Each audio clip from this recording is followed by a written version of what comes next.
Hey Anna, hey Omni Steph, welcome back.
Late night stream? Yeah, I'm gonna stream for maybe a couple hours. I'll stream more tomorrow after I get back from having lunch with a friend.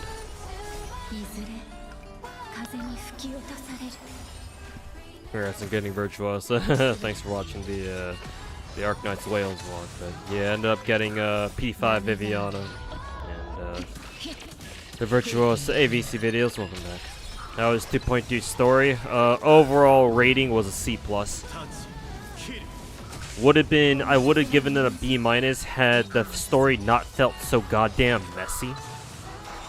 Like, it should have deserved, it really does deserve a B- rating at the very least. Because while most of Penacony story was pretty mid overall, the ending actually was pretty good.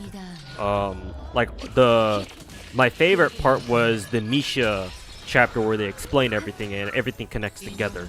So realizing how everything connects together was really, really fun. I like that a lot out of storytelling. But just that and the whole the whole gang gets together to fight the big bad boss, you know. They did do a good job on that, but like. You can't have if you're gonna get a good score on it, if you want me to give a good score on story, you can't just have one good part of the story and the rest of it's just crap, or the rest of it is just subpar bullshit. Like it has to be pretty consistent. Like a decent portion of the story should be what I feel to be pretty good, but most of it was either yap or mid, and that was it.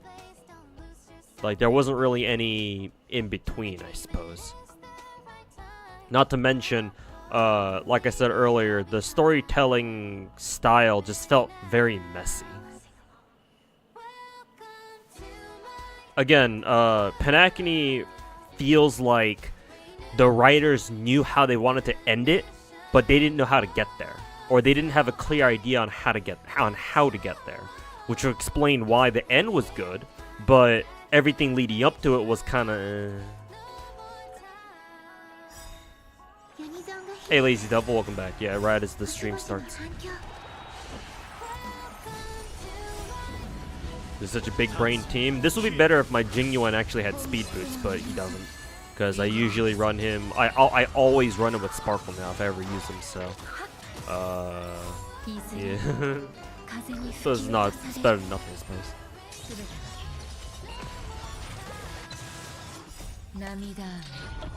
My opinion, not here to convince. I mean, you can. I don't mind. It sparks discussion, and I think that it's a good idea to have these sorts of discussions. Like, I don't hold them against anybody. If any of you want to, if any of you disagree with me and want to change my mind on something.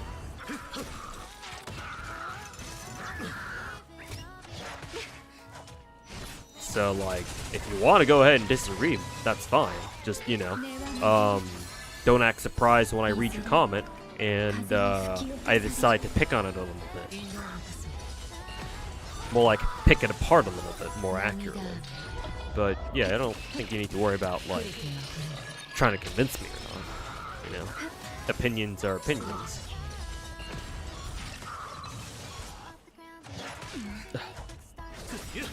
Thoughts on upcoming Boot Hill, another imaginary hunt character? Is he not physical?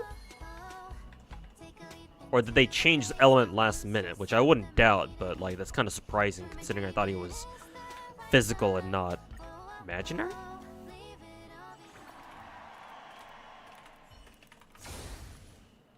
Maybe he is imaginary. Maybe I'm just remembering wrong. Nah, he's physical, bro. Yeah, he ain't imaginary. He's physical. His element is less important than what he's meant to portray or what he's meant to represent, Toby. His element, what I mean by that is the fact that he's physical or imaginary is secondary to the fact that he's gonna be our first major break DPS. As in, he'll be the first character we get where like you can tell, like, oh yeah, this dude is meant to be used with HMC or Harmony main character. I've said this before, so I'll go over this real quick again. Now that we have HMC in the game, or now that you can get HMC, now that 2.2's out, and you can finish the story together, or him, whoever you play. I firmly believe that we should now have a third build team that's centered around the break mechanic. Because we already have two other major build types in the game. The first one is obviously your conventional crit builds, where you just give a DPS or two DPSs on the same team massive crit stats, or as many crit stats as you can give them, and just watch them crit everything to death. Everybody's pretty familiar with that. The second build type is DOT teams, where you get Kafka, because Kafka is most important, either her or at the very least Black Swan, and you just run a team with mostly DOTs, maybe a couple supports, and obviously a sustain, and you just murder everyone with DOTs. And a third major build type will be break teams, and that centers around you having HMC and building them, and then running DPSs that take advantage of breaks and whatnot. Like DPSs whose jobs are to break enemies first and foremost.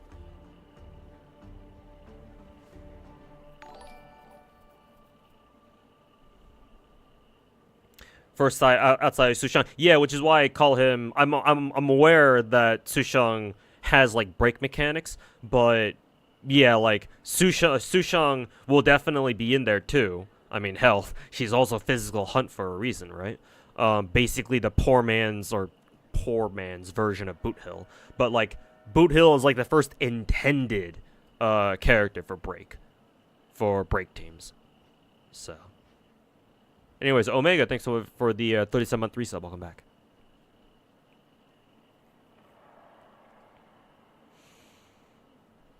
Straight up, if you don't have yeah, Bubba Gumps, yeah, I agree. Star Rail's endgame meta is basically, do you have this character? And if you don't, you're gonna suffer. Like, if you get lucky, or if your characters are just built really, really well, like extremely well, then sure, you can still beat like MOC 12 or something. But yeah, the easiest way to beat MOC 12 is to have the latest character and have them built.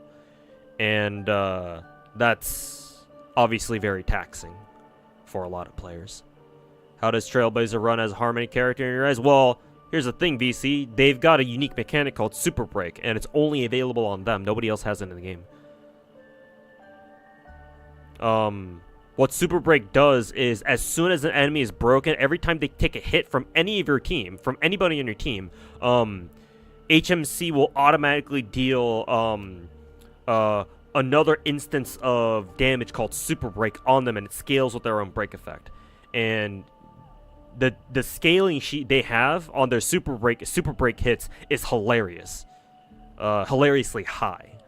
So, which is why I'm saying that break teams are going to be the third major build type of the game.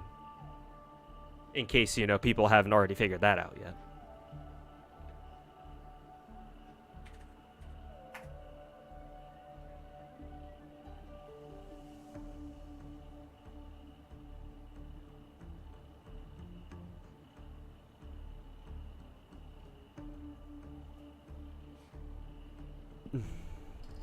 Day off? I mean, it's Friday. What do you mean day off? Actually, speaking of day off, I'm trying to request some sick leave from my work next Thursday and Friday, because obviously next week WUWA's coming out, so I figure I might as well try to stream as much WUWA, because next week is Memorial Week, so I figure, you know, I'll try to see if I can get away with like a 5-day weekend or some shit. But we'll see if they approve of my sick leave or not.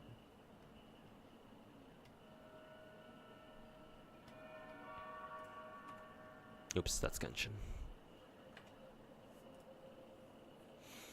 So ready for break team meta? Hell yeah, man. Yeah, any more build, like major build types that you can add, the better, because that just means people have more options.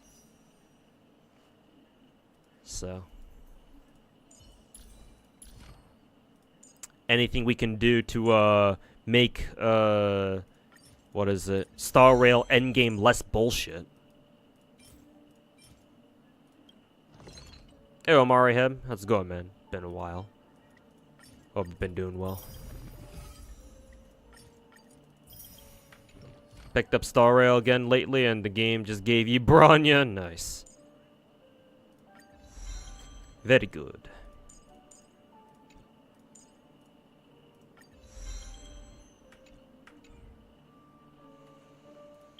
My HMC slowly getting up to par. Actually, I could probably start using HMC now. Unfortunately, she's not quite 141 speed, but as long as I use her with Ruin Mei, she'll be fine. Because Ruin Mei gives everybody on her team what, like, extra speed or something. How much speed does she give people? I think it's this one. No, it's not that one. Is it this one? Oh yeah, it's her talent. Increases everyone's speed by 10%. Yeah, so that's nice. So that means that if I run Ruin Mei with HMC, she'll have, what, like 154 speed or something? 155 speed? So it's even better. And then she has 277 break effect and whatnot. Yeah, that's pretty good.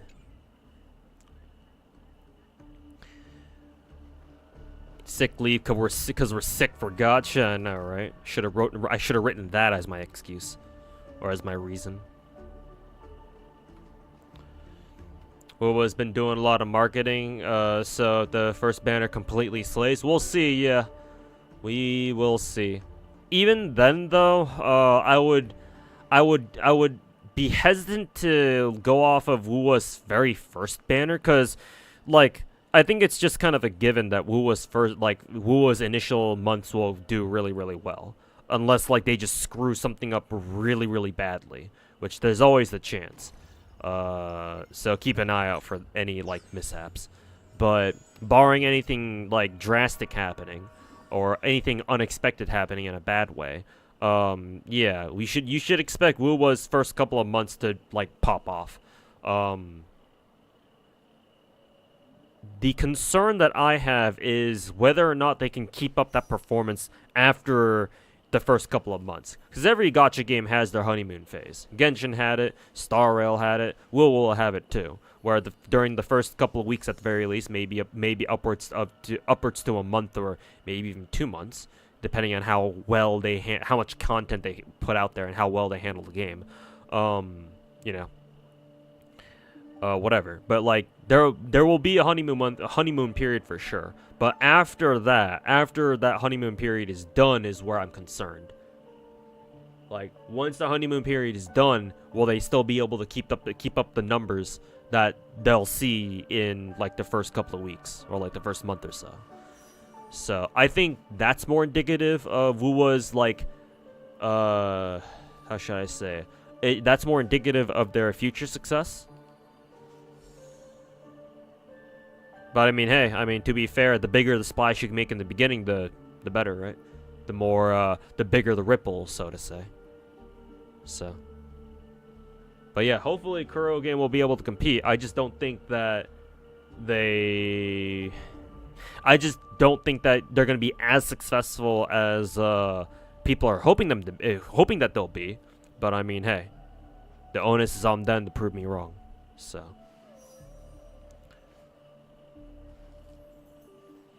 Yeah, I heard that Wua's whole content creator contract is preventing people from making fucking videos, which is why I never wanted to join that in the first place, or part of the reason why. Fucking never trust like those sorts of contracts, man.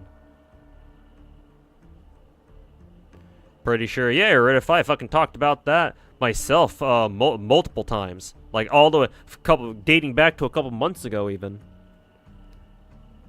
Which is why I never doubted that Genshin would have endgame cooking in the background. Because they knew, man. Like, with the game as popular as Genshin, yeah, of course you're gonna have fucking copycats and clones eventually crawling out of the woodworks. It's just that Genshin was the first to the punch, and by years. Because nobody else had the balls to try to make something like Genshin before. But MiHoYo did, and they got rewarded for it. But now now it's been a couple years, people have had time to cook, and now it's about the time where you're seeing fucking usurpers to the throne, or potential ones anyway, start coming out of the shadows. So yeah, of course they were expecting this.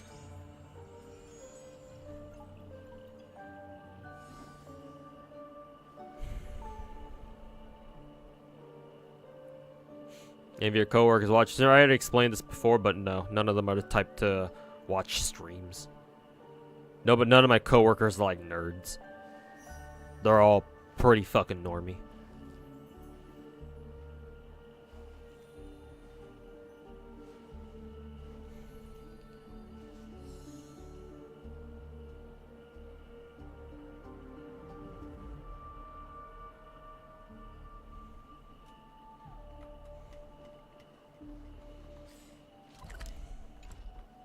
If Wuo does it right, it'll make as much as Genshin. Yeah, but when you say that, you probably only mean during like the first month or so. Which, yeah, they could. My concern, I care more about how much money they'll make after. Will it still be the usual millions that Genshin can easily put up with any fucking banner that they decide to randomly toss out there? Can they put up like Arlecchino numbers 3 years in? That's my question. That's what I want to know. And we're about to. Or we will eventually. What do I want to do right now? Oh yeah, we have this. I forgot I have this to do. Whatever the fuck this thing is.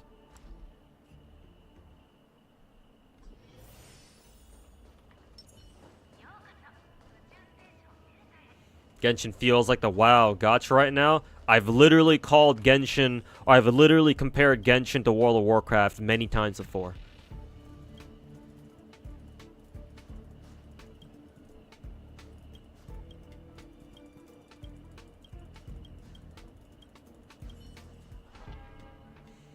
Oh yeah, these things. I guess I have to individually put these in.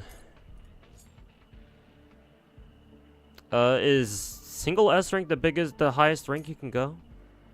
Yeah, I suppose it is, because you can only put in, only the abundance characters are rated up, so, okay, whatever.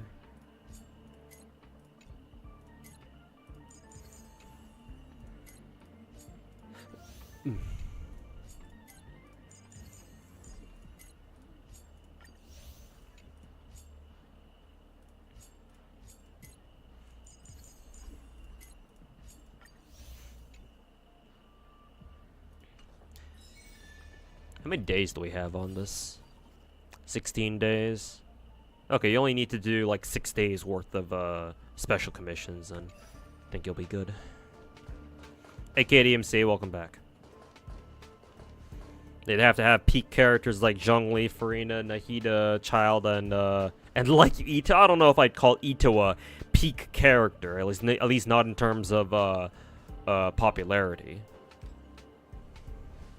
But you know, diversity is nice. Here's the thing though, and this is gonna partially respond to Bubblegum's whole comment about appearances, but to this day, I still don't think Wuwa's graphics are as good as Genshin's. Then again, I have never gotten into any Wuwa beta, so I don't know how the game like truly looks like on my own PC or something like that. But like, I don't know, man. Wuwa just doesn't look as good or as pretty as Genshin does. And like, if you want to attract like a normie audience, you have to start with good graphics, because that's the biggest thing that normies care about. Normies and casuals care about. Because to be fair, while obviously graphics isn't everything, that's unfortunately one of the few things that we have to judge a new game by, before it's released, right? Before you can get your hands on it yourself and actually play the thing, like, visuals are one of the only ways to like judge how much you like a game or not.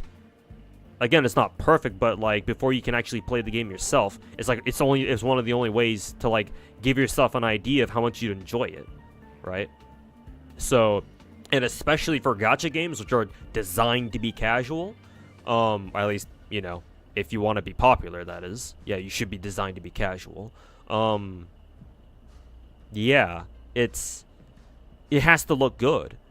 And if Genshin didn't exist, Wuwa would probably be one of the best looking gacha games out there. I'm assuming. But that's the thing. Genshin exists. And Genshin, so far anyway, looks way better than Wuwa, at least in my opinion. So, like, will Wuwa be able to capture the normie audience and the casual audience? I don't think so. Not personally. Not to mention from my narrow perspective on the internet here, on my over here on my corner of the internet, my perspective is that people on the internet who have heard about Wuwa probably know it as like Genshin but harder, right? Because so many people online are like, have been like, oh my god, Wuwa was gonna be like Genshin, but it actually has endgame, blah blah blah, whatever. Or like they're hoping that Wuwa will do what Genshin couldn't, right? Fill in whatever holes that Genshin has in its content currently, so that way, you know, people have a reason to play Wuwa and not Genshin. But I feel like if that's true, assuming that I'm not just like making shit up on the fly, or like assuming that I'm not seeing things that aren't there, assuming that's true, then that sort of reputation can potentially drive casuals and normies away. Because if Wuwa's intention is to draw normies and casual players away from Genshin, right? Then what are the normies and casuals gonna think if the game that the game that's supposed to be better than Genshin is just basically Genshin but harder? Like, right? That won't fly. That's not gonna sell. Why would they want to drop a game that they already play to go play another game that's similar, that feels similar but is just harder and potentially even grindier, right? Like, they're not gonna do that, at least not in my opinion. So will Wuwa end up drawing in like siphoning away casuals and normies? I don't think so, personally. It'll take away a lot of its hardcore players, maybe. But again, I've explained before, Genshin can afford to bleed off its hardcore players, because they don't make that much money off hardcore players. Like normies and casuals do. Or normies and casuals pay the bills for Genshin, not the hardcore. What's your opinion on chibi arts? For which game? Hey Gab, how's it going, man? Welcome back. Been playing Genshin since day 3. You're a bit burnt out now, not really motivated to do dailies, so you're not playing Wuwa as it looks like Genshin 2.0. I mean, that's fair, but Wuwa should be a completely different game. I mean, I'm well aware that I call it Genshin clone. I have my reasons for doing so, but I also think you're being a little bit unfair to Wuwa. At least try it. Right? If it feels, after like a week of playing, it just feels like you're just playing Genshin all over again, yeah, then drop it. Because then at least you know you have experience, because you've played it yourself. So, like, I would say give it a shot for at least maybe a couple of days at least, instead of just looking at the gameplay before the game's even out, and you're like, oh yeah, this game just feels like Genshin all over again, which could be true. You might be right, but like, played it for a couple days just to be sure. Unless you already played the betas, and assuming that the betas are gonna basically like, you know, an early game WoWas could basically just be like the betas all over again. In which case, well, maybe you're onto something there. I don't know. Have you played the betas before? Because I certainly haven't.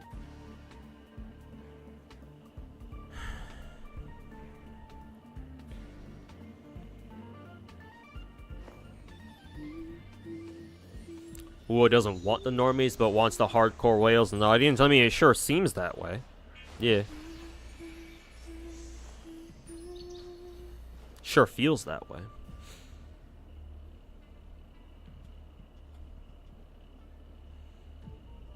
Hanya question, you have double keel and 2-piece Von Walk. Should you prioritize speed or everything else for Hanya?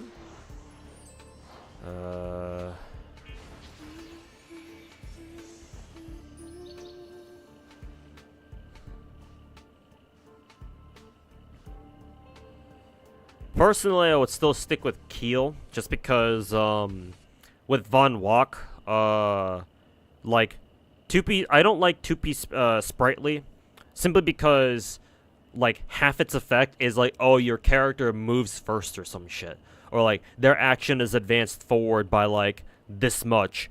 So which basically means they go first at the start of the fight. But here's the thing, that effect only kicks in once per fight. Whereas with Broken Keel, you have, you know, that extra 10% effect res, and that's permanent. That just sticks with you for the entire game, or for the entire fight. That and obviously the crit damage buff too for your team. I would still say Broken Keel, unless you... Sprightly should only really be used if you have a specific setup in mind. If you don't have a specific setup in mind with your Hanya team, and I'm assuming you don't continue asking us about it, or you're asking about your Hanya team, or your Hanya build, then I would just say go for Broken Keel.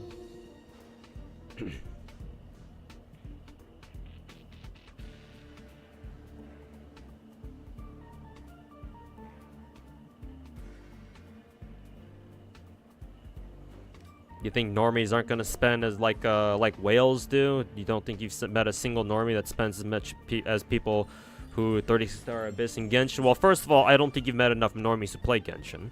Second of all, you underestimate how many normies are out there. This is Genshin, man. There are a fuck ton of people out there who play Genshin casually.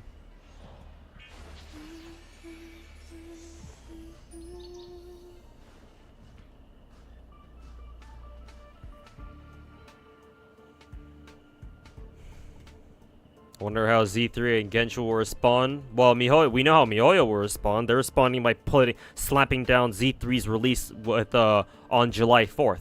So July 4th, what comes out end of May, which is literally next week. So July 4th will be a week, maybe like 5 weeks, so a little over a month after WoW's come out. So that means that at that point, more than likely, the honeymoon phase with WoW will be gone by that point, or it'll either be done with a lot of players, or it'll be getting towards the end for the people who really enjoy it. So Z3 coming out right as the honeymoon phase ends is a genius move by MiHoYo, to be perfectly frank with you. Because when a lot of people who are just kind of tired of WoW and they kind of played enough of it, so they have a good idea of what the game's like, right? They're like, okay, I played enough WoW, I kind of get it. Like, maybe it's not for me. They drop it, and then, hey, would you look at that? Z3's literally out now, or it's literally around the corner. So they just go pick up Z3 instead.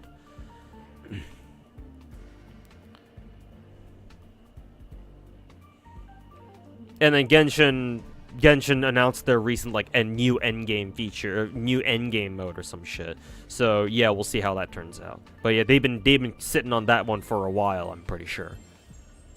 Just for this very moment. I mean, by itself, obviously, it won't be enough to stop people from fucking migrating over to WoWo for a time. But they do need to do a little bit more than just put out an endgame mode. But you know, I'm sure they can cook up something.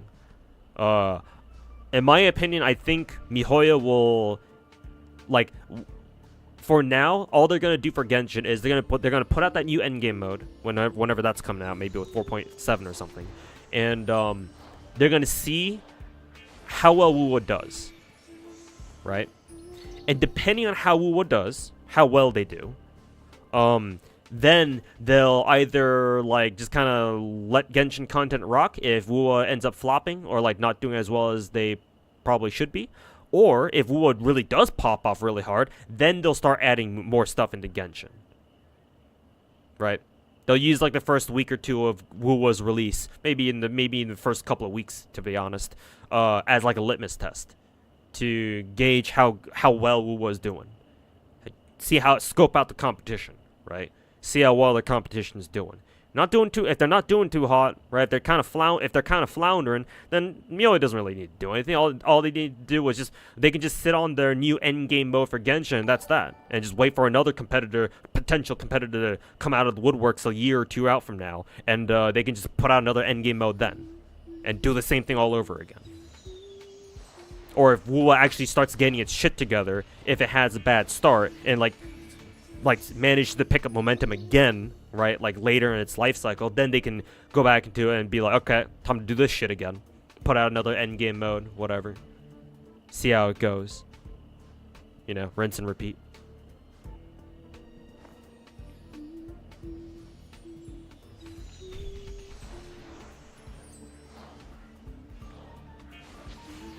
Competition is always better for the community. Yes, it always is, no matter what.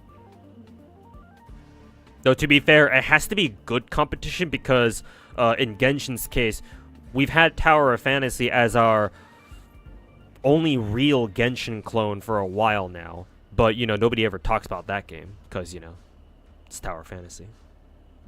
So, like, not only do we need competition, we need good competition. Like, competition that people actually fucking care about. And not whatever the fuck Tower of Fantasy ended up being.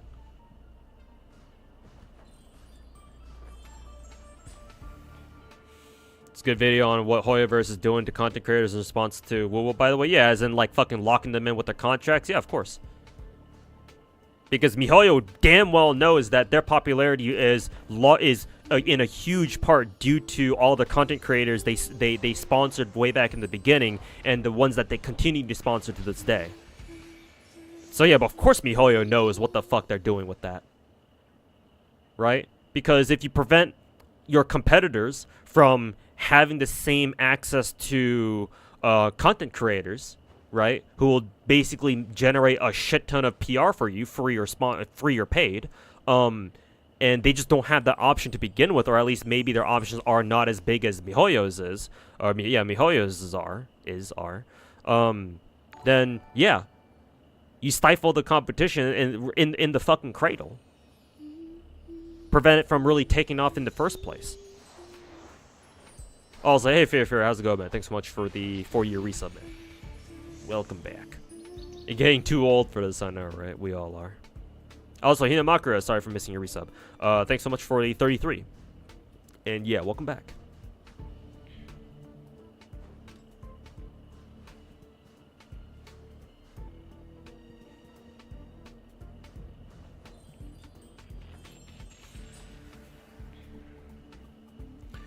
Should still be a success. Yeah, I know. Yeah, you can't really stop WoWo. They'll have a successful first month for sure, I think. But yeah, my concern is obviously how well they're gonna do after that first month, once their honeymoon phase is done. Did you see Ethergaze anniversary livestream? Unfortunately, no, because I was probably at work. Unless it took place unless they aired it like after I got back home from work, but like I was busy just eating dinner and shit and just chilling for a little bit before I got on stream. So no, I didn't see the first anniversary. Did they announce anything cool or whatever? Maybe they did, maybe they didn't. I don't know.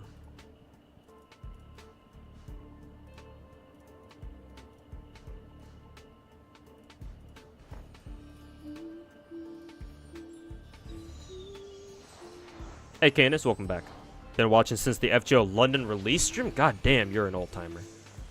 Remember back when London first released and we got that bug where people found out that when they were trying to level their craft essences, the game accidentally auto-deleted them? Remember that shit? Holy fuck, man. But hey, good to see you around still. Hopefully you're still enjoying FGO, man. Chibi arts in gacha games. Personally, I don't mind, right? Like, a lot of the gacha games that I play, that you see on stream, are on my stream. Like, they use chibi arts. Like, Girls Frontline uses chibi art for their combat. Azure Lane does. Blue Archive does, though it's like 3D chibi art, I suppose. It's the same thing. Arknights does as well for their combat, 2D sprites. Or like 2D chibi sprites, I suppose. I guess technically Nikke does have chibi art, but it's their 3D super deformed models. And to be fair, you don't really see those unless you just hang out on your outpost, or like during like our last 2 April Fools events where you could play as the, like when you got into a normal fight, right? All your characters, all your Nikkes turned into their super deformed chibi forms instead of their usual, you know, their Kumar art forms. The regular ones, anyway. Let's see. Genshin doesn't. Snowbreak doesn't. Obviously, Star Rail doesn't. FG doesn't. Yeah, most of my gacha games use chibi art. And personally, I don't mind. Like, games using chibi art isn't a deal breaker for me because I care about the actual gameplay itself. Because gameplay is tantamount. Right, if I don't enjoy playing the game, what the fuck is the point of me playing the game to begin with? Or if I don't enjoy the gameplay, what the fuck is the point of me playing the game to begin with? So yeah, I can get over chibi art pretty quickly. I mean, I don't mind. So it's not even a matter of me like getting over anything. However, I'm well aware that a lot of people out there do mind. Like, I remember, like, over the years, I remember talking to people in chat about how, yeah, like, a lot of the games that I play have, like, chibi art, and they're like, I don't really like that.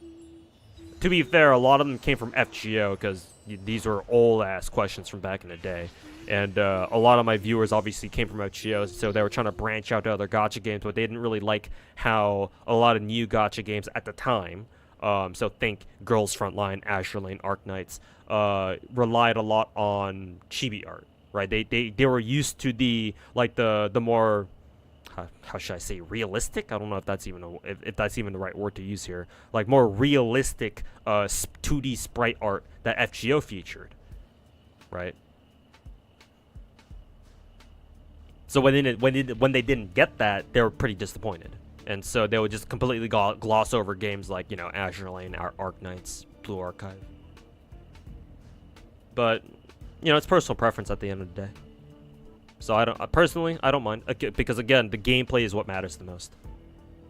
Everything else is secondary to me.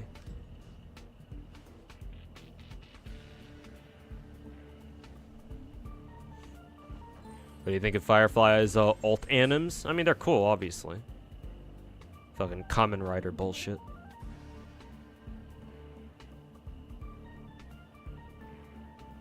$100 normies buying like Welkin / Battle Pass versus one whale who C6 is a character. And yeah, as someone who's C6'd a lot of characters in Genshin before, I can tell you that a C6 character can cost anywhere from like $800, maybe $700 to $800 on like the low end, if you get very lucky, with like multiple early 5 stars and shit. And like you only lose like maybe 1, maybe 2 coin flips, and that's it. Up to like, I don't know, $12, $13, or maybe even $1,400 if you get really, really fucking, you know, fucked in the ass by RNG. Right? You lose a lot of your coin flips. You have to keep going to hard, like soft or even hard pities a lot of the time. Blah blah blah. So, yeah. But even then, that's only, right, like upper limit, upper threshold for a C6 character, or even E6 in Star Rail, is like only, in very big quotes, like 1500 max, maybe 1600. And yeah, like you get 100 people who pay like $10 or hell maybe even $20 for like the enhanced battle pass or some shit, and you throw a welcome on top of that. That's $25 a pop, or that's $25 a person. And if 100 people buy that shit, Hey, that's $2,500 right there. You know? So, hey, Seth, how's it going, man? Thanks for the raid. Welcome everybody over from Seth's stream. We just started the stream. Well, I can't say I just started. It has been like 40 minutes already. But, yeah, just sitting here, just chilling with the chat, talking about gacha. We've been talking about, like, Wuthering Waves coming up next week, and, you know, just other miscellaneous gacha topics with Twitch chat and YouTube chat together. So, yeah, hopefully y'all enjoyed Seth's stream, and hope you had a good stream today, Seth. Oh, gotcha. Yep, gotcha. Yeah, it's gotcha. Your Black Swan only cost you like 600 or 700. Yeah, you got really lucky then. If you managed to get it to like E6, like you must have gotten either just constantly gotten early 5 stars, or like there must have been like at least 1 or 2 like double Black Swan rules in there somewhere. Why don't I open Super Chat? Well, there's not enough people in YouTube chat. Nobody's gonna fucking send me Super Chats over on YouTube.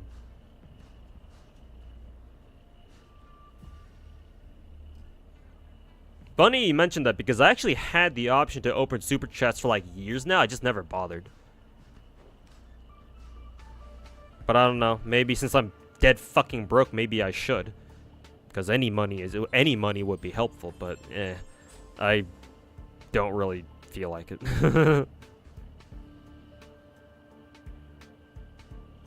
Not only that, but one day, just a pipe dream from now, but one day I would like to overhaul the stream where like I can like set up a plugin where I can have both YouTube and Twitch chat like integrated together in the same chat, so that we can see both YouTube and Twitch chats together on the VOD. And when that happens, then I'll open Super Chats, or at least I'll heavily consider that, because then you guys are being properly represented in on the VOD, right, on stream. But I don't know. It's one of those things where it's either I go all or nothing on it, you know? Like either I open Super Chats and then like give YouTube chat the proper treatment, the same Twitch chat treatment, the same treatment that I give Twitch chat, and you know, put them up on stream and set up alerts and yada yada yada. Or, you know, considering right now I don't have time to do any of that because, you know, work, I just kind of sit back and do nothing. Because like I don't want to open Super Chats and like, and YouTube chat still is like and I give YouTube chat like the bare bones minimum fucking stream experience, stream quality experience, yada yada yada. Like long story short, if I open Super Chats and YouTube chat in this current state that the stream is in right now, I feel really fucking bad. I've already mentioned before that I've thought about closing my Patreon, because now obviously I have no more time to like edit videos the same way I did before. It's not like I even put out a whole ton of videos back when I did have the Patreon running, or before I got my new job. But now that I do have my new job, like I kind of want to just shut down the Patreon altogether, because like I can't fulfill the promises that I've made to my patrons. So it's like I'm just taking their money for nothing. The literal only reason why I still have it up is because $200 is $200, right? With me fucking dead ass broke as I am, so like any little bit really does help. But I've got enough patrons supporting me over there where, yeah, that makes sense to keep the Patreon going, if only just to keep myself afloat a little bit longer. But like YouTube chat, like, bro, I can't even see the viewer count on my YouTube chat right now, and like it's not even over 20, I would bet. So like, is it worth opening Super Chats? Not really. Like, there's nothing against anybody in YouTube chat. It's just like I'd rather just sit here and just talk with you guys. That's a much better use of my time. Like, unless you want to drop me a fucking grand through fucking Super Chats, and I don't think anybody in any 20 of you in YouTube chat had the money to do that. Yeah, no. Like, the money you would give me through Super Chats is not nearly as how should I say this? It's not nearly as worth it as just me spending time with you guys and just talking, because that's what I enjoy more.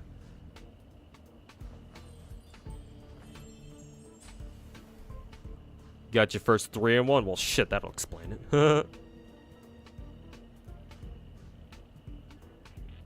Was not a whale a scammer? Yes, he was. I believe if I still remember that story, he allegedly did a couple giveaways, but then never ended up paying them out. So people started complaining. Really hope Wua pops off. Yeah, same T-dubs. I really hope it does. I've got my doubts, but I want Kuro game to prove me wrong. I want the game to prove me wrong and prove that they can really hang with Genshin motherfucking Impact. Because yeah, Genshin's gone for too long without a competitor. It's about time that they actually got one that they need to take seriously. The stuttering fucking ESL motherfucker.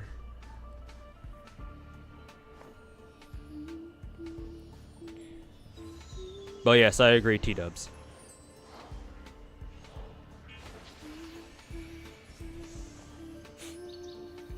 And then August will get, obviously, 5.0, yeah, with Natlin.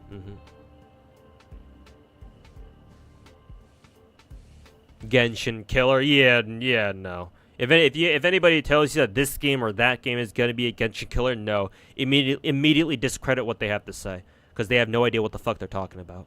No future gacha game, no individual future gacha game, whether it be Wuthering Waves or Project Mugen or what else do we have? Arknight's Envy, which is definitely not going to be a Genshin killer. Or fucking, I don't know, Azure Permilia. Maybe Azure Permilia, but it's obviously too early to know for sure.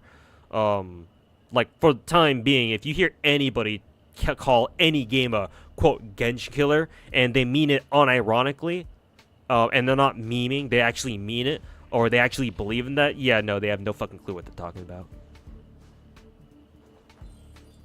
Hey, sup, Cam7 Soccer 1. Welcome to the stream. Did you hear what happened to Demone Kim? Why does that name sound familiar? Is that ProZD?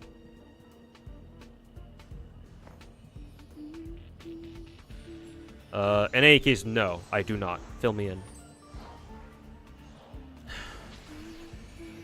Hopefully, Wilbur can improve the character design, but right now the character design is not really for you. Yeah, I sort of agree. Or at the very least, I see what you're talking about. Yeah, because I don't think Wuwa's character design is anywhere near as anywhere near the level as Genshin's. Because Genshin's characters, even their fucking 4 stars, are very distinct and striking. Like even Xinyan is distinct. The problem is nobody fucking remembers her. But like, when you remind people of Xinyan, they're like, oh yeah, that character, right? They at least remember what she looks like, right? Even if they don't, you know, play her, or forget that she's a character in the game who exists from time to time. But as soon as you mention her name, and you remind her, she's, you know, that girl with the guitar and, you know, pyro, and they're like, oh yeah, right, that girl. But like, yeah, Wuwa, obviously I haven't played the beta, so I don't know all the characters. But like, other than like the starting girl with the beret and the sword, the katana, or whatever the fuck blade she uses, like other than her, it's kind of hard for me to remember what Wuwa characters are in the game. I think I remember that monk girl, the girl who does like Tai Chi or whatever, whatever Chinese martial art she uses, with the huge ass fucking ahoge or whatever. I remember that girl. I just don't know her name, or I forgot her name. I also remember the lion dancing guy, because he's basically Genshin's gaming. Because they basically have the same, like, you know, cultural reference of like lion dancing and shit. But besides them, I don't remember any other Wuwa character. Like, for the time being, as someone who hasn't ever played Wuwa before, like nobody hasn't gotten to any of the betas, like all the like most of the characters are kind of like, I kind of struggle to remember who they are right now. Then again, that'll obviously change when I actually start playing, but you know, that time is not now. Demone Kim Genshin CC back in the day on YouTube. Maybe I sort of remember him. At least his name sounds vaguely familiar. I'll tell you that much. But yeah, I don't know. Other than that, I don't know, man. Yesterday, he made a video announcing who was about to be Homeless shit, man. I thought I was having it bad. What did he invest in? Fucking crypto?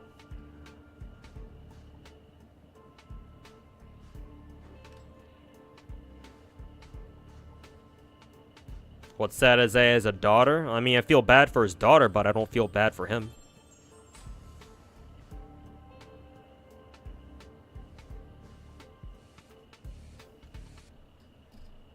Apparently, he was trying to invest into an MMO, but he put all his eggs in one basket, relied on an investor who didn't make a written contract, and the team was too small. Yeah, then, yeah, get fucked then, I guess.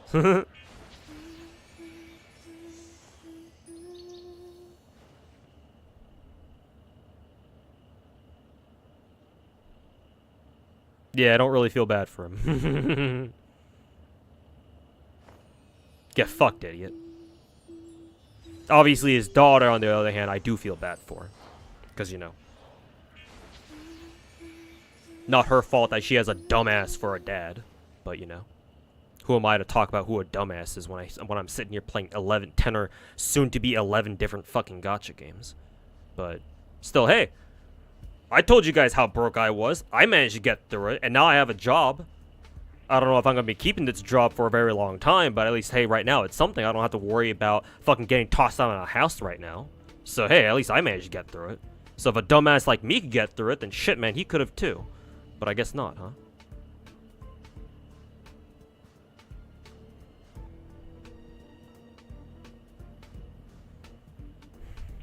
But anyways, other than his dumb shit investments, hopefully he finds his feet again. I don't know, if he's a content creator, can't he just ask his fans to just give him money? I mean, content creators don't really know shame these days. So shit, man. Might as fucking well.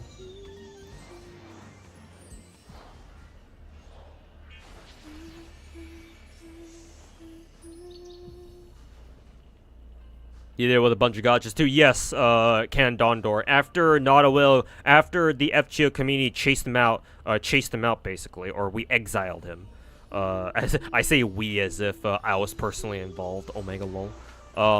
But after he got chased out, I heard about stories where he tried doing the exact same shit in other communities, but people from the FGO community specifically, like, basically followed him, or whatever community he tried joining afterwards. They also followed him in there, and they were like, yeah, no, this fucking Nodawale dude is a fucking scammer, don't trust him. So they just kept on his ass until, I guess, eventually he just kind of disappeared from the internet altogether. Maybe he's still out there trying to do shit, but, you know, I wouldn't know. It's been fucking 7 years.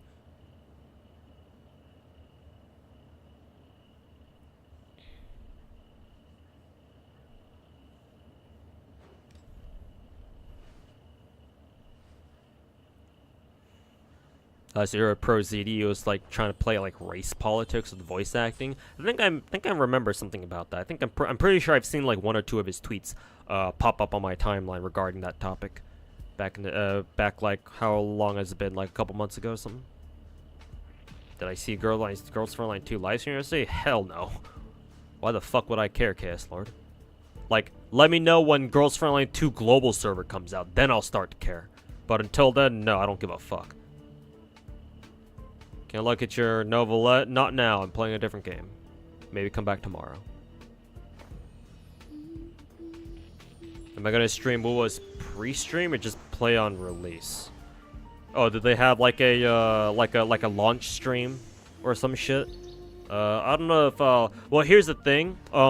Here's my current plans for Wuwa release, chat. Excuse me.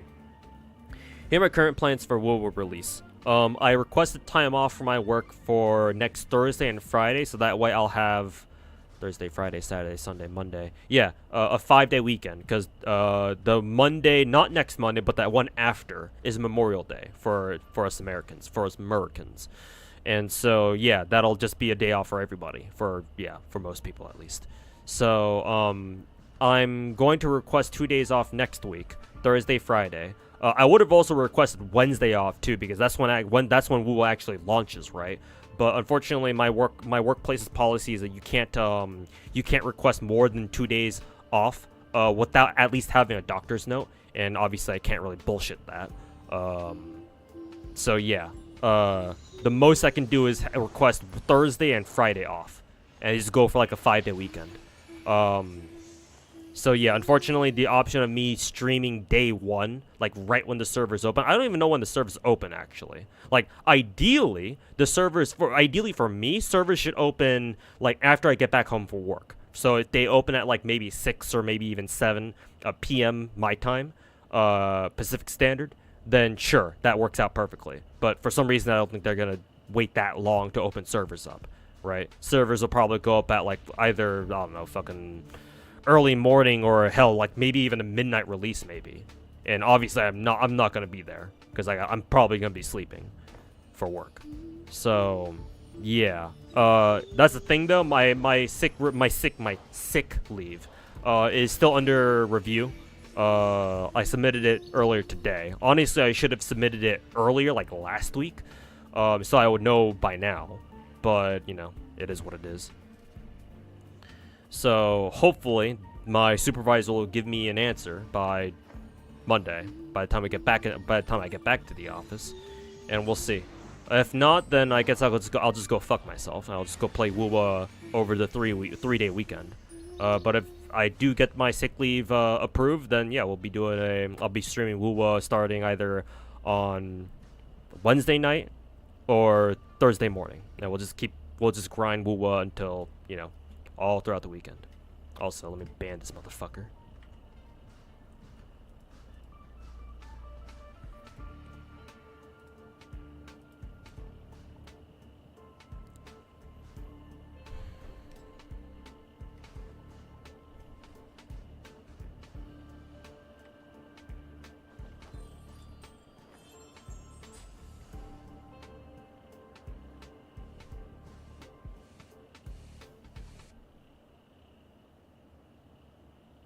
Video brought him a bunch of oil money. Well, yeah, naturally.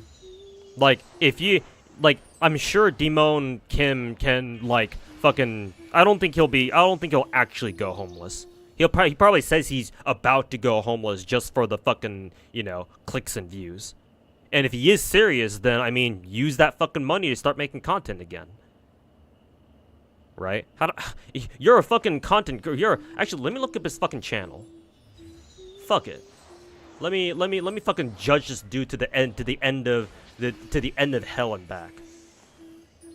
Demon Kim, right? Let's see.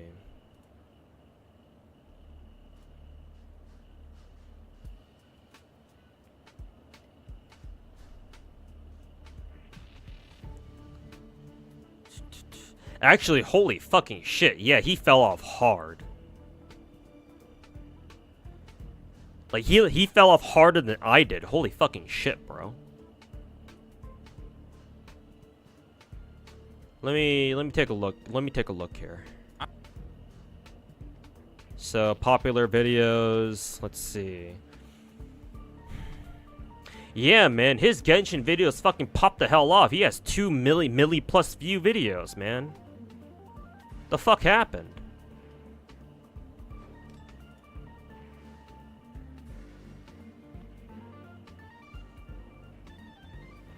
Well, I mean, you guys told me what happened. He fucking started investing into an MMO or some shit.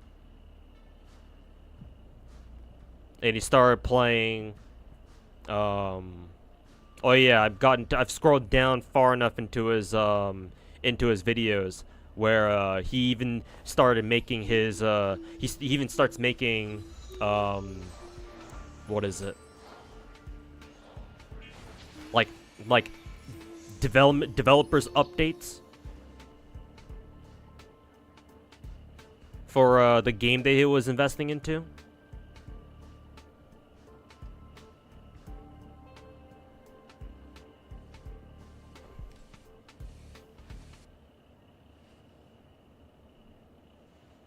When did Demon Kim stop making Genshin videos? Because now I'm looking through his video directory where it's like a year back, and like, I'm still not seeing Genshin videos. Man, he must have dropped or maybe not dropped, but he must have stopped making Genshin content like a long way back. And he started making more like mainstream. Is mainstream even the right word here?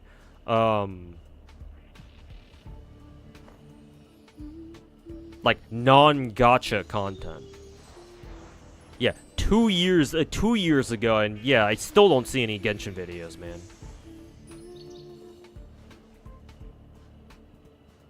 What the fuck, dude? Also, did my... Okay, no. Thought my Opera GX like fucking froze or some shit. Happens every once in a while. He has a ton of fucking New World videos, man. The fuck made him want to jump from Genshin over to fucking New World? Oh, finally. Yeah, finally. 3 years ago, he dropped this shit during year 1. His last Genshin video was his Inazuma videos, the official Inazuma photos. Let's talk Inazuma Genshin Impact, and it has 69k views. Nice. From 3 years ago. And I assume the channel update right afterwards, like 2 videos after, was probably him saying, "Oh yeah, I'm dropping Genshin content. I'm just gonna go play some other shit."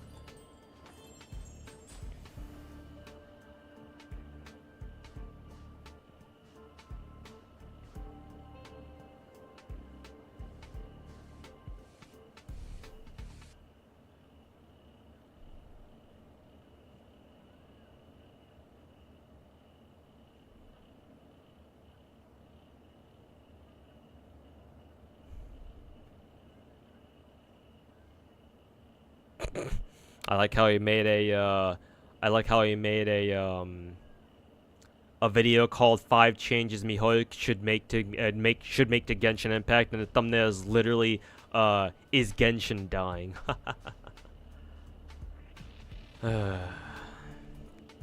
Genshin content creators, man.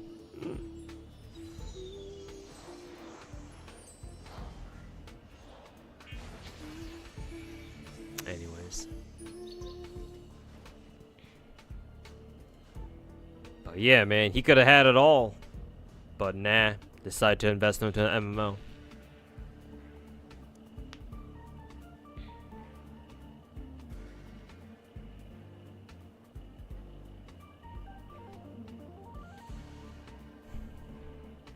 You heard Ether Gaze's first anniversary is coming up. Would you give a thumbs up for the game? I would recommend Ether Gazer, yes.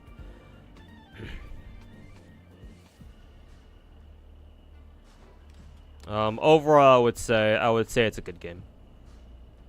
It's got a lot of ideas that I think more gacha games should implement, especially when it comes to gear crafting and how their gacha works. Oh, also, didn't somebody in YouTube chat talk about what they announced during their first anniversary? I gotta fucking scroll up.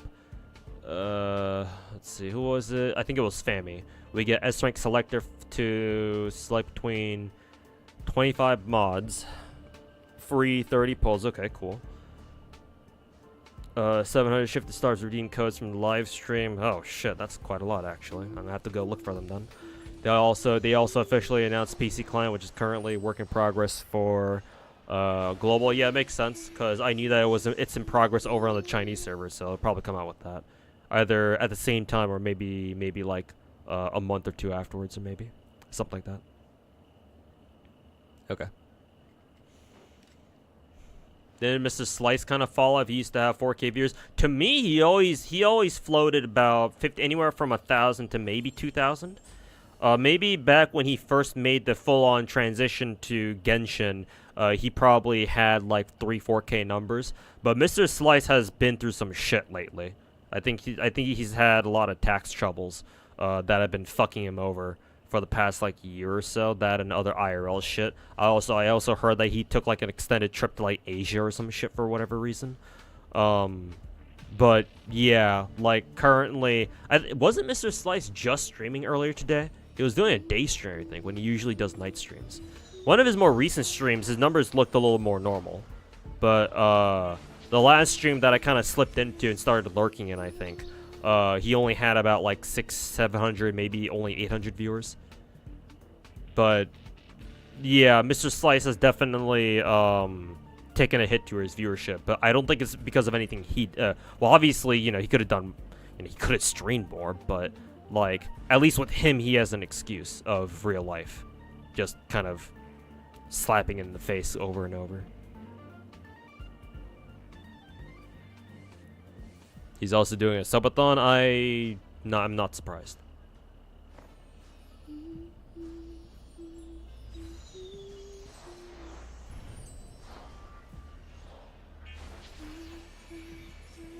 A lot of CC this is kind of left and faded completely into obscurity. I mean, I'm also not really surprised by that too. People just kind of riding the Genshin wave, and that's all they really had going for them.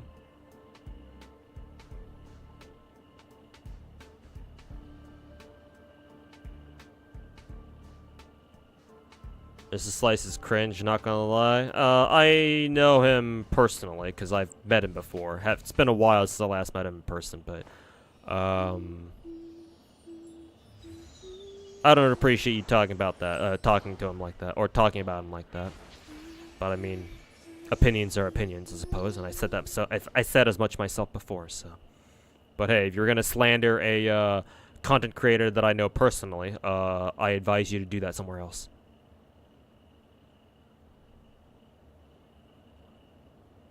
But if you're gonna shit down MTash, just throw, hey, I'm all about it. Ha ha ha ha, fucking double standards. Hell yeah, I love being an asshole. Thus is the life of a streamer slash content creator. I mean, hey, here's what I'll say. At least Demon Kim actually has a couple million plus views of plus view videos. What have I got? Fucking a 600,000 view video from fucking 7 years ago. Hey man, at least people like Demon Kim actually had a chance to make something out of their content creation careers. Where the fuck was I? Have I ever been relevant outside of our little FGO corner? Hell no. So hey, as much as I roast people like Demon Kim for doing some shit, right? At least at some point they were relevant. It's more than what I can say. It's kind of a shame that they squandered it, but hey, you know, shit happens. These streamers get money off Twitch, yeah, from subs. The base contract with Twitch, Twitch takes a 50-50 cut from all of the subs that a streamer gets. If you sign a like a more dedicated contract with Twitch, they can split. They're more willing to split the proceeds or the sales from like subs, right? Your income, so that you get a better cut of it. But in exchange, you know, obviously you can only stream to Twitch alone. You can't like dual stream or whatever. You can't simulcast, right?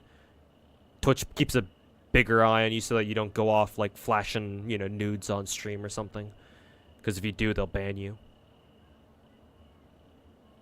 But no, streamers absolutely make money off Twitch. Like subs are like a streamer's bread and butter, not donations or whatever. That's why if you've ever wondered why streamers always ask for gift subs, or I don't know if people do this anymore, but it used to be a thing where streamers would ask people to drop the Twitch primes on their channels. Not sure if people really do that anymore, or streamers beg for that anymore anyway.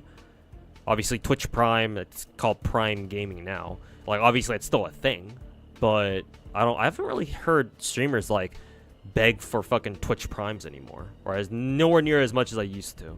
Now it's more like just gift subs. And yeah, that's the reason why, because gift subs are a more consistent form of income for them.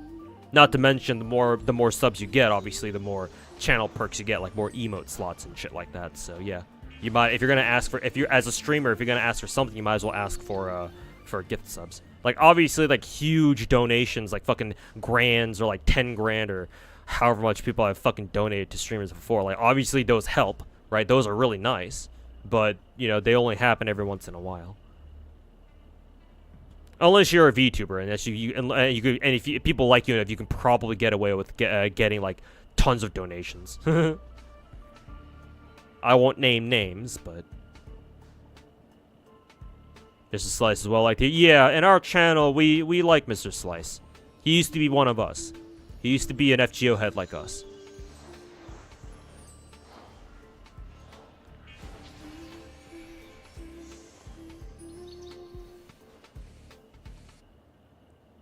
My time will come, just keep grinding. I mean, I still haven't given up the whole content creator dream, even though right now I'm kind of in corpo hell. My next step, once I should be getting paid tomorrow, because they told me I was getting paid on the 18th. So, once I confirm my paycheck has gone through, my bank account actually has it, I'm gonna start looking for an editor.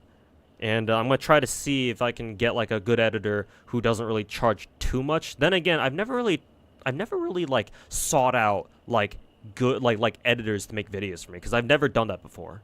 Like, I've always edited my own videos up until very recently.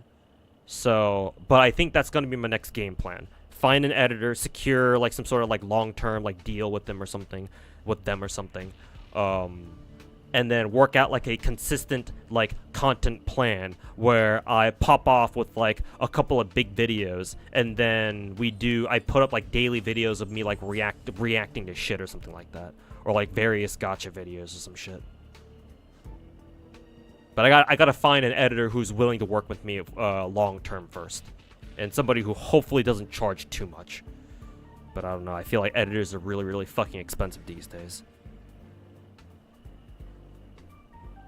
Working full-time takes away from stream. Yeah, exactly, man. Was there Braxphone stuff with Stash? Did you mean to say Mtash? And Techno, was that just Twitter schizo posting? There was a little bit, but it wasn't enough to like cancel him or cancel anyone. The Twitter drama that I think actually did go somewhere or did achieve something was Atsu, or the Asian guy stream or whatever. I think he goes by Atsu on Twitch and on Twitter, I think. Because I think I saw one of his tweets pop up on my timeline the other day when I was at work about how he's going to either take an extended break from content creation or he's just going to quit content creation altogether. That drama seems to have gotten to him. Yeah, the nuclear drama, which he fucking says every other day.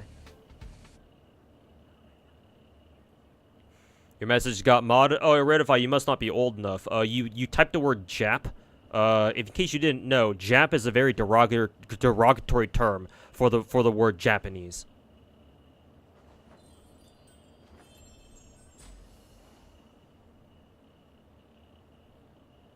If you didn't know that, you're probably too young to understand the context. As a history major myself, I do understand that. So whenever I talk about Japanese people, there's a reason why I never refer to them as Jap, because that's extremely derogatory. It's a racial term, or it's basically a racial slur. Americans used to call Japanese immigrants, Japanese Americans Japs back in the day, back in the fucking 20s, 30s, 40s. Especially during World War II, you bet your ass they fucking called them that. So yeah, that's basically a racial slur. It's nowhere near as bad as, say, like the N-word, right? If you call a black guy the N-word, it's nowhere near as bad as that, but still pretty bad. It's just people have forgotten the racial slur aspect of the word Jap, because people don't really say that anymore. Whenever people talk about Japanese, people usually just call them Japanese. But online, when you want to shorten it to just Jap, and and then people get offended for some reason. Well, yeah, that's why. It used to be a racial slur. Not sure about it anymore, though.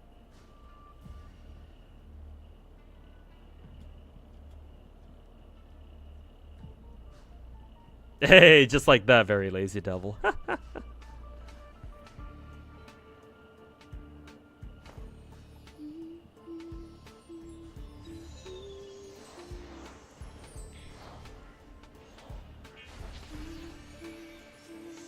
Glad you spawned after the bulk of racism. I mean, it's still out there. It's just not as obvious, I suppose. But yeah, we made a little bit of progress as a society, at least.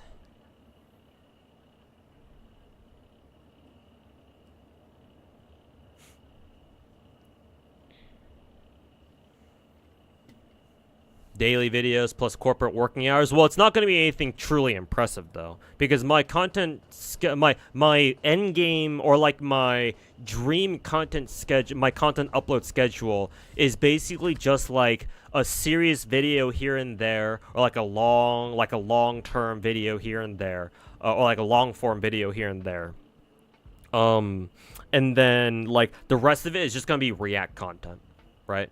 Eventually, what I want to do is I want to get to a point where like if I can't stream every day, I'll stream every Friday, Saturday, and Sunday, like over the weekends, right? And then kind of like what I'm doing now, and then we can just hang out, play gacha, and then like I can just sit here and just react to shit, and I can just have my editor go back to my Twitch VODs and cut out the parts where I'm reacting to stuff, and then edit it a little bit, touch it up a little bit, not too much, just a little bit, right, to make it more appealing to a YouTube audience, and yeah, toss it up on my YouTube channel, and boom, there's the video for the day. Like, that's literally what Tectone does, right? So if he can do it, so can I. And unlike Mr. Tectone, I actually have a lot to provide to a lot of things that he talks about. Not to say that he's not intelligent. He's actually, if you guys, I've reacted to quite a few Tectone videos before, and like he actually knows what he's talking about for a lot of them.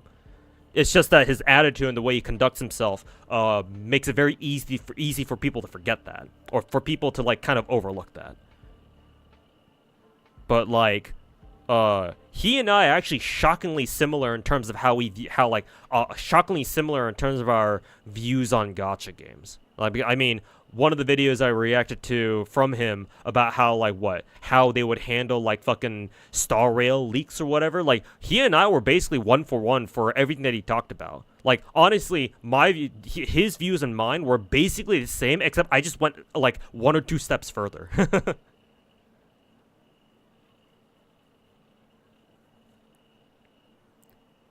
So, you know, bald man is funny, but I mean, you know, dude's got a point sometimes. But in any case, yeah, I can definitely do what he does, because like, there ain't no way I can't do the same shit as he does. The question is, will people want to watch someone like me, as opposed to some funny bald dude with an egg as his mascot? And yes, Hayes, I am seeing that controversy unfold on Twitter right now. It's pretty fucking funny. Kind of fucking funny. It's lovely drama, and I'm fucking here for it.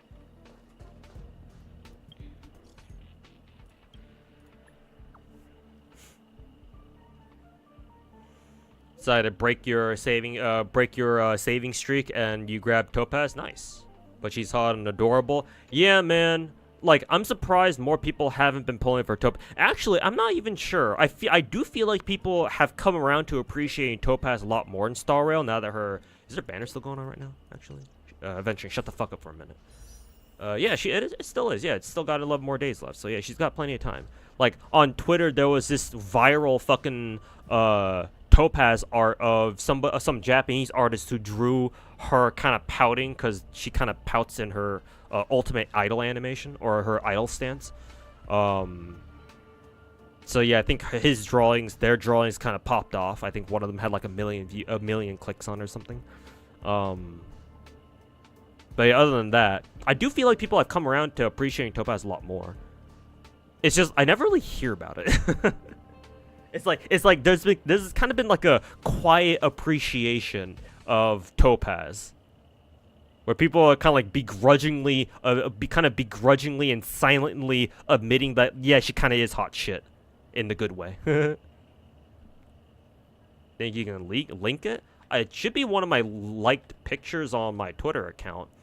The problem is that I don't know if I can bring it up, because it's buried underneath all the other fucking Coomer ass gacha fan art or just anime titty and booba that I retweet and that I retweet and like for all you guys to see. But I can try finding it.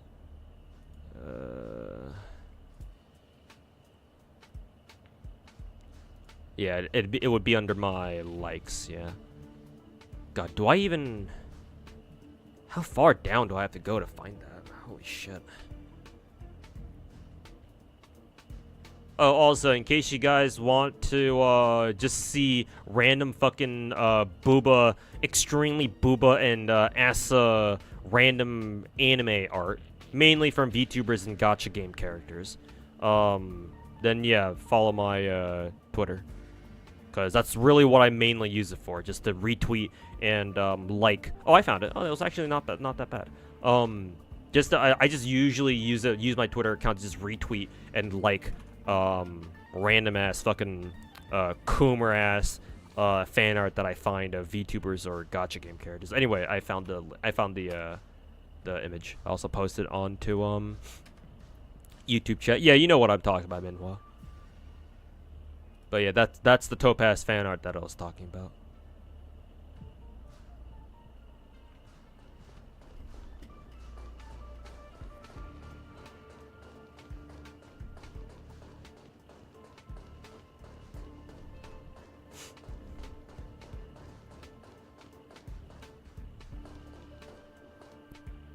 People always make fun of her damage, even though dual DPS teams, she does the job really well.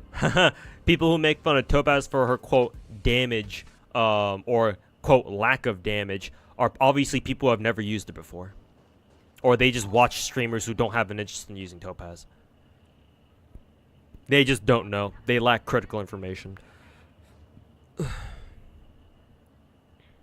Also, Fiery Tepic, welcome back, man. How's it going? Thanks so much for the 34-month resub.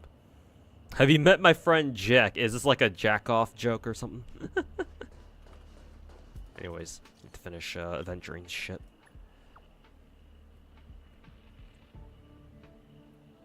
Yeah, they don't understand her role. And the what is it? And the synergy she has with quite a few players, quite a few characters, not players, characters out there. It's just she's just a character who will just get more and more relevant the more characters we get. Right? First it was Dr. Ratio, and then now it's Robin. Probably some more in between as well, to be honest.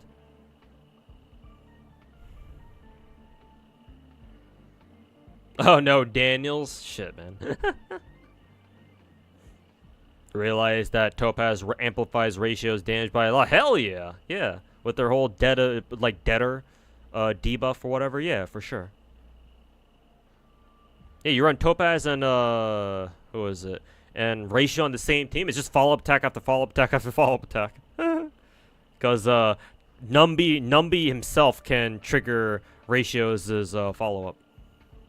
So oftentimes you'll get like fucking Numby Topaz or Topaz Numby Ratio Numby or some shit. Keyboard just shit itself. Whoop, time for a new keyboard. Oh, you know who was ahead of her time? Sort of, yeah. But then again, you can argue a lot of characters kind of like that.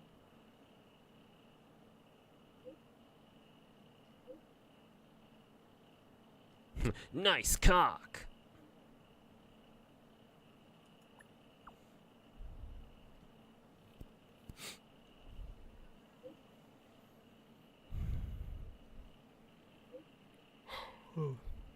Just 4 more days until Wuwa. Yep, have a lot longer to wait, at the very least.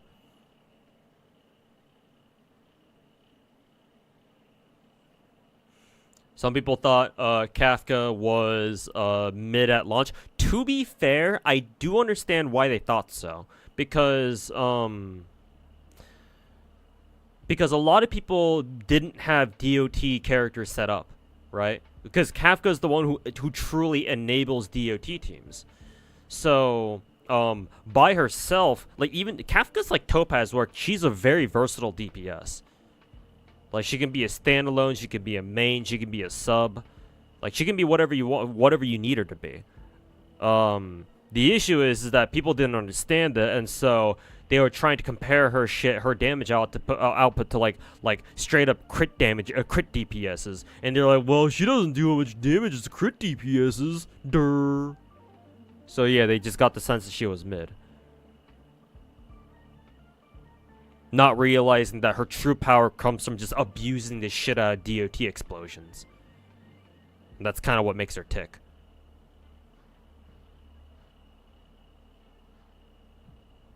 What the hell is DOT characters? DOT stands for damage over time. It's DOT, or you can just call them dot teams as well. If you don't feel like, you know, enunciating every letter out loud. Dot teams refer to teams that put a debuff on enemies and it deals damage for you. So all the, like any of the bleed, burn, what else? Wind shear, right? Shock teams that you see in Star Rail, for example, those are DOTs, because you put a debuff on an enemy and then they suffer damage from that DOT for like maybe 1 or 2 turns after, maybe even 3 sometimes. That's what we call DOT teams or DOT characters or whatever. Also an issue because her best relics at the time was electric. True. But even still, man, she still did quite a bit of damage. Obviously, she does more with on a proper DOT set, sure. But while electric set was pretty trash compared to a lot of the other sets, it was still serviceable. It wasn't like she couldn't do any damage. But people just didn't know how to use her. Now we do. And we have a better DOT set for her, so. Or now we have a better relic set for her, so yeah, it all works out. Kind of funny how DPS stands for damage per second, but everyone kind of came to use it to speak about just damage dealing characters in general. To be fair, what else are we gonna call her? Yeah, it is funny. Because, yeah, we use DPS for characters in turn-based games, which, you know, if you think about it, doesn't really make a lot of sense. But, yeah, what else are we going to call them? Damage-dealing characters? What, DDCs? Nah, bro. Might as well just keep using the phrase DPS, because that's what everybody knows. But, yeah, it is kind of funny, though.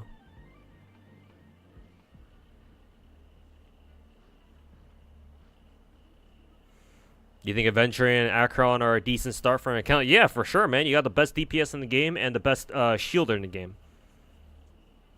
Yeah, for sure, man. Just grab a Harmony character for your account. You're basically good to go. I mean, hey, here, look. We have a great 5-star Harmony character on Rate-Up right now. Today's your lucky day. Go Gamba now. Roll, roll, roll. But yeah, Aventurine and Akron is a great start.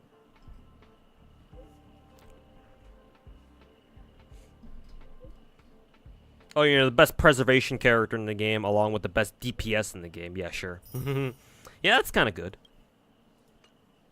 Just, you know, no big deal for a starter account, or for your starter 5 stars, I should say.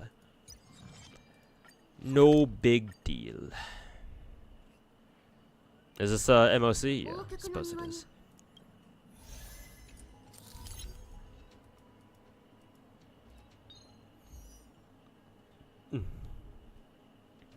So Aventurine is better than Fushwan.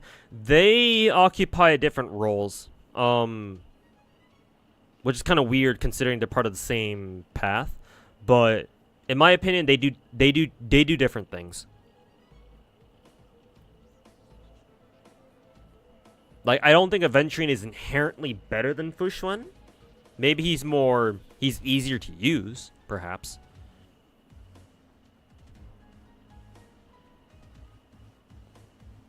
But Fushwan is still very nice to have. I mean, party-wide 12% free crit rate is kind of a, you know, kind of a big deal. If nothing else. But, yeah.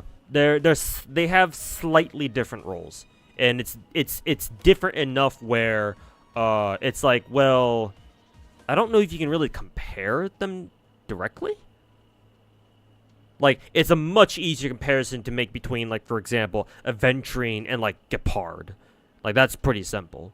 But to compare Aventurine with Fushuen, like, there are some things that Fushuen does that Aventurine can't, and some things that Aventurine can do that Fushuen can't. It's kind of, you know, like, depends on what you're looking for. Does Natasha get better when you level her Eidolons? I mean, you know, her healing gets better. But not much else, I don't think. I mean, to be fair, the Eidolons that increases her, like, for example, her skill or her ult level, that should help.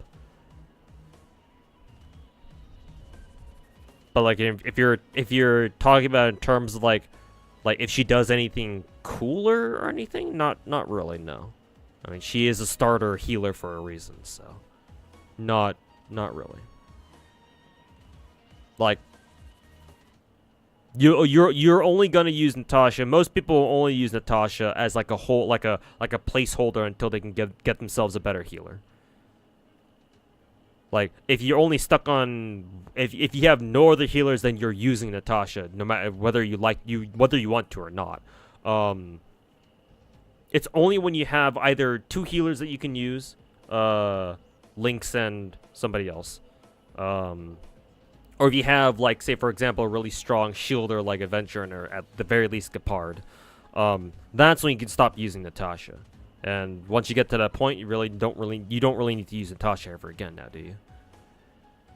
Doesn't Natasha's E6 increase her HP or damage based off her HP? I mean, sure, but like, unless you try to come up with like a dedicated DPS Natasha build, which I don't know why you would, but okay. Yeah, I don't know if that matters a whole ton. Like, to be fair, I've never tried building my Natasha like that, and my Natasha actually is E6. But, like, why would I do that?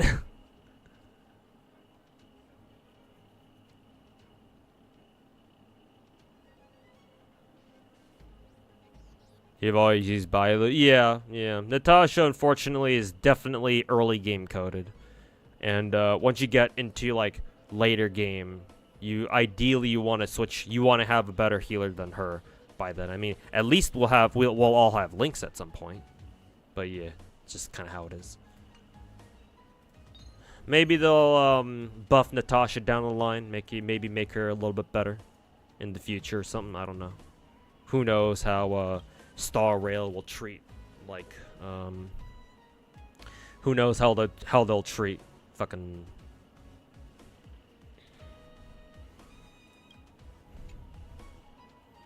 How they'll treat, like, buffs for this game.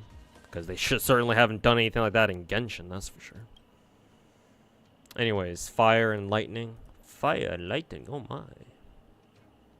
Let's see. We'll run Jingyuan and Sparkle, you know. The classic. The duo. The classic. We'll run Bailu, and then we can run Hyper Carry, so we'll bring along Tingyan, I suppose.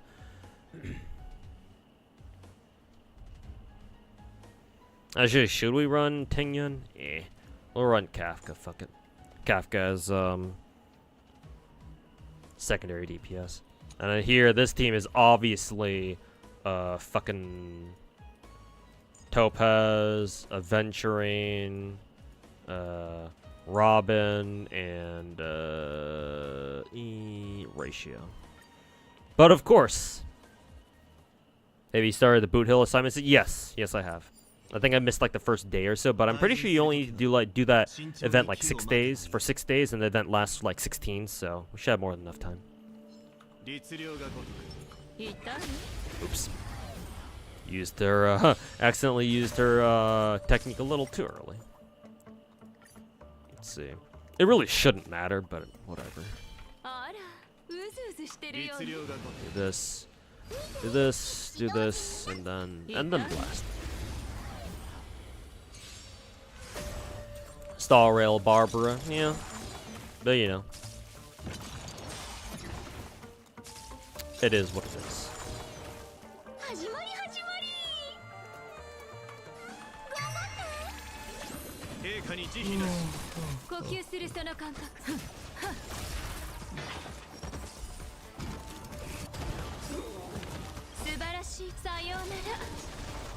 Ten at once is crazy. Got them all up and loaded. Nice, good break. Very good.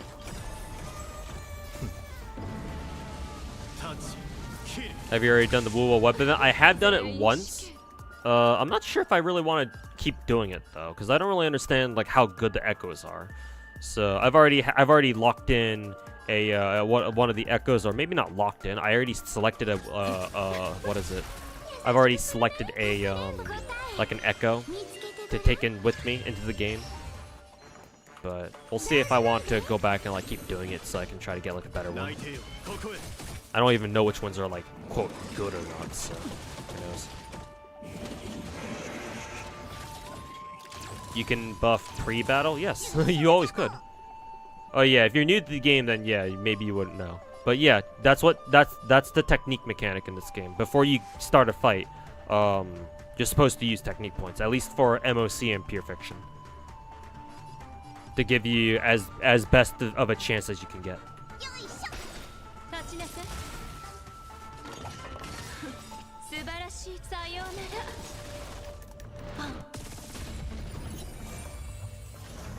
It also includes gacha currency. Yeah, I think so too. I think I got some of it. I just don't remember how much exactly.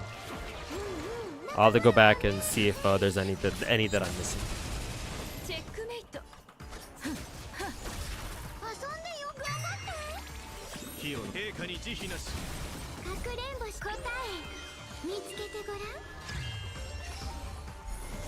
How do we identify 5-star echoes? Because you're colorblind? Oh shit, you are? Well, damn. In which case, I don't know, man. you'd have to just identify which ones are like the 5 stars and whatnot. I'm pretty sure. Ooh, almost dead.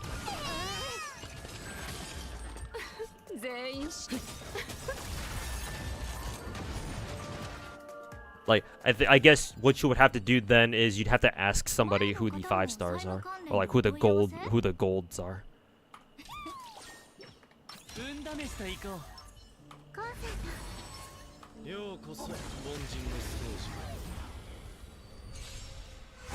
You like the MOC buff is a slightly better ult, where it gives you more charge. Yeah, that's pretty nice. Not gonna lie.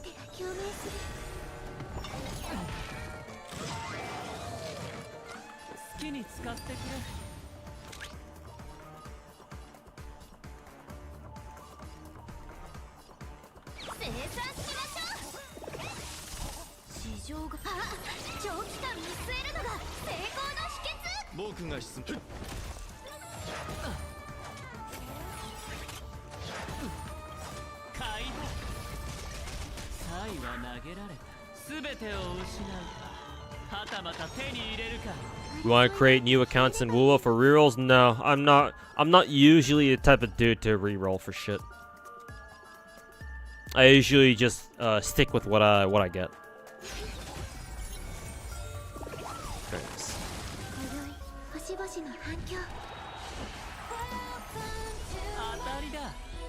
Time for the best song in the game.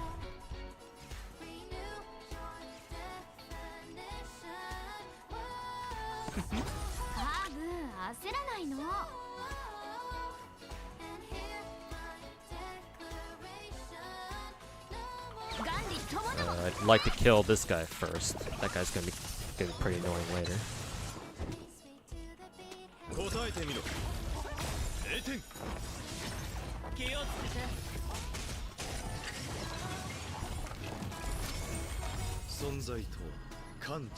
Let's kill this bitch, because this bitch is annoying.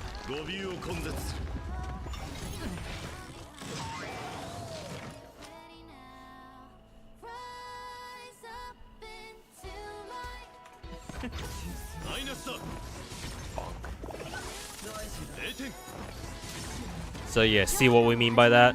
Follow up, follow up, follow up, follow up.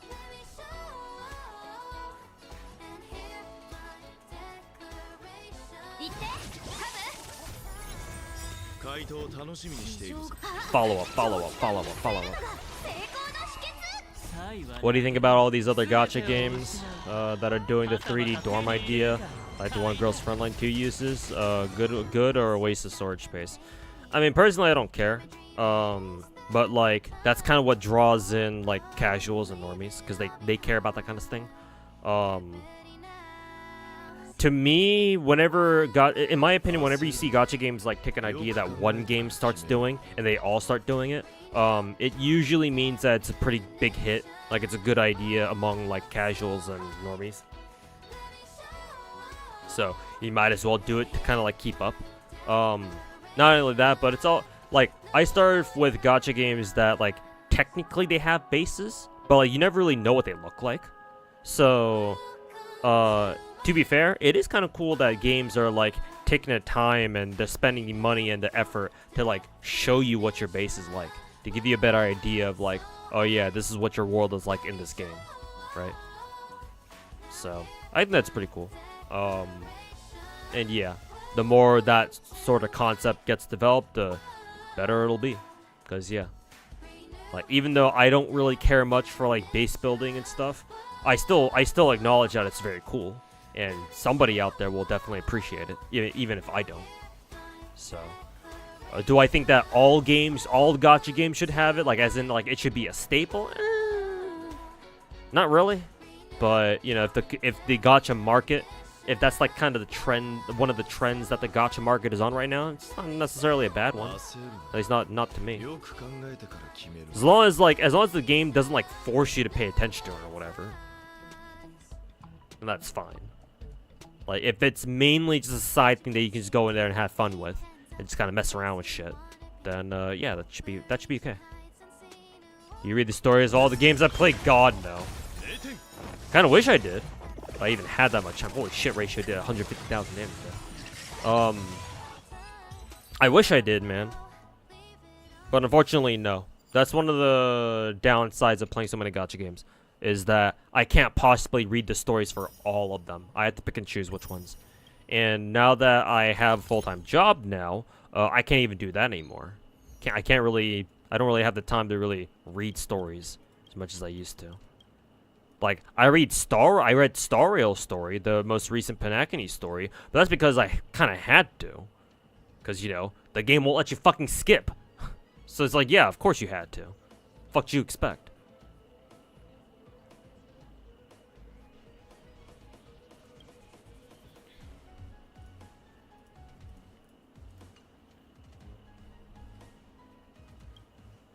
Let's see, what do we want to work on here? I feel like running a Ruin Mei team here. Jingyuan, Ruin Mei. Actually, no. I actually want to run Ruin Mei on... what is it? Do I want to run Ruin Mei on this team? Actually, no. I won't run Ruin Mei with Harmony MC. I'll run Ruin Mei on first half with Jinglu. Did I call Jinglu Jingyuan again? Shit.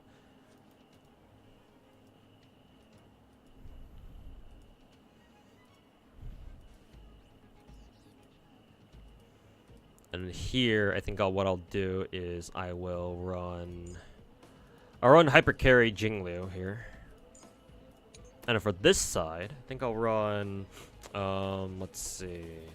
We'll run Topaz again, and then Topaz will bust out the HMC.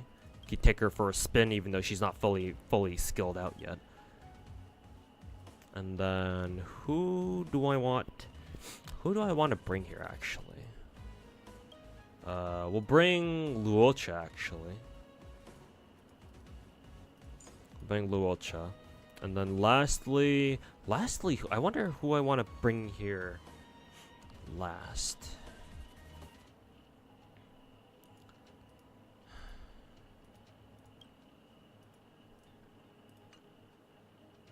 Actually, I could bring Gallagher on this side too. Fuck it, we'll just keep using Luocha.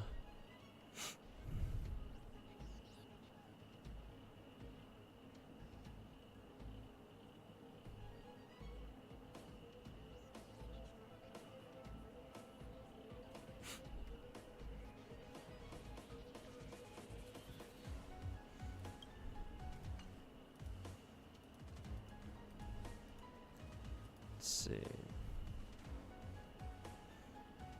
I actually don't know how good Blade will be here, but I want to bring him here just because.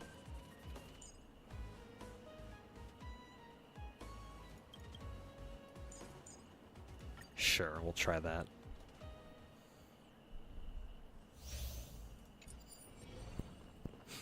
Really like Robin, thought her ult would be annoying, but it's hardly noticeable. Well, yeah, that and it helps that the song is an absolute fucking banger. I never get tired of listening to that song, man.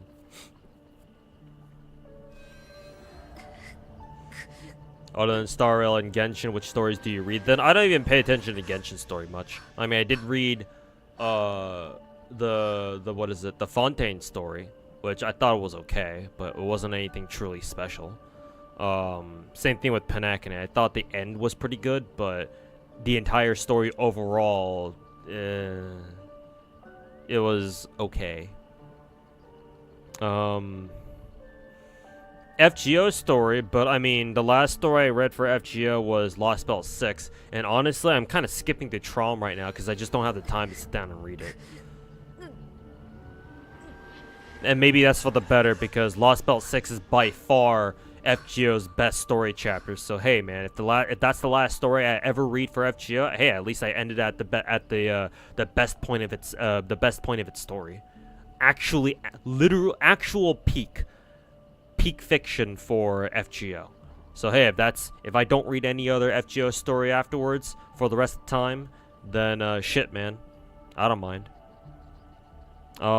I do want to read Blue Archive story, but I was planning on going through and reading it had I not gotten my new job, but I have gotten a new job, so that plan just kind of went out the window.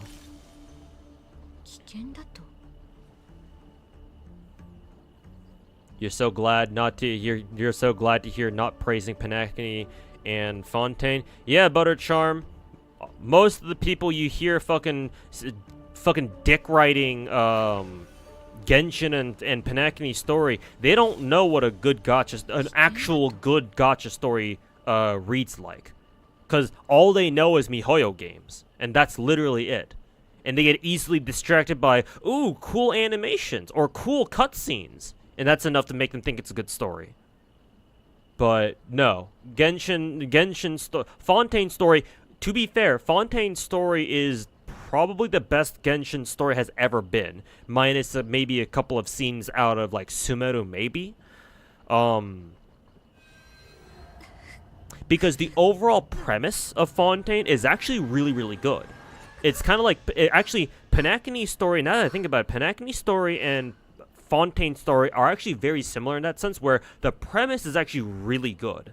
And the ending, like where the stories end off on, or like the reveals and the ends are actually pretty good, but the execution of everything leading up to it is so fucking messy that just kind of pervades through the entire story. Like, we had to read through all this fucking slop for the first 2 chapters, right? And actually, in both Genshin and Star Rail, actually. Genshin for Genshin 4.0 and 4.1, and then Star Rail for 2.0 and 2.1, right? And then 4.2 and 2.2 is actually when things actually start getting good.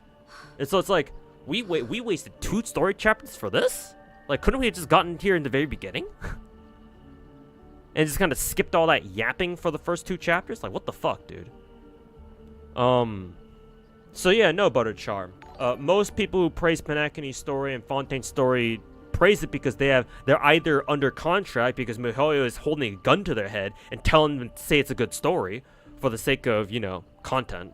Or they legitimately don't know what, they don't have any perspective, man.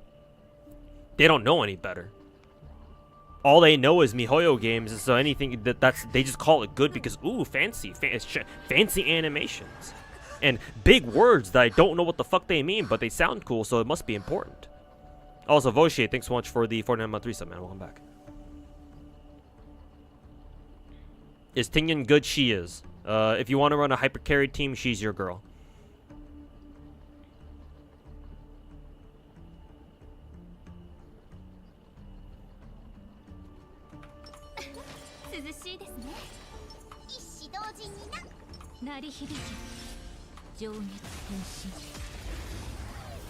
Hoyo game Andes, yeah.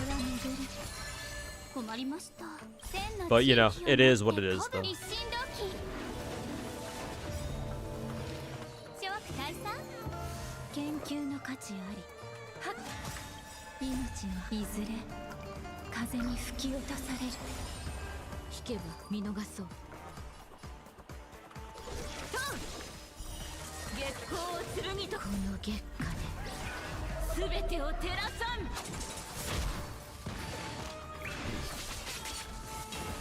Loved Lost Belt 6, but for you, FGO peak was Atlantis. Ooh, interesting. You actually liked Atlantis more.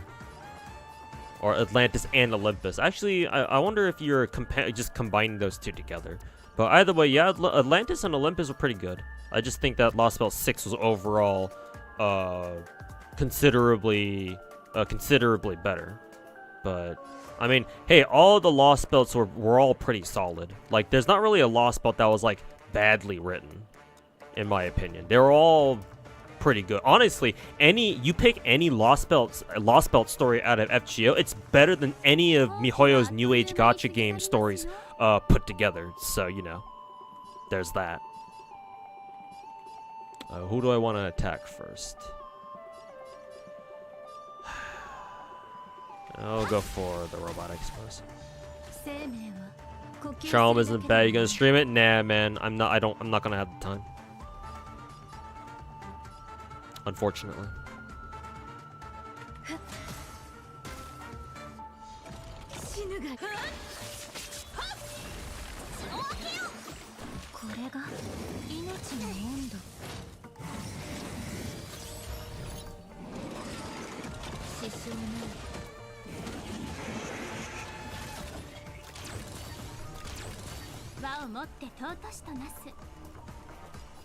Let's see.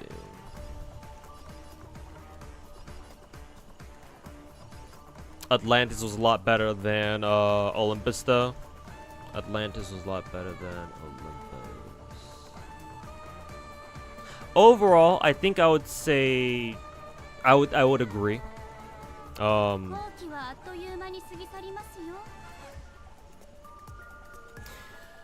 Yeah, I think I would agree by a little bit. That being said, the ending of Olympus where shit goes down with who is it? Anna Mars, not Marisberry, not him. When you face off against Wodime, that was pretty fucking good though. Like, to be fair, I didn't really care much for all the Zeus shit or like the god shit, but Wodime, now that hit different.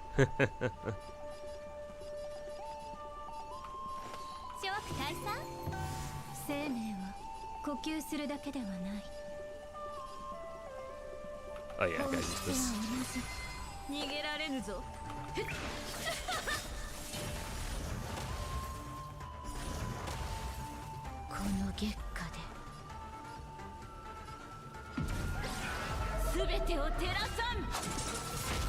Trauma is a better read so far than what you experienced in Star Rail story. I mean, why am I not surprised?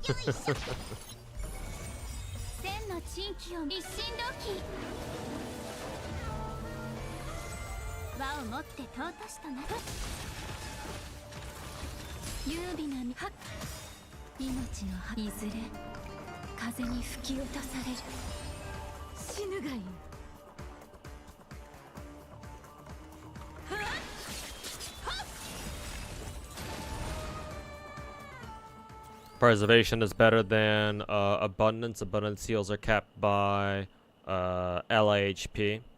Yeah, to be, especially now that we have Aventurine. Now that we have Aventurine, yes, there is a very solid reason to just not even bring a healer anymore. Because if your Aventurine can give your team enough shields, then yeah, you're good to go. The issue is with higher MOC floors where enemies start doing a lot of damage. And they're also very fast too. So it's like, will your Aventurine shields be able to keep up is now the question. But everything up until then, yeah, Aventurine is good enough as like your solo sustain.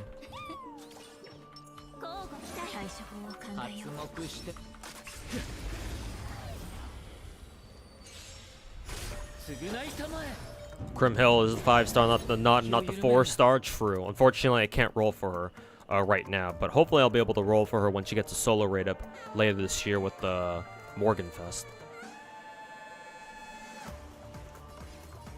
And Blazing, thanks so much for the 38-month resub, man. Welcome back at tier 2. Thanks so much, man. In case it didn't catch a resub.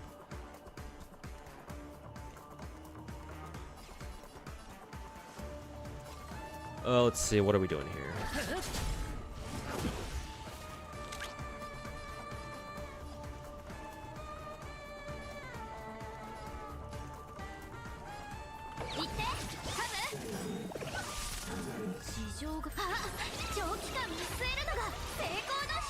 He's completely fine even at high MSC. Ooh, that's good to know then.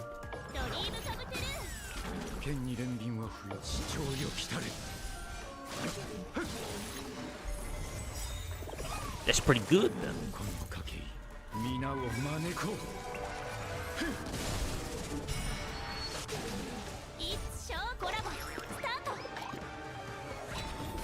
Alright, super break time. I wonder if I should kill this guy. No, I want to hit this dude.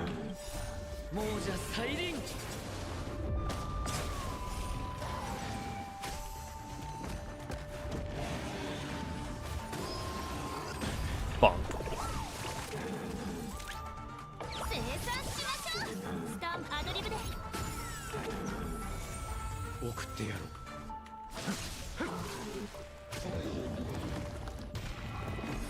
Meme time. Ow. Ow.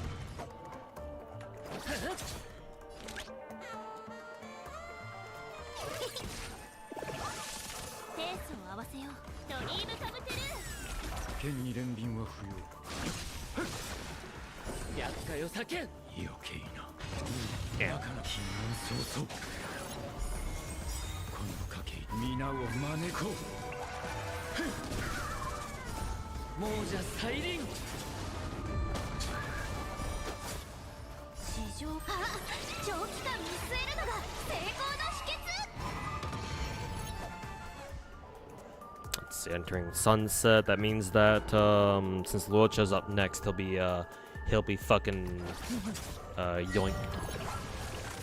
Actually, is it for phase 1? Is it whoever acts first? No, I think it's whoever acts last. Once the meme's done charging up, I'm pretty sure.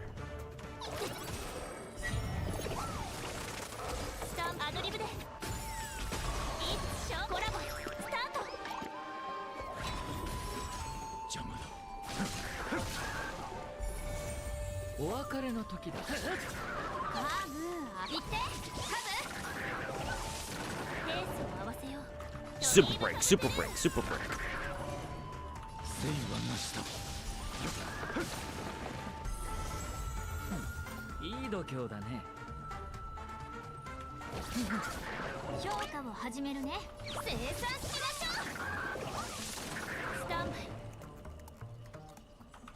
I believe, who is it?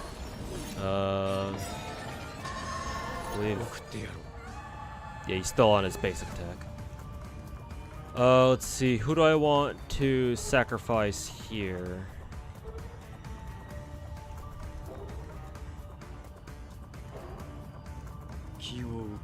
Do I want to sacrifice Topaz, actually? No, I think I'll sacrifice, these two.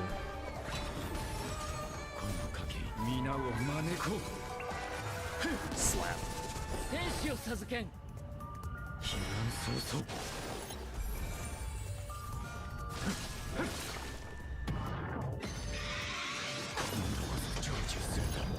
Yoink.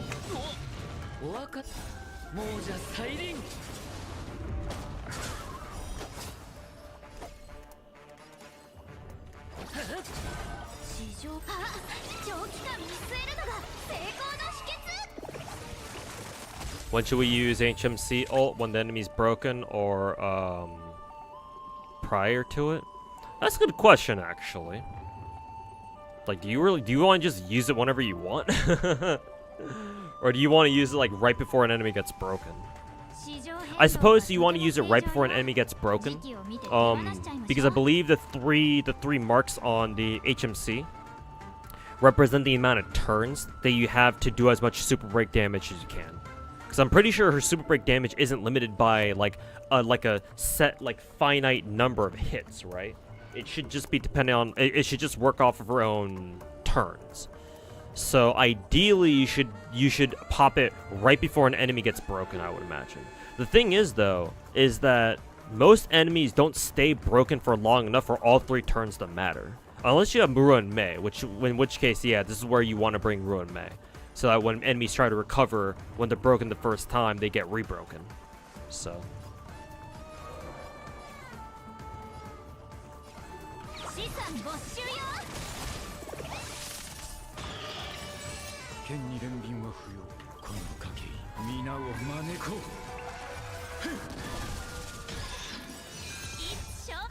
Yeah, like here, I just kind of wasted her ult here. Not like it matters, because she'll get it back by the time she X again, though. Or by the time her stacks run out, at least.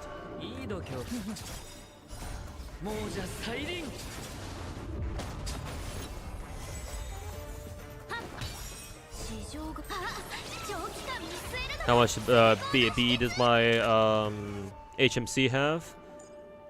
She should have about 277. Actually, no, she has 333. How does she have that much? How does she have that much, actually? Because on her stat sheet, regular stat sheet, she has 277. So she's getting another 60 from somewhere. I don't know where. Because she's running S5 Memories of the Past. This is her best 4-star light cone because it gives her a ton of break effect. I'm assuming either her ult or her... Let's see. Yeah, her ult is giving her 26% because her ult is active right now. Does her talent give her anything? No. Let's see. Her technique does, but it's not relevant right now. Yeah, she's getting a ton of break effect from somewhere, but currently my HMC has 333.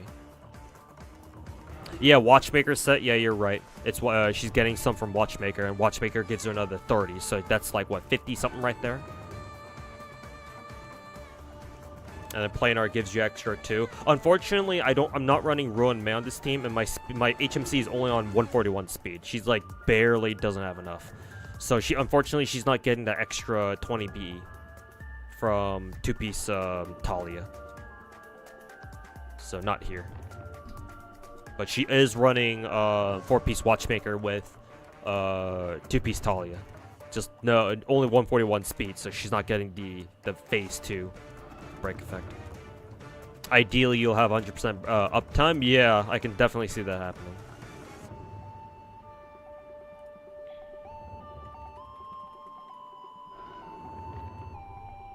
Right below cap. What is cap for BE actually? Because I wasn't even aware there was a cap. No, to be fair, I can kind of understand that there kind of needs to be one. Do I want to use skill or do I want to use a basic? Does my blade have? I think he has one more turn on his enhanced basic. If I'm remembering it right, that is. Ow. Ow. Yeah, he does.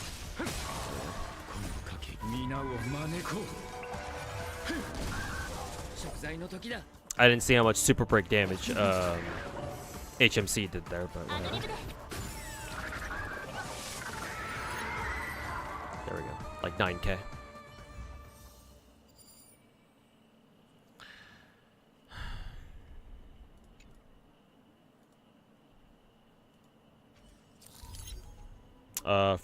Not for B, for speed, yeah, because who is it? Ruin Mei should give everybody on her team like what, 10% extra speed.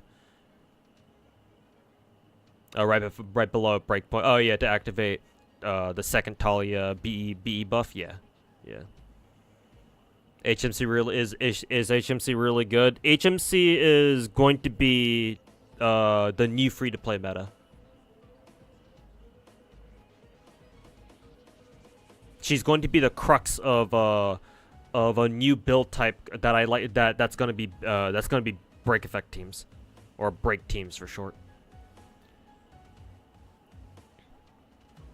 So yes, if you haven't gone through 2.2 yet to unlock HMC, you should. Like literally, the best thing to come out of 2.2 story is HMC, because currently she has a mechanic that's unique to her and it's very powerful. So you might as well invest into getting her unlocked. Ooh, we have to deal with these motherfuckers. All right, Silly, where you at? Oh, not you. You.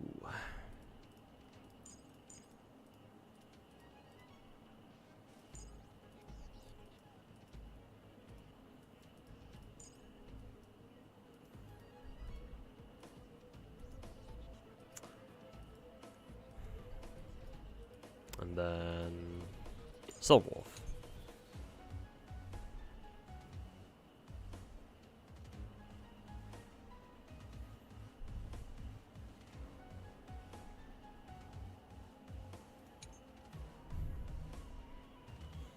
Actually, instead of Lynx, I think I'll run Fushuan here. I'll try to run the risky Fushuan solo tank, and we try to kill them before they kill us strat.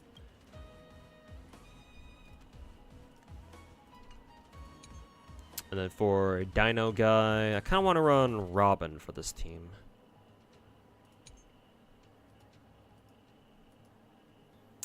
I kind of want to run Robin. So I think what I'll do is, let's see, Kafka, Robin. We bring a sustain. Let's go with, you know who would be really nice to have here? Huo Huo. Guess who I don't have? Take a wild guess. Which sustain do I want to run here? Bailu, fuck it. When in doubt, Bailu. And then Black Swan. Yeah, we'll run this. This is when is MC actually good in gacha games? I know Epic 7, the main character in Epic 7 is actually pretty good. At least back in the day, people used to use him, the main character in Epic 7, as part of like PvP teams. Not sure if they run him anymore though. Let's see. Do I attack with Silverwolf? You sure? Let's go with Silverwolf. Hey, RJD, how's it going, man? Welcome back. Hey, Black Sun Wukong Arises. How's it going, man? Welcome to the stream. Mash is also very good. Defensively, yes. Camelot Mash is defensive for defensive purposes is very good. Orton X Mash is trash, unfortunately.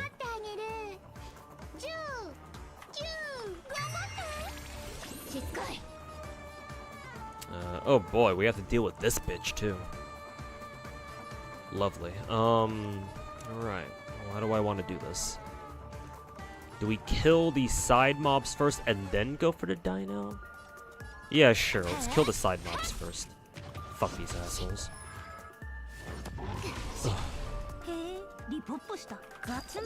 Put quantum weakness on this bitch though. Wow, did she really break her in one hit? What the fuck?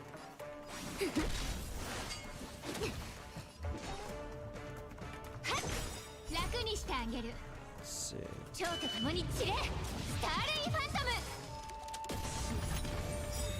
we go.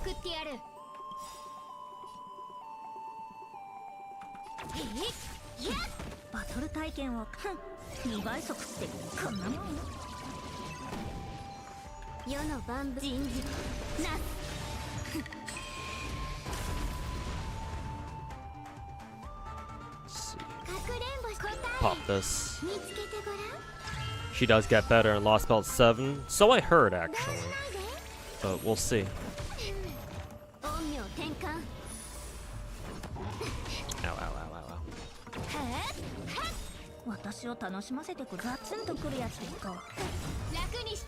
Alright, let's see if this one shots. Yes, sir. Let's see. I think same deal here would go for the giant space mech dude.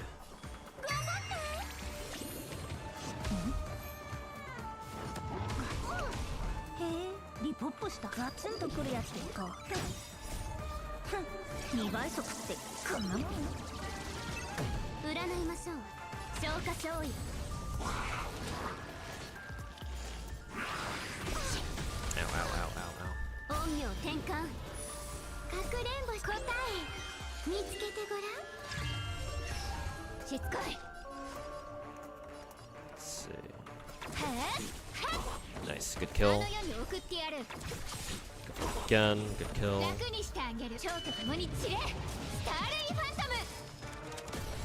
There we go.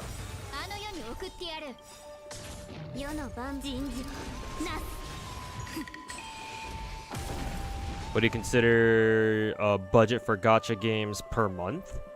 I mean, it depends on how much money you have and how much you want to spend. If you're asking for mine, I mean, back in the day when I used to whale a shit ton, I used to easily spend like fucking anywhere from 2 to 4K a month, which honestly, thinking back, I probably shouldn't have spent that much, to be perfectly blunt. But that's what I did, and now I'm paying the price. But you know, it is what it is. Nowadays, maybe a couple hundred at most. Eventually, I'd like to get back into my good old days of just fucking setting Benjamins on fire for anime titty and ass. But unfortunately, right now is not really a time for the time for that, you know.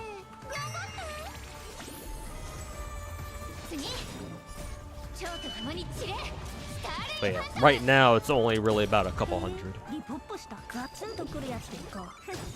But you know, one day I'll be able to get back up there like I used to.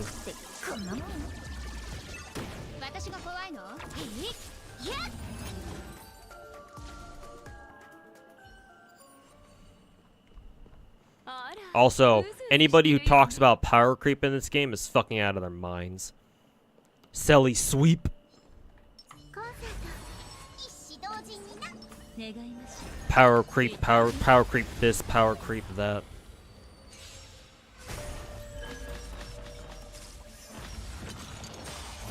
Time to buy all the top-up double bonuses. Hey, I'll do you one even better, Lemon Eugen. I used to max refresh resin in Genshin back in the day for like the first 3 years. For first 2 years actually. 2, 3 years? Something like that. And for like the first like 6 months of Star Rail, I used to max refresh Trailblaze power to get a head start. Honestly, I kind of want to do the same in WoWa because in any gacha game, the earliest parts of the game, or like the first like couple of weeks to like couple of months that you play a gacha game, are your most important because that's when you're first developing your account. Assuming WoWa even has anything like, you know, max refreshing like stamina, which it's a Genshin clone, so obviously it has to. Like, who are we kidding here? But suppose we'll see.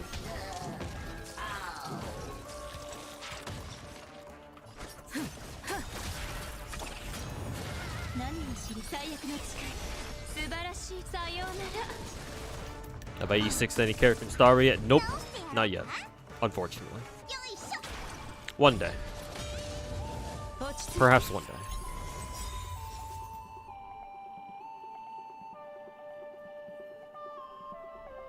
Did you see the Azure Lane Chinese stream? No, I did not. However, I did see that one of our last update from yesterday, I think. Like, we had to download like 10 gigs of shit. Like, I don't know what the fuck that was for. Well, I'm assuming they kind of updated the infrastructure of the game so that they can support more fancier live 2D shit in the future. So I'm assuming that's what it was about. Whatever they showed off on the Chinese stream. But I didn't watch it, so I have no idea. All I know is that we're gonna have a new French UR event. We're gonna get double URs like we did with the Laffy event, I'm pretty sure. So looking forward to that at least.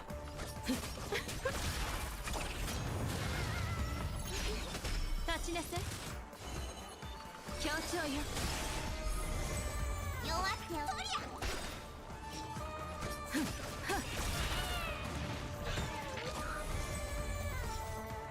see here.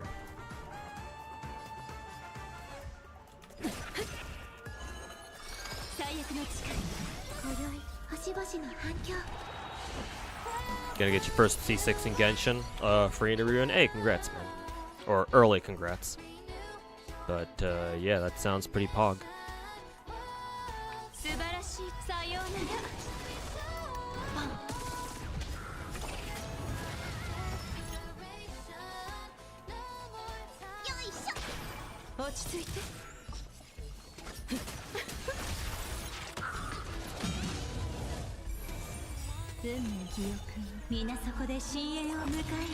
Hey Zakuda, how's it going, man?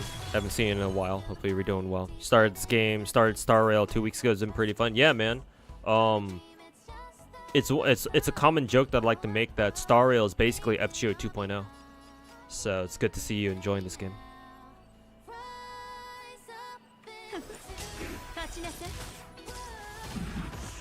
Damn, that did a lot.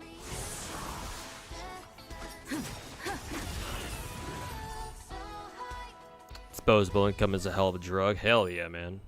When you have the money to spend on whatever you want, it's a very powerful feeling, man. Obviously, just don't get, just don't spend too much. Like the 3D stuff for you? Sure, yeah, why not? Maybe I'll check it out later. Hey, Malice, how's it going, man? Got a cat be somewhere. All right, take care, man. Hopefully we'll see you next time. Did they finalize the release for WoW? Yeah, Blazing next week, on the 22nd, in like 4 days or so. 4 or 5 days. People claim power creep is literally a skill issue. For some games, it's different. Other games is more of an issue than others.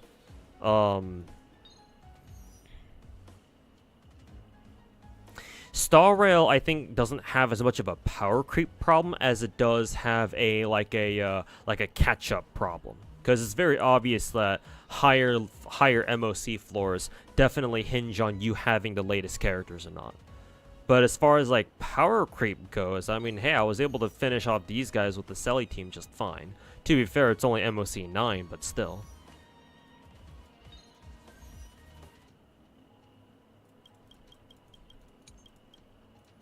Let's see.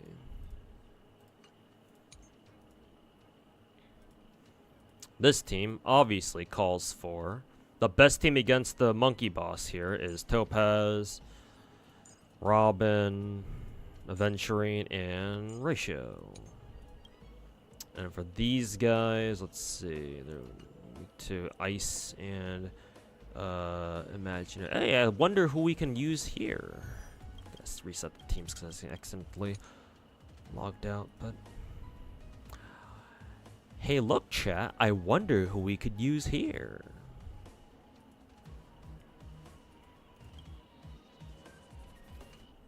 Let's see, Ice DPS. That will mean Jinglu. Jinglu, Ruin Mei, HMC, and then Luocha maybe? I'm not too sure about this team actually, but we'll give it a try. We'll see how well that team works, if it even works at all.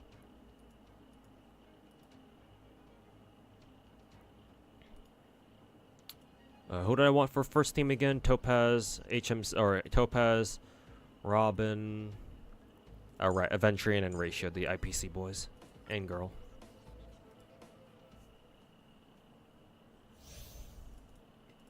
FGO with the worst story, yeah, I know, right? Combat in this game is so much better than FGO, it's insane. It's a lot smoother. I don't know if it's better, because FGO is infinitely more complex than Star Rails is. But the thing that I like about Star Rail's combat, Zakuda, is that there's a very nice flow to it.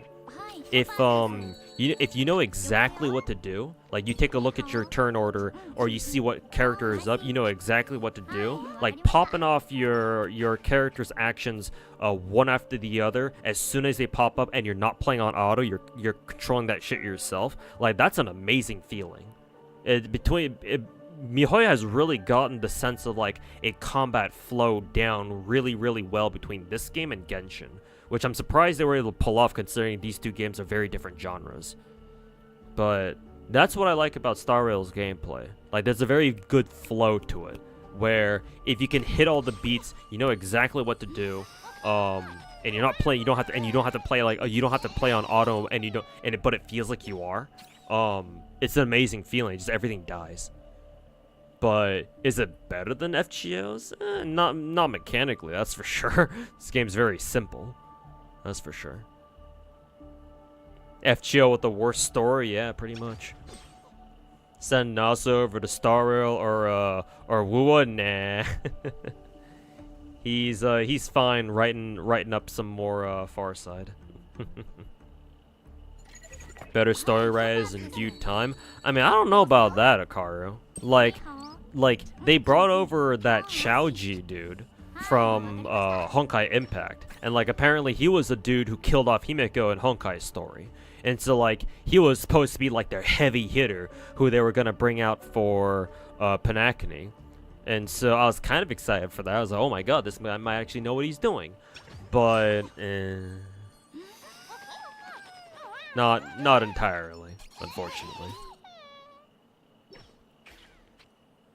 Like, he's not as good of a story writer as I thought he'd be. I don't know, maybe he can improve too, but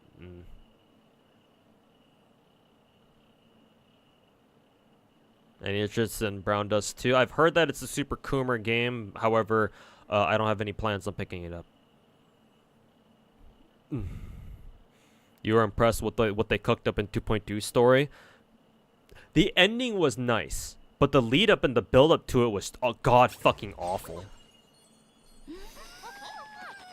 I mentioned this before, Zakuta, before you got here, but I told my chat that one of the big problems that I had with Panakani's story from the entire thing from 2.0 to 2.2 is that like I can't get rid of the sense that the story just feels very messy. My opinion is that the writers knew how to end Panakani's story. They just didn't know how to get there, or they just didn't know how to get there well. So like most of 2.0 and 2.1 were like you just kind of stumbling through the story, and it all suddenly starts making sense by the time you get to 2.2.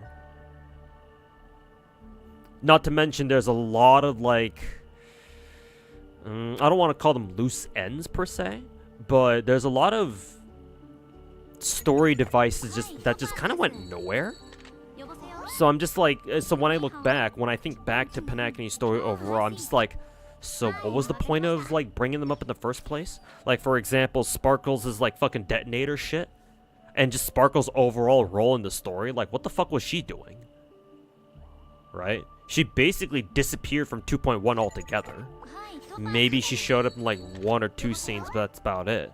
And then for 2.2, she barely shows up at all. Maybe she shows up again one or two times before the very end, where you see her like kind of waking up with all the other Panakani's citizens or whatever. So it's like, okay, so what the fuck was the point of her giving us like her little funny little, you know, explodey buttons? Like, are they gonna explore that in a future like interlude or like a side story or something? What the fuck was up? What the fuck was up with that? Also, what was the point of Aventurine sacrificing his fucking stone anyway? His stone head, whatever the fuck. His main Aventurine Jade or whatever. Like, it was supposed to be this big, like, story plot device or whatever for during 2.1, and 2.2 it turns out, oh yeah, whatever. It's kind of, oh yeah, you sacrificed it for nothing. Huh, cool. Go fuck yourself. To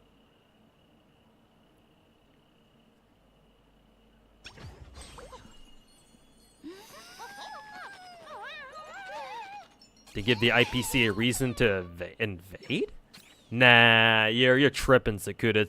Them breaking Aventurine's fucking rock thingy wasn't the reason. They were Zakuta. Their justification for the IPC taking over Panakani was they were trying to uncover like Panakani's secrets so that they could use that as a way to like force the family's hand. Not because of Aventurine's rock or whatever.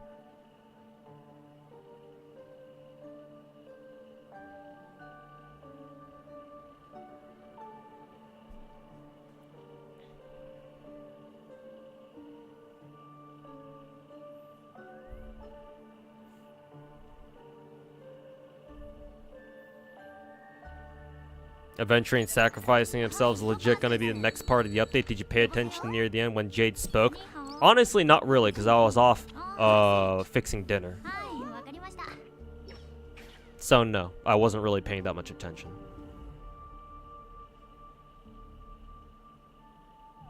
Oh, speaking of sacrificing himself, I wasn't even talking about adventuring fucking throwing himself into Acheron's black hole or whatever. But speaking of that, actually, also, I really don't like the way that they just said, oh yeah, by the way, Argenti saved adventuring from the black hole. And that's why he's back. So, okay. What a very anticlimactic ending to that whole shit. They ended 2.1 on this whole dramatic adventuring fucking setting off into the sunset, if you can even call it that, right? You know, whole fucking, you know, sob story about his backstory or whatever, right? Saying goodbye to his past or whatever the fuck. And in 2.2, it's like, okay, yeah, he's back now. Adventuring saved his ass, but oh, not Adventuring, sorry. Argenti saved his ass, by the way. It's like, okay, well, the fuck was, I don't know what the fuck was that, what that was about, but sure.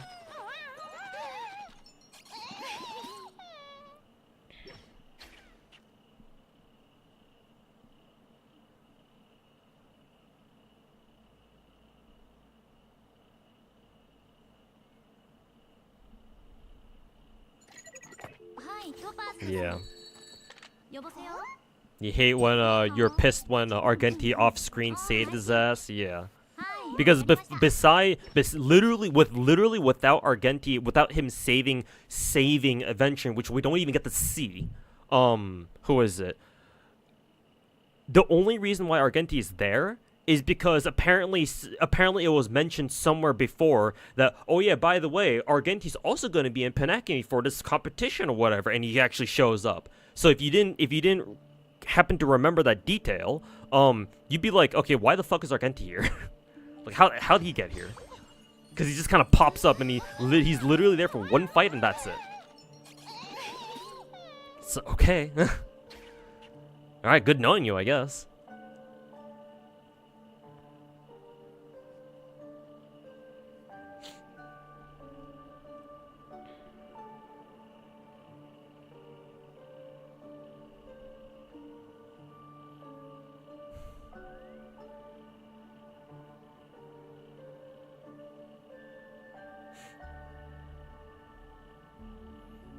Yeah, as far fought Argenti, yeah, because that was far more entertaining than you know, the yap fest that was Penacony.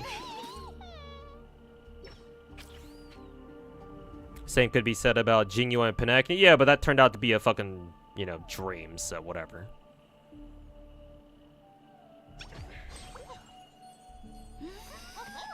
Oh, and one more, another thing with the whole Boot Hill thing, where like when they were trying to put together a plan to stop, like break everybody out of the dream, towards the end, with Boot Hill's plan of like, you know, shooting a shot up in the air and then calling in all the other fucking galaxy ranges to come in. Like, what was the fucking point of that again? I legitimately don't. That's a legitimate question, by the way.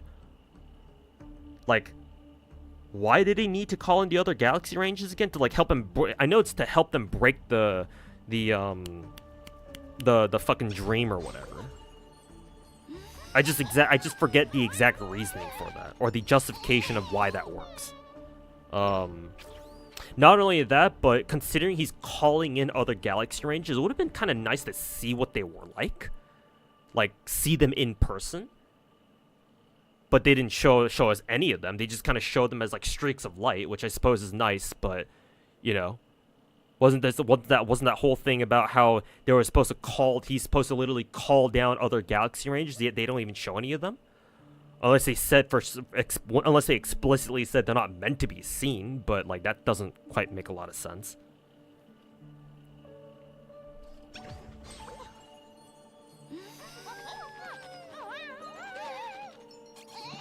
2 seems to want to explain the entire story for him. Well, to be fair, that's kind of what Penacony feels like. Because I certainly wasn't asking these kinds of questions after I was done reading Lost Belt 6. So the fact that I have to ask you guys this many questions about what the fuck happened in Panacony to like kind of fill in the holes, that should kind of tell you something. Because if your story is good, you shouldn't. Somebody who's finished reading your story shouldn't have to ask these many questions.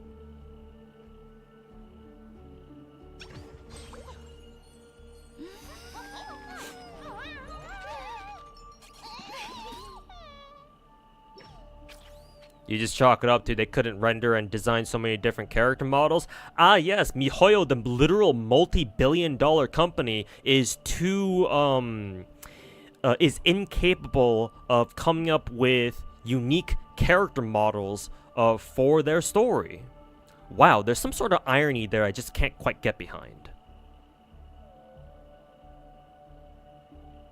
With so many gachas coming, you ever think about which ones you'll drop if needed? I ain't dropping any. I already dropped one, actually. Technically, I still have access to my account, though. And it's Girls Frontline 1. It's the game on the bottom right. The girl in the Christmas bikini, I guess. But, yeah, I already dropped that game. But I dropped that, like, earlier this year, so it's not like I didn't drop it because of new gacha games coming out. I dropped it because I stopped having fun with it.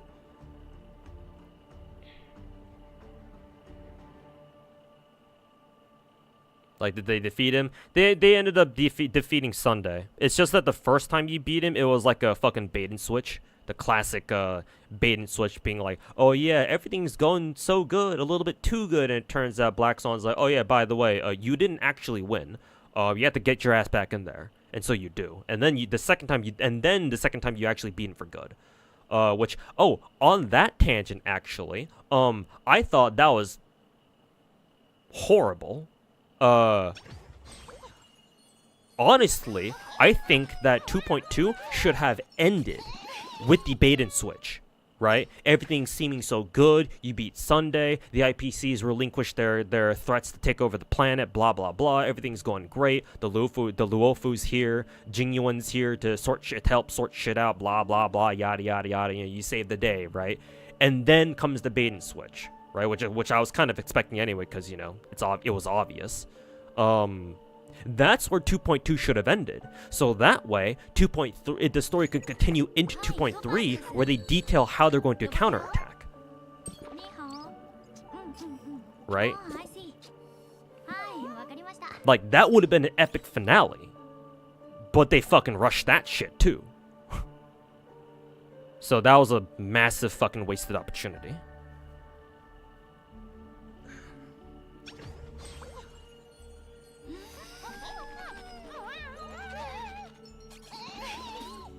.0, 2.1, 2.2 all felt very disconnected in terms of tone and goal. I wouldn't say it felt disconnected. Maybe I think the reason why you felt that way for 2.1 specifically was that 2.1, half of it was just basically Aventurine's backstory. So like that took you out of the story really, really hard. With the amount of with how hard MiHoYo was trying to shove Aventurine's backstory down your fucking throat. Like, had they cut his backstory down by half, that would have been perfectly fine, and it still would have gotten the point across. So maybe that's a problem, or maybe that was one of the contributing factors to why you felt it was disconnected.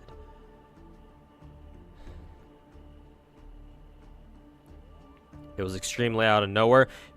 My Twitch chat was theorizing that MiHoYo felt the need to to give him a super fucking, you know, sob story backstory because they knew that he was right after Acheron, and so they needed to like try to bait people into rolling for Aventurine too. Which I don't know how well Aventurine sold. I'm assuming his band did pretty well. Obviously, nowhere near as much as Acheron's, obviously. But I mean, hey, if Aventurine's banner did better than like other like, you know, other 5-star guy banners, then sure, I guess mission accomplished, right? Boot Hill said Galaxy Rangers are kind of lone wolves. I mean, yeah, I remember that part. But like, they did agree to come to the aid of one Galaxy Ranger should one of them like summon them, right? So like at that point, their whole lone wolf thing just like for a little bit anyway shouldn't matter. Because the whole point is that they're coming together to, you know, work together for the sake of one dude or for one of their own. So like it would have been nice to see what they fucking looked like instead of just seeing them as like fucking meteors in the sky. What? Because what? Is all that does, is all the little, like, the summoning thing that a Galaxy Ranger do is literally just summon a fucking meteor shower and that's it? Like, that's it? And everybody just fucks off again? Like, what was the point of that?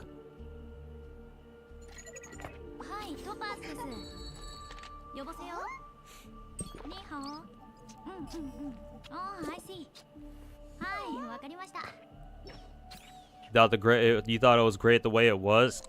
I'm surprised, man, considering you and I both come from FGO, but I mean, hey, if you liked it, that's great. I didn't, however. So. And the reason why I care so much is because Panacony's premise is actually really, really fucking good. It has a really good cast. It has a really good premise. It has a really good setting. Like, those kinds of things, like, are the kinds of, like, the quality of what Panacony had to work with in terms of characters and story devices and setting were like, this should have been like a fucking S-tier story right off the bat. Which is why I cared so much about reading in the first place. But they just, the execution was so fucking sloppy, bro. Like, even when the parts were good, they didn't execute it perfectly.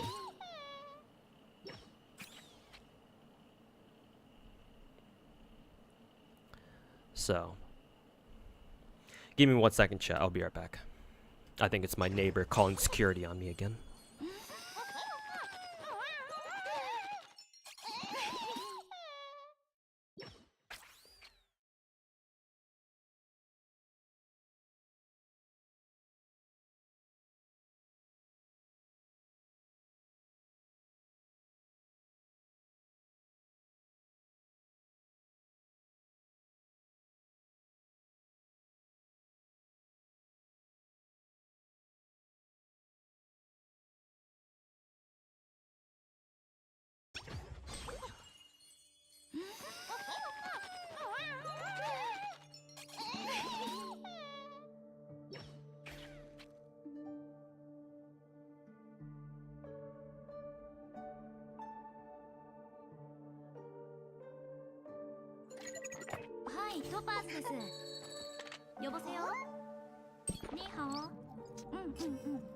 I see.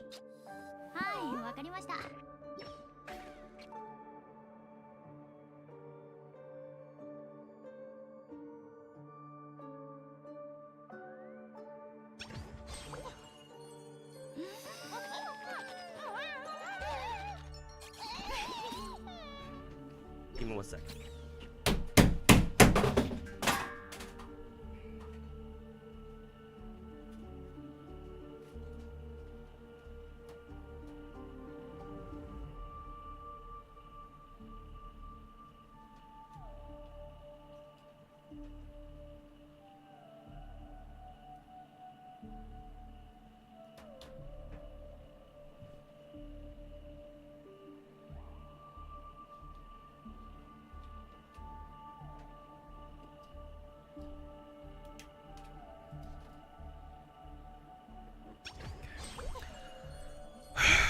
Can't wait until I fucking move out of this place eventually.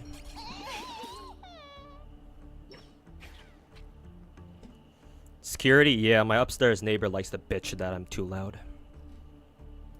Not my fault. This fucking place doesn't have good enough soundproofing.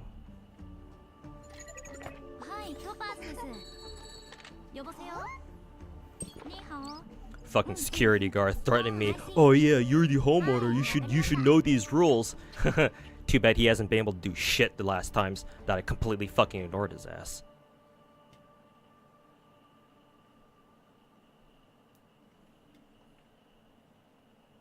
All right, let's see how much of a colossally annoying fuck I can be throughout the rest of the night. Maybe one day, when I'm not fucking dead ass broke, I can maybe buy some sound dampeners for the room. But ideally, I just like to move out of here in the first place. You have a house, right? Yes. Unfortunately, I have neighbors. Do you play any games that aren't gachas? Yes. Not too much though, especially now that I got a new job. Me and my boys have been looking to... We've been waiting on the new Project Zomboid update.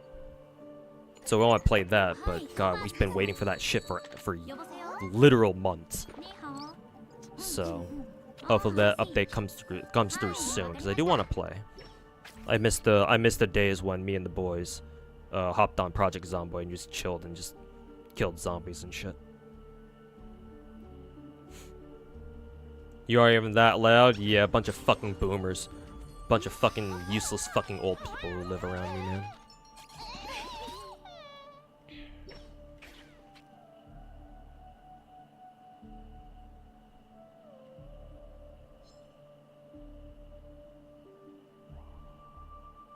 You aren't even loud? Yeah, I can definitely be louder.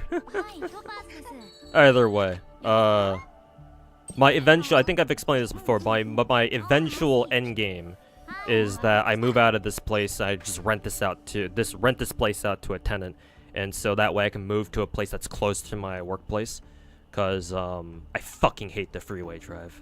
So if I can move out, then yeah, that'd be best case scenario. But unfortunately, that's not really an option for me because I have no money. Anyways, moving on. I didn't see. Did he get his... Okay, now he did. Unfortunately, I'm not going to be able to start with the ratios of skill too, but whatever. Oh, excuse me.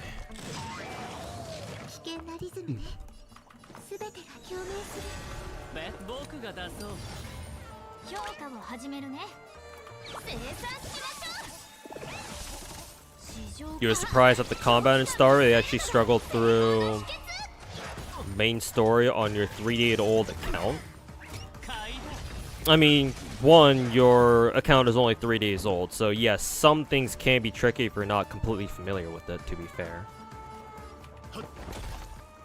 But mechanically speaking, this game is not complicated at all. It's very simple. The most complicated this game is like understanding speed thresholds, I suppose. That's really about it. This game is really not that complicated. Like, we both come from FGO backgrounds. Like, FGO is 3,000 times more complicated than whatever this shit is. This game is just really, really pretty. And it just feels good to play. So. Let's see.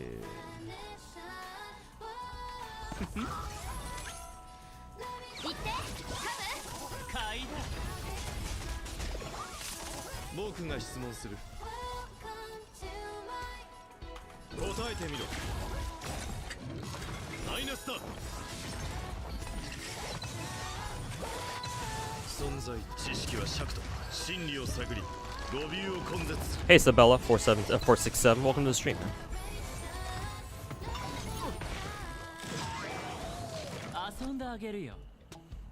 Ain't no way, FGO is just 3-turning everything? I mean, for farming, yeah. I don't know, were you 3-turning all the challenge quests you're coming across? Cause, I sure wasn't. And you know my FGO account's pretty good.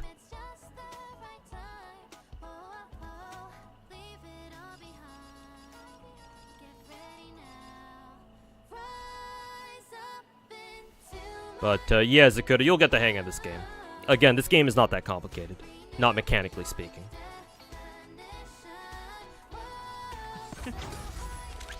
FGO 2 never. Don't worry, Akaru. This game basically is FGO 2.0.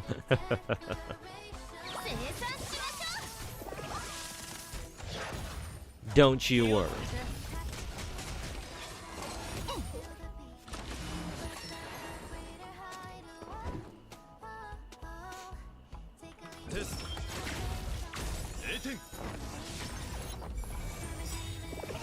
Ooh, very nice. Let's see. We'll just go after this guy first. 市場が長期間見据えるのが成功の秘訣 CQ is just throw some bullshit together and use command spells if it doesn't work out. Definitely not as enjoyable as Star Rail combat.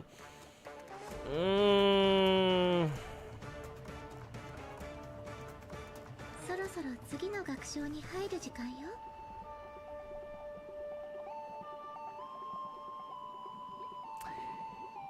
Yeah.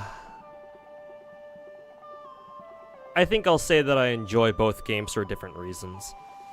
I'm thinking that you're just really burnt out on FGO, so you don't really enjoy it anymore. Whereas Star Rail, you said you just started Star Rail like 3 days ago, so yeah, this game is new for you. So yeah, obviously it's gonna be fresh.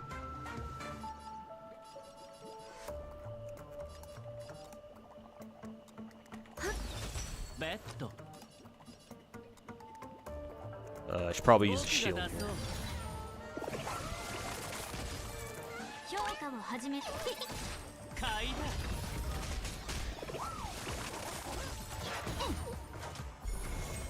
僕が質問する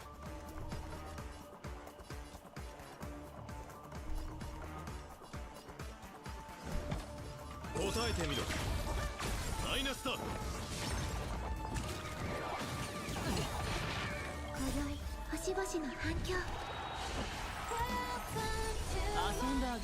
You like farming in FGO, but you hate harder content because it's so gimmicky and cheap. I suppose, but you're not wrong.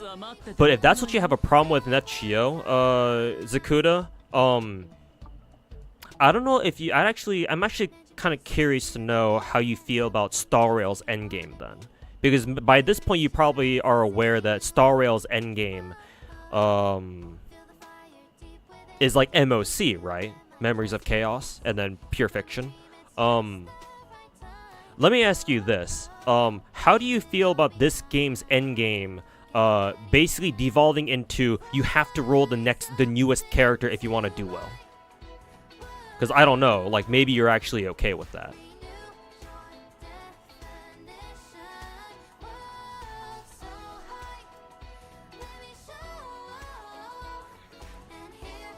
Because, like, sure, your criticism of FGO's, like, Challenge Quest gameplay, or like it's like endgame, or like it's higher level gameplay being like gimmicky or cheap, like I see that. You're not wrong. But at the same time, like, I can sit here and tell you that Star Rail's endgame gameplay is basically devolves down into, oh yeah, you have to roll the latest character, you have to build them, you have to give them an artifact set or relic set in this game, and then you have to go do MOC. You have to keep doing that again and again and again and again, because MOC is basically baiting people into rolling for new characters. Because if you don't, either you have to have a previous character who happens to work well, or you can go fuck yourself. And you're not completing this round's MOC. Unless you've been playing since like day one, so you have all the characters, or you have a lot of other characters that can still work. And even then, it's because you don't have the right character, you don't have the newest character, you're gonna have a hard time. Not saying that you can't do it still, but it'll be significantly tougher. Like, you'll notice it. Anyways, a thinly veiled excuse to keep listening to, who is it, Robin's song there.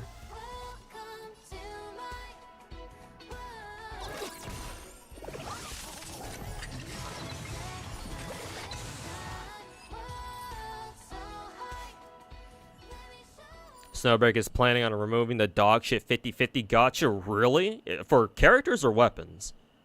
Like, is that just a cap, or what? Are they actually doing it? For sure it has power creep, like the HP of elites and bosses and MSC is going up at every iteration. Oh, look, another person who doesn't understand the true meaning of power creep. That's not really power creep, that's just the game getting harder.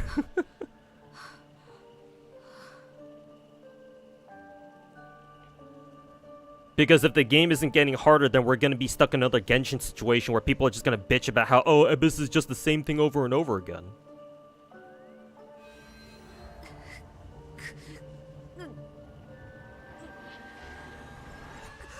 Star Rail has power creeping? Not really. People think it does, but mostly the people who say that are the people who don't really know what true power creep means. That and, you know, I kind of laugh at people who use the term power creep in a PvE setting. Not saying that there can't be power creep in a single player game, but still.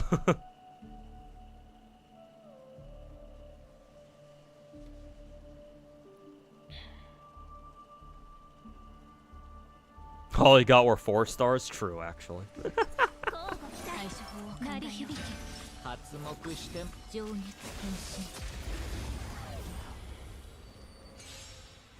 変身償いたまえ本質は同じ Yeah, play something like Fire Emblem Heroes if you want to know what true power creep tastes like.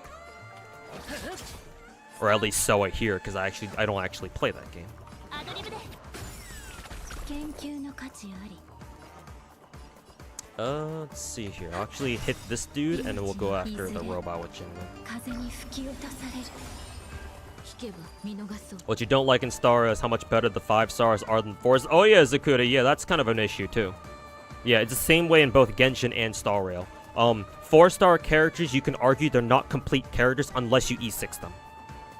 Whereas the 5-star characters are designed to be completely functional at E0. 狂うまで With maybe an exception here and there. In Star Rail, I think the vast majority of 5 stars are perfectly functional at E0. So that's nice. In Genshin, because Genshin's been out for longer, there are some 5 stars who are, you know, they could use a couple of constellations for sure. But in Star Rail, so far, most 5 stars are pretty good just by themselves. It's not like you need to have extra constellations. Just more constellations is just a pure flex. But 4 stars, no. 4 stars in New Age MiHoYo games, they are designed for you to have to roll multiple copies of them. So yeah, you're right about that. Yeah, like if there's a 4-star who does something, especially in Star Rail, there's usually a 5-star who does it better. Like Arlen and Blade are like the classic example of that. And then like the 4-star DOT characters like Sampo and who is it, Gneifen.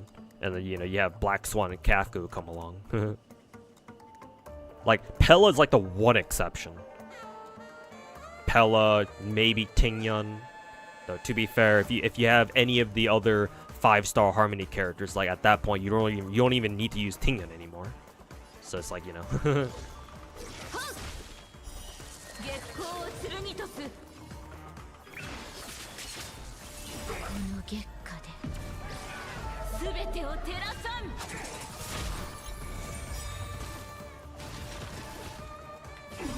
一生コラボスタート Waiting for the day your Chincha gets E6 so you can build her. Or you could just roll Daniel Alter or DHIL and he does everything Chincha does but better.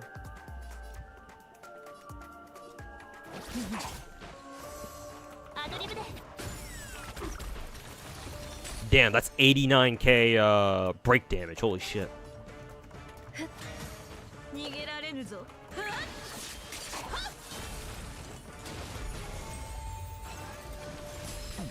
いいのドリームカブテル Damn, 102k.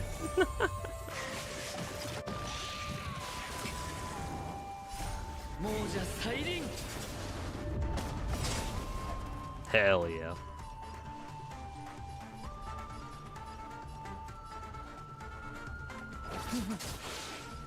It's showtime. コラボスタート DHL is cringe dog shit character. アドリブで本質は同じ You think Sampo is underrated, really? I think people know how know that he's pretty good at this point, especially now that who is it? Kafka's a thing. I mean, then again, though, remember that we have who is it? We have Black Swan now, so it's like, all right, like why bother using who is it, Sampa when you could just use Black Swan now? 天使を授けんこの体に治療はいらぬ。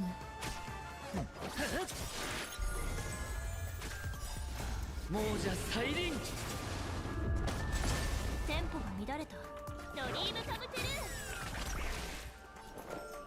はっ。ふわっ。はっ。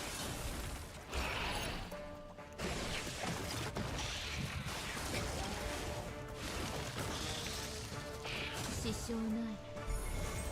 Tingyan, Pella, Gallagher are great, but need Aelons to お別れ function. の時だ I actually don't think Tingyan needs that many Aelons, to be fair, because like her base kit is pretty solid already. Like I know that at E6, Tingyan's ult gives 10 more energy, which actually does make a difference in certain setups, or in a lot of setups, I should say. It's not just some. But I actually don't remember what Aelons she's like really like looking for, to be fair. I actually do not know. 甘く見たな厄介を避けんこの体に治療はいらぬ。またそれ。研究の価 Let's 値 see. は Actually, now that I think about it, we probably should have been concentrating on this boss dude first and foremost. So now I actually don't know if we're gonna survive this. この月下で全てを照らさん。月光を剣とす。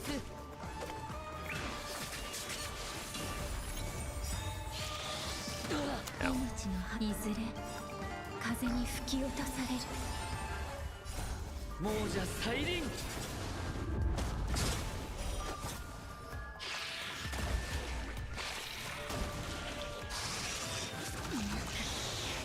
Yeah.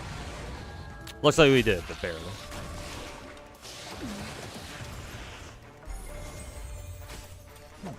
いい度胸天使を授けん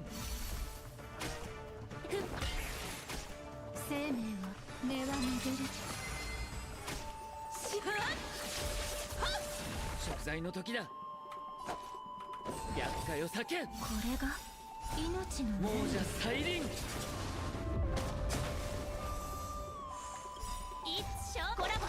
Who's my Star Rail waifu? Bronya. Bronya is my favorite character in this game. アドリブで研究の価値。命のいずれ風に吹き落とされる。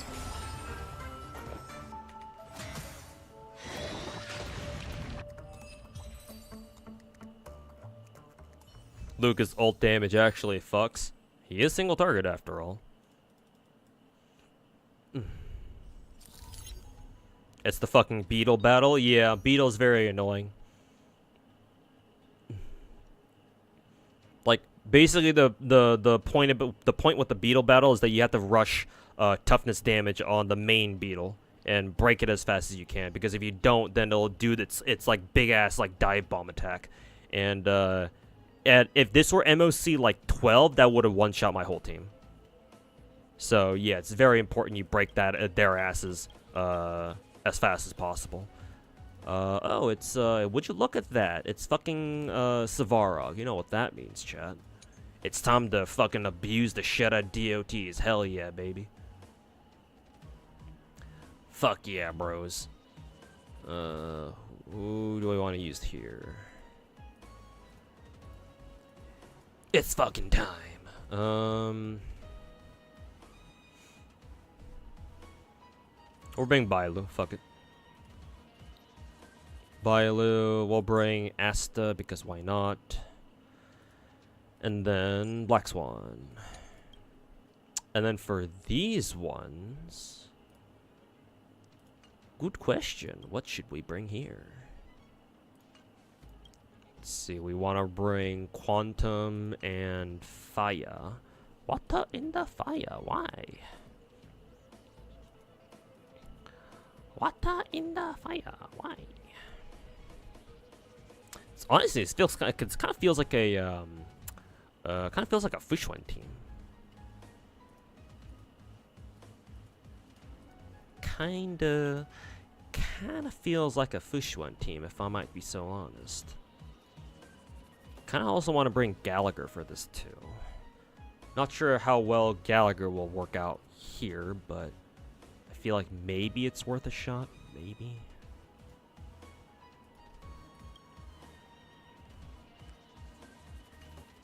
Or maybe I just run the fucking IPC plus Robin team and hope, pray for the best.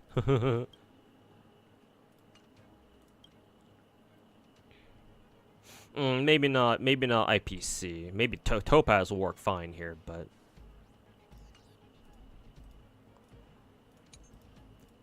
maybe we actually run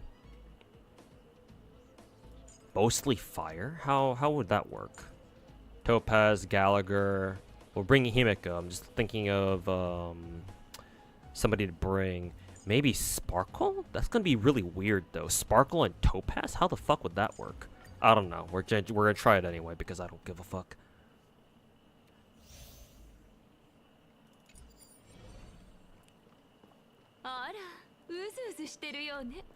When you don't have weakness matching, it's all over. Yeah, Zakuda. See why? See why I call Star Rail FGO 2.0? Like in like early game and mid game, you don't really have to care about just like an FGO, you don't really need to care about like class advantage, or in this game, toughness breaking that much. But as soon as you get into like mid game and like late game for sure, yeah, like you better start breaking people, otherwise you're screwed. Otherwise, you are fucked. But I mean, hey, game mechanics, right? Also, I didn't realize Asta's technique hit them early, so we will restart that. You're sad Yukong gets stronger. It's not that she's bad, it's just that she's so fucking restrictive to play. Like goddamn, how much fucking speed tuning do you have to do in order to make it work, man? Not to mention her skill is really fucking annoying to use too. Like, she has some of the best buffs in the game, but she can't even use them. So it's like, what the fuck?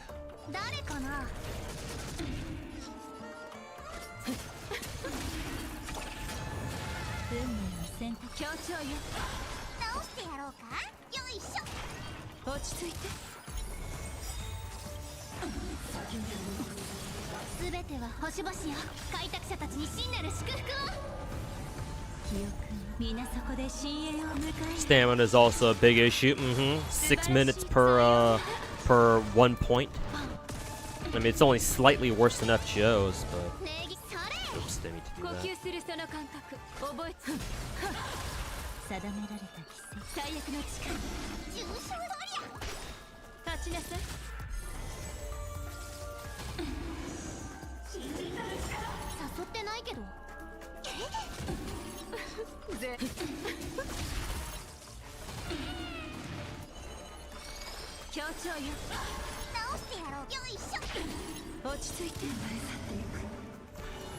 Alright, phase 2 with the Savarog. Ow.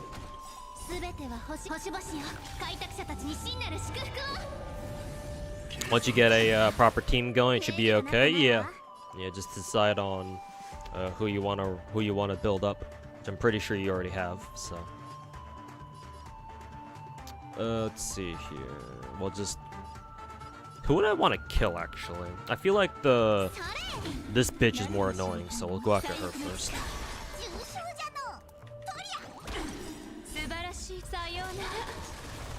Spending 50 jades a day just to refill? Yeah, I feel ya.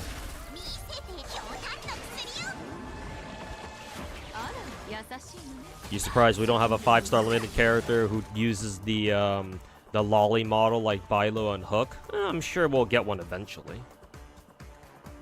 I think it'll only be a matter of time. But you know, that's MiHoYo's problem, not mine.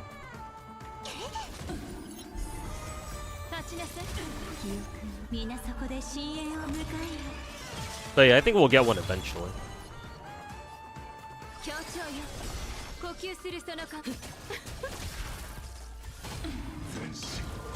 Oh, we got a grabby hand. 素晴らしいさようならすべては星々よ開拓者たちに真なる祝福を Ratio being 2 single target has been an issue for you? Yeah, I feel you. よいしょ落ち着いて Because yeah, at this point you really want like, you really want characters for all occasions now. You don't want to be like shoehorned into like one playstyle or another, to be honest. 最悪の誓い記憶も皆そこで深淵を迎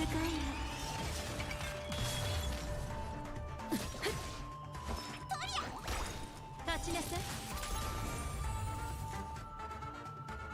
誰かなすべては星々よ開拓者たちに真なる祝福を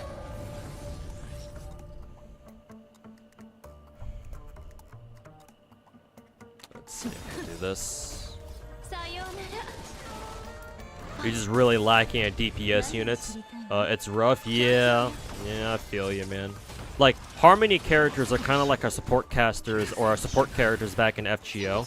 But, like, the DPS, having good DPS characters are also really important because it's not like this is FGO where you have 3 characters up in the front and you have 3 in the back.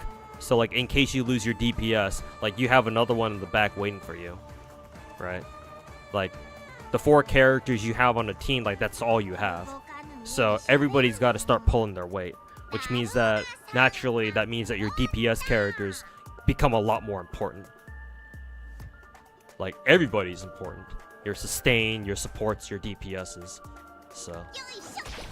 落ち着いて誘ってないけど It sure as hell ain't like FGO where it's, oh yeah, just bring Morgan or just bring anybody who counterclasses and you're good to go, haha.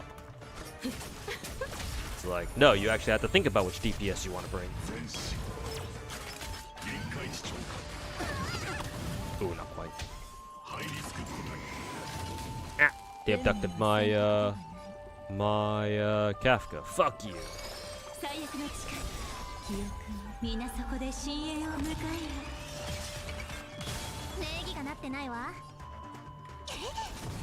立ちなさいチェックメイト Hell yeah.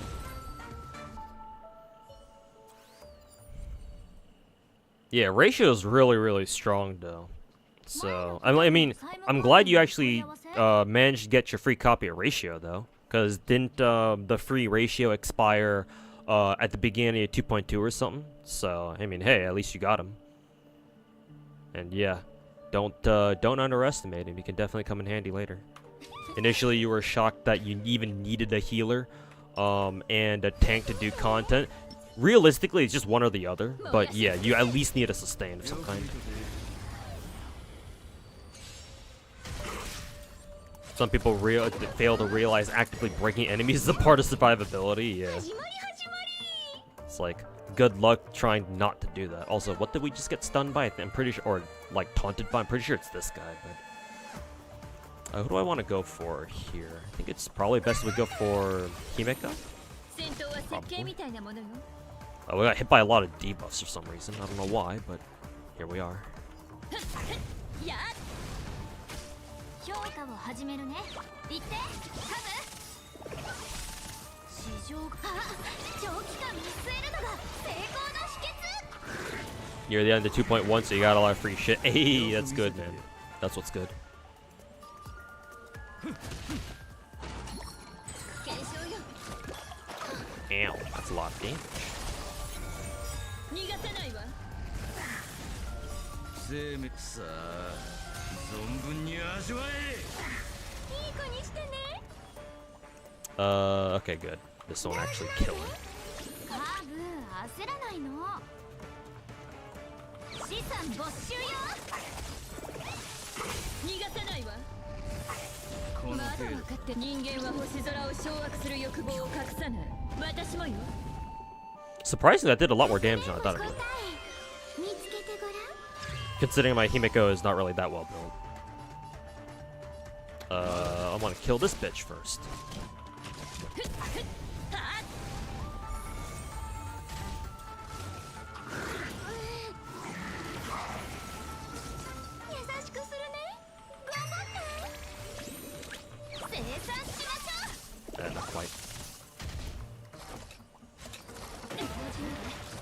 Oh, nice. We actually affect res most of them. Kind of funny.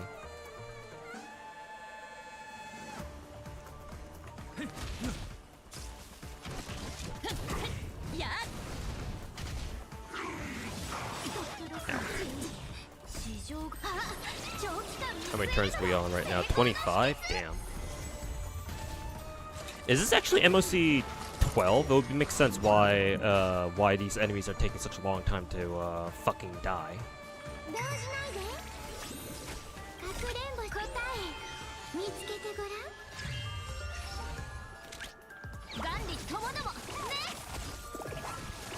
Ooh, that should have the first hit should have killed for sure. Damn, that did a lot of shock damage. Holy shit.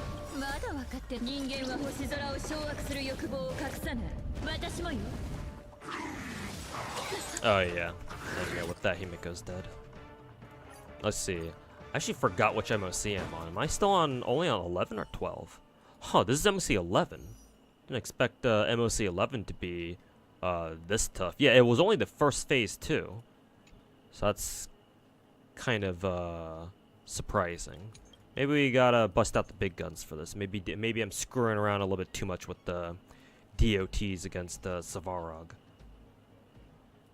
Maybe we gotta hurry it up a little bit, you know?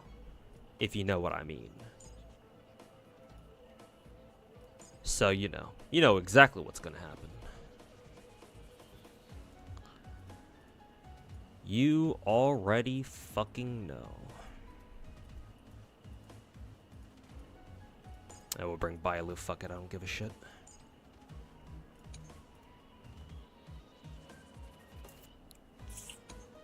Deer Boss, who do we want to use for that again?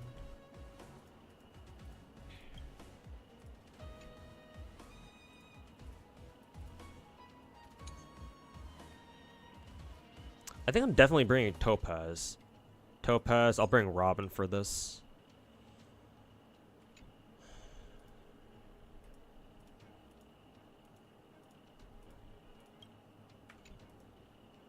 I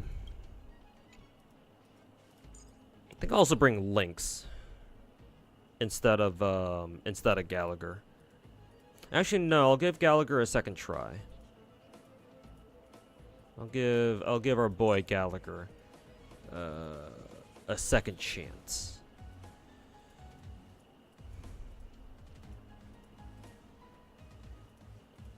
And then for the last character, who do I want to bring here?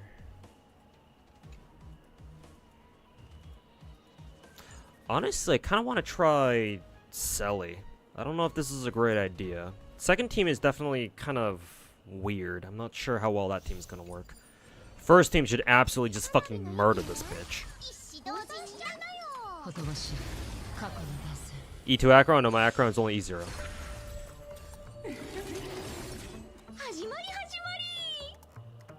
Hoyo gamers just hate healers. Try Super Break, Genuine team. First for you. I'm glad it worked for you. I will continue doing my own shit. Surprised I'm using Bailu. Heard she was pretty dog shit. I mean, compared to other healers, sure, she doesn't have that much utility, but let me tell you, her res comes in real fucking handy. Yeah, and disregard whatever you hear about any slander that MiHoYo players have against healers. Because it's a fucking trend. Because MiHoYo gamers are so fucking DPS pilled that they hard misinterpret a lot of healers. Like, never forget, chat, this is the same community who thought Kokomi was bad just because she couldn't crit. Bunch of fucking retards, let me tell you. And I thought I was autistic.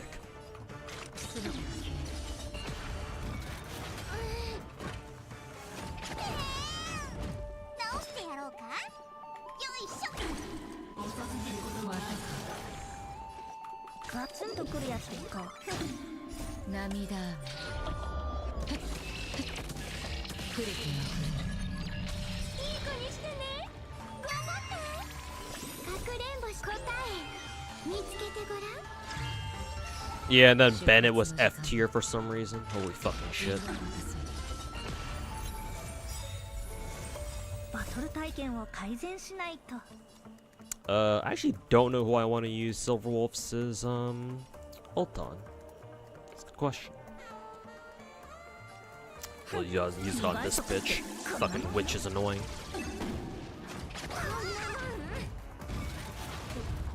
Ow.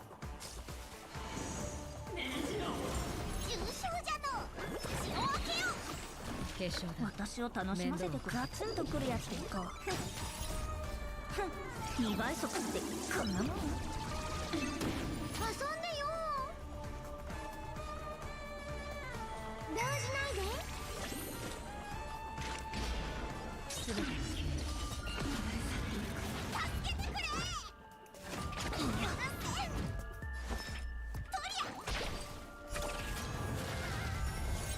優しく頑張って。あなた。かくれんぼし答え。見つけてごらん。 Using Gallagher after Natasha was like night and day. Yeah, I don't blame you for that one. When you actually have a healer who finally does something interesting, yeah. Kind of a game changer.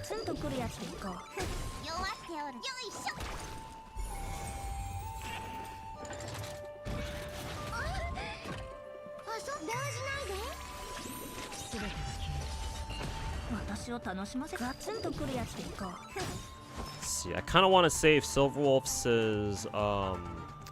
ult for next against the Savarog, but we shall see how long it takes. I'm surprised it took this long just for us to get past first stage.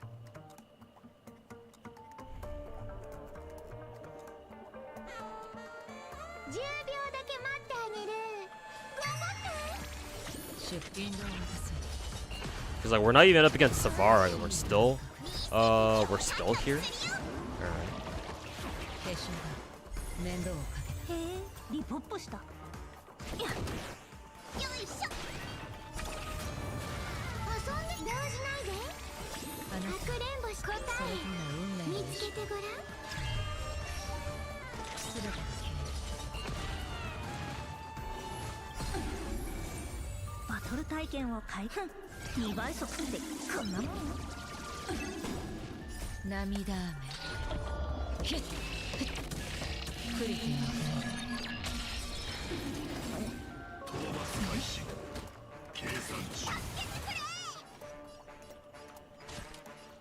Yeah, I suppose we're killing this bitch.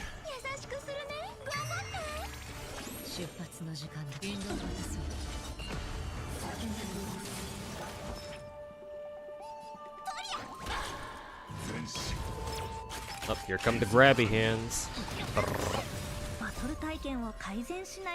Actually, we can break it now with Silverwolf's ult. How convenient.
We're only gonna have 24 turns for a second half.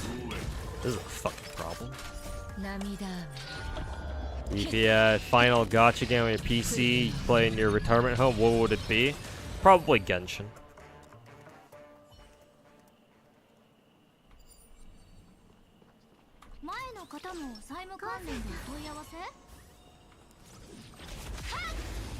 Alright, let's try this team. I don't know how this team will work out considering we only have 24 turns to work with. take a look. 焦らないの。 Maybe instead of the guy on the right, we go for the guy on the left. 市場が長期間見 We'll 据 try えるのが that. 成功の秘訣。しつこい。次。飲め。いい福利厚生し。この歌声で勝利を。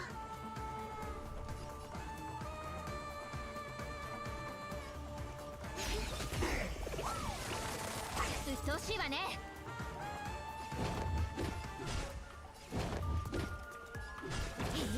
いや Not quite. 生命さあ存分に味わえ。低リスク高リターン。 Yeah, I think we use Robin's ult right away as soon as we get it, so that she has another chance of building it for against the deer boss.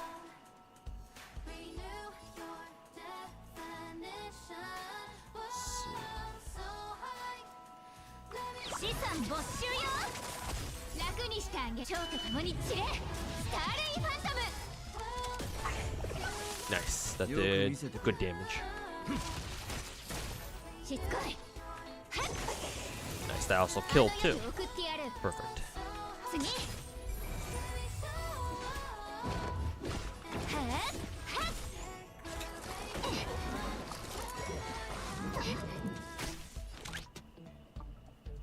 生産しましょこの程度か。う。うっとうしいわね。 Okay, here we go. しつこい。楽にした蝶と共に散れ。スターレイファントム。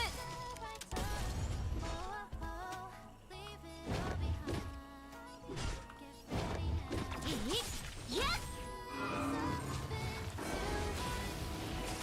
カーブ焦らないの。市場長期間見据えるのが成功の秘訣。お仕置きされたいのか。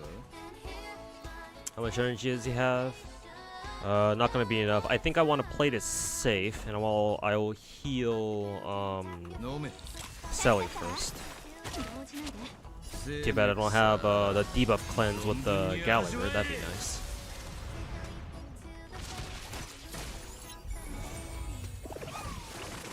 Very good.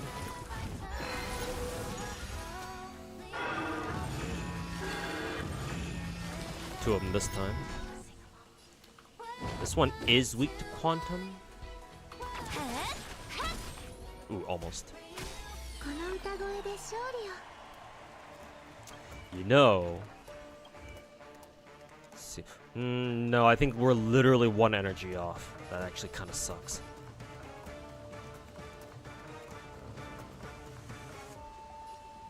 I think what I'll do is I'll use her skill again anyway. Oh, actually, we can do it right away. Huh? How much energy does her skill even give her? It has to be more than 30. 'Cause most skills only give you 30 energy. Robin's skill must give her more or something. Maybe thanks to like a bonus ability or something, but whatever, I ain't complaining. Let's see. Yeah, we use skill here. うっとうしいわね。 Solo should kill. あの世に Yes, 送 sir. ってやる。 Let's see. Skill there. 楽にしてあげる。蝶と共に Murder 散れ this little bitch. スターレイファントム。 There we go. No skill points, so just a basic. Same with that. More plants, because why not?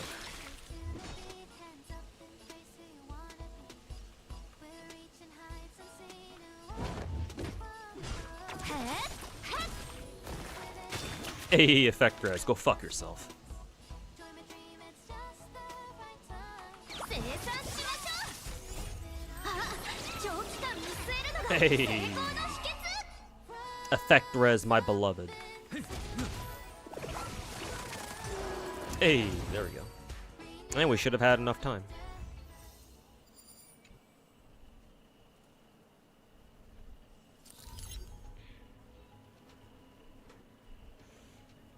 His cleanse being locked behind E2 is criminal. Yeah, hence why I say that 4-star characters in Genshin and Star Rail are incomplete characters without their eidolons or their constellations. Like, they're kind of designed that way, so it really fucking blows. Let's see here. Oh, this team. Oh, that's funny. I wonder why they're giving us Kafka here. You wouldn't even fucking imagine. Gee, I wonder why they're giving us Kafka here.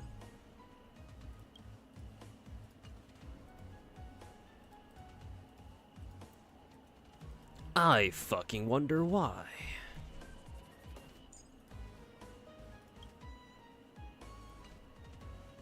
To be fair, though, I do wonder if this team will work. Let's see. We'll try running this team. If this doesn't work, I'll switch it up. And then these guys are all weak to... what is it? Lightning, so... the obvious choice here would be to run Genuine Sparkle. So I'll try that first attempt. If it doesn't work out, I'll switch to something else, I suppose. Maybe second attempt I can try the Akron team again. But for now, this is what we'll run.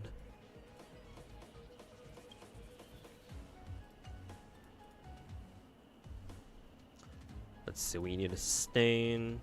Bailu once again. Bailu, the MVP.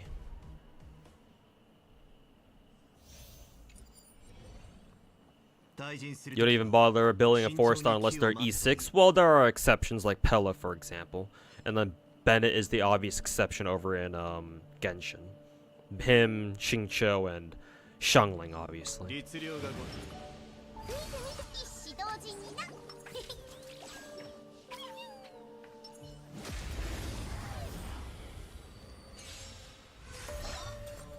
But yeah, for most other 4-stars, yeah, for sure, it's kind of hit or miss, unfortunately.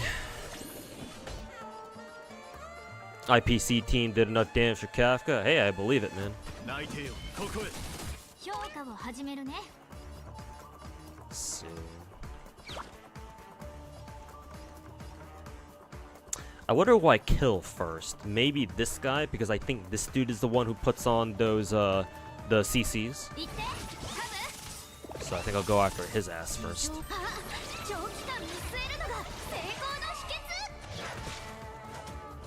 Xiangling is a 4-star? Yeah, in Genshin. Always has been.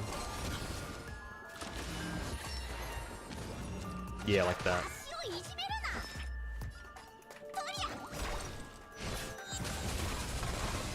Very good. Hell yeah, combo that shit.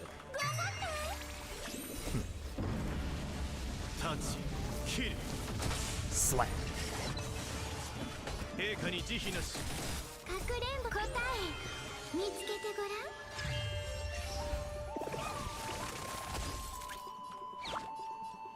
Yeah, we just keep hitting this dude on the right. Because the motherfucker's mad annoying. Anyways, Black Wukong, thanks for hanging out, man. And yeah, catch you next time. Appreciate you hanging out.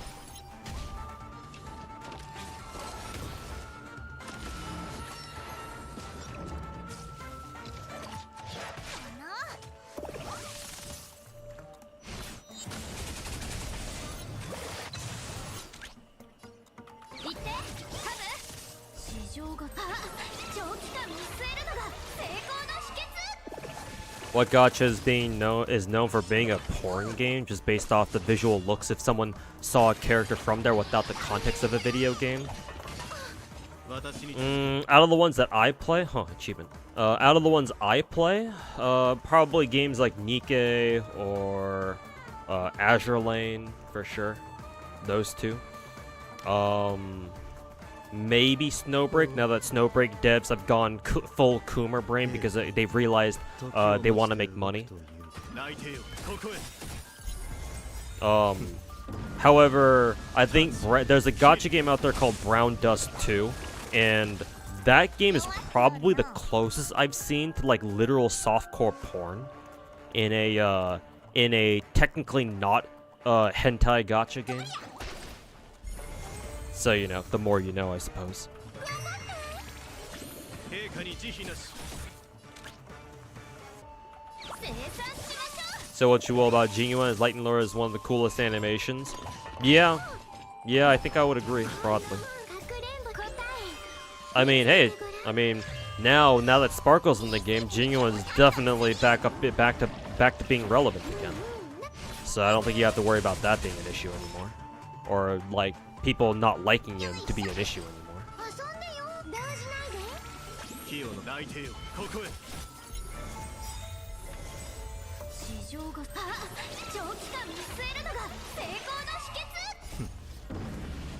Robin is great too for Genuine, right? The issue with that combination, Zakuta, is that Lightning Lord doesn't attack very fast. Like you're probably seeing how slowly Lightning Lord moves. Because in order to make Lightning Lord move faster, you have to make Genuine either use his skill or his ult. 時期を見て手放していい And obviously か Genuine can only act as fast as Sparkle can. Assuming you're even using those two together, which you should. So actually not really, no. Robin prefers faster attacks because she does a coordinated attack with every attack that you do when her ult is active. So she actually prefers allies who attack faster but hit like have faster attacks but hit for less, as opposed to hard-hitting characters like Genuine who hit hard but very slowly. So not really. Topaz is a much better teammate for Robin than Genuine is, than Genuine is. 元利ともどもね。 All right, good part time. 無駄な抵抗だ。 Bah. 陛下に慈悲なし。行ってカブ。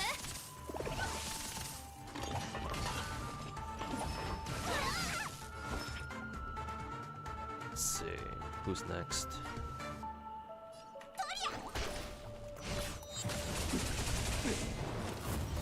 恐れることはない。大事 Now, かくれんぼ答え見つけてごらん。 BD2 getting a Mushoku Tensei collab. Why am I not surprised? 市場が長期 For some reason, that doesn't come off as a surprise at all. 見せてひょうたんの薬よ。 Figured there'd be some FUA synergy there, but not enough. Yeah, no. Lightning Lord just simply doesn't attack fast enough for it to like really matter on Robin. Because the amount of damage she does with her ultimate, only scales off of her own stats. It doesn't scale off of like how hard her allies hit. It's not like what is it? Harmony MC super break mechanic where she does more super break depending on like what kind of attack her allies use. 時を待ちて動くというが。内定よ、ここへ。タッチ、キル。 So yeah, no, unfortunately it's like not particularly the best there. But yeah, it is what it 資 is. 産没収よ。重傷じゃの。よいしょ。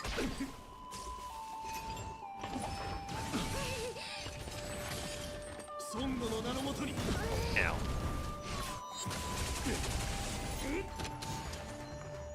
かくれんぼし答え見つけてごらん。 Robin fixed so many things about your underdeveloped roster, it's insane.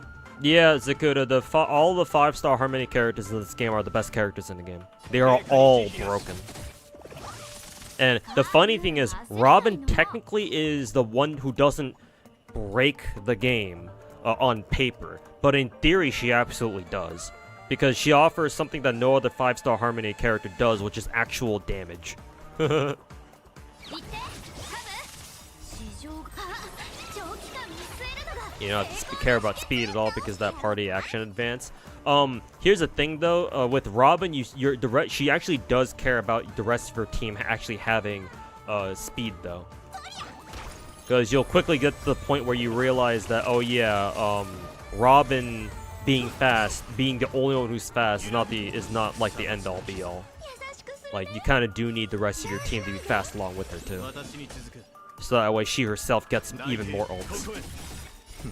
But I mean, for now, because you're still in early game, or like maybe early mid game, maybe. Yeah, you don't really have to quite worry about that yet. But eventually you'll have to. So, just as a little bit of a heads up for the future. The future! 片付け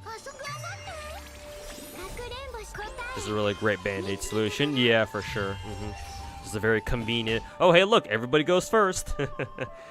Actually, in that context, like, Robin is literally the super scope of Star Rail, if you think about it. Hey, look, chat, it really is just FGO 2.0. It really is FGO 2.0. 無駄な抵抗だ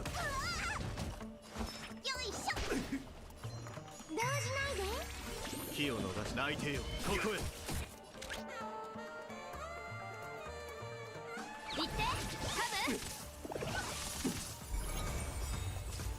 集中しろタッチキル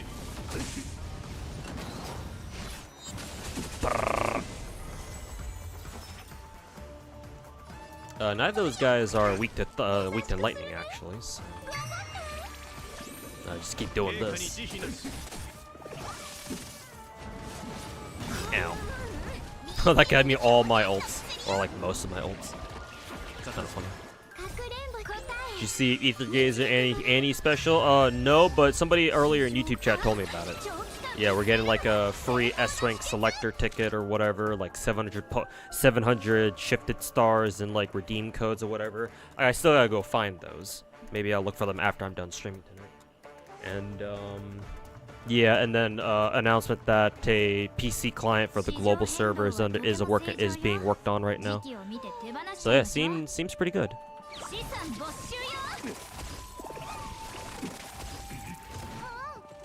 What's the game to the left of Nikke?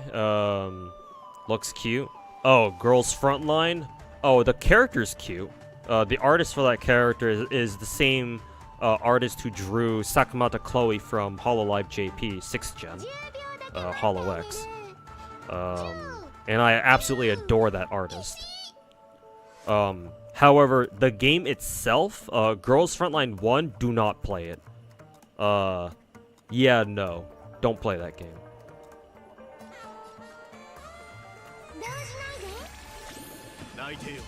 Stay very, very far away from it if you know what's good for you. S-Mod, coming anniversary, we'll have a 90 pick pull guarantee, no 50-50. Cool. So that's what you meant by no 50-50. Hey. Yeah, Parsley. Forgot her name. Wow, I thought that we were still on I thought we were on phase 2. English is hard. See, hell no, we're not doing that shit in only 2 turns. Are you fucking kidding me? Okay, that took way fucking longer than I thought it would. Alright, then I guess we're busting out the Acheron, cause fuck, dude. Sure, I suppose we're doing this shit now then, huh?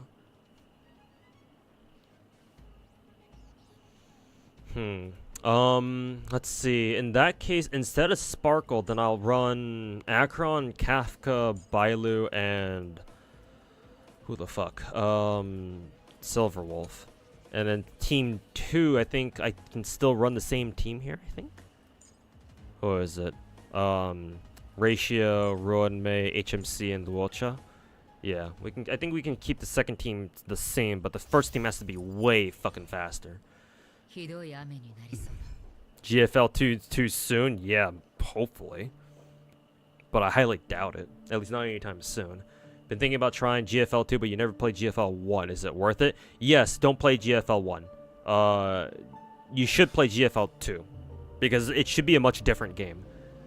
GFL 1 is some weird fucking bastardization of like real-time combat and like turn-based strategy. It's like imagine StarCraft Brood War but as a gacha game.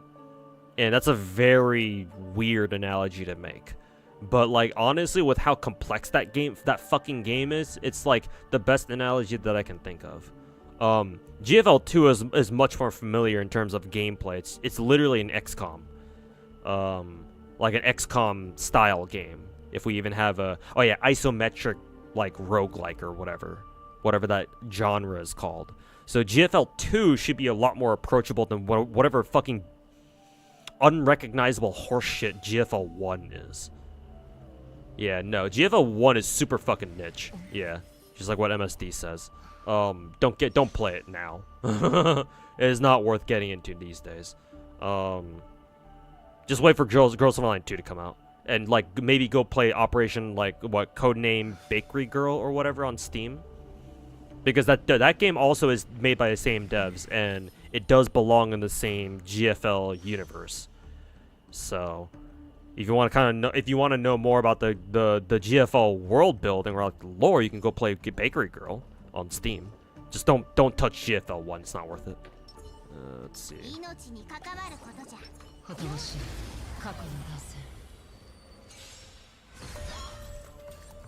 You're glad Blue Archive came out? Yeah, Blue Archive is a much better game. Not saying that Blue Archive itself is a great game either. It's just a really good casual game, but endgame content is absolute horseshit for Blue Archive 2. But even still, it's so much of a better game than fucking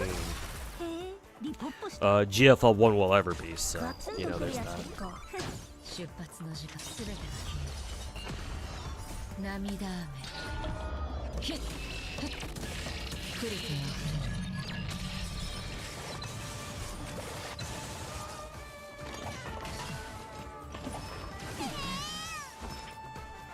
Blue Archive has raids for endgame. Yep, and they're fucking horseshit. I fucking hate them.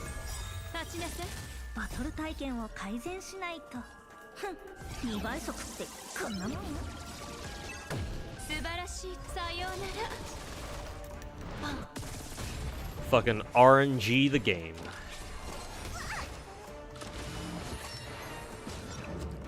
Oof. Akron got slept. Fucking bitch.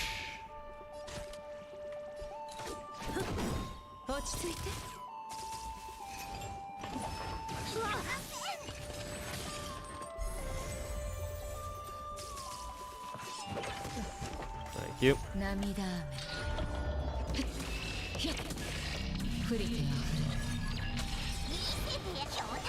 These mobs are MOC 12 or Giga annoying? Yeah, they're very annoying. But you know, it is what it is, you know?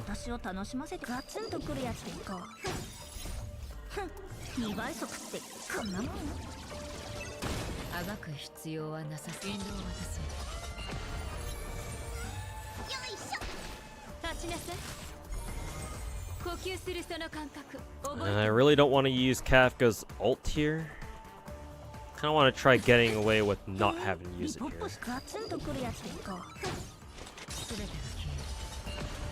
Nice.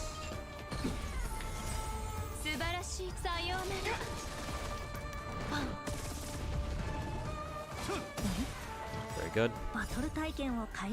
Who do we go for? We go for this bitch.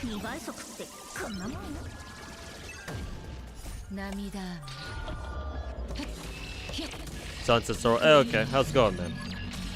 Change your name on Twitch, right? Let's see here.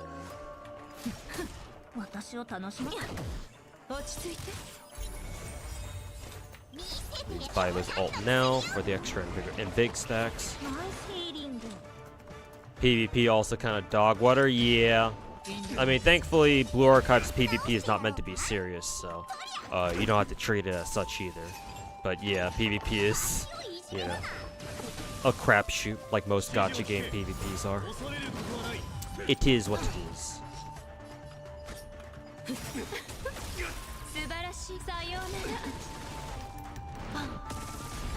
Chihiro Honkai is losing players because power creep is now out of control and people complain you need to log into Honkai Impact 3 to play part 2. So why couldn't they make a new client?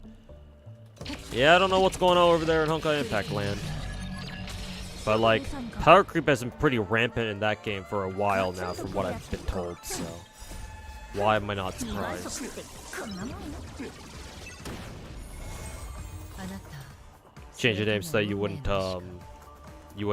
confuse another streamer. Okay, 立ちなさい it's nice to know. よいしょ呼吸するその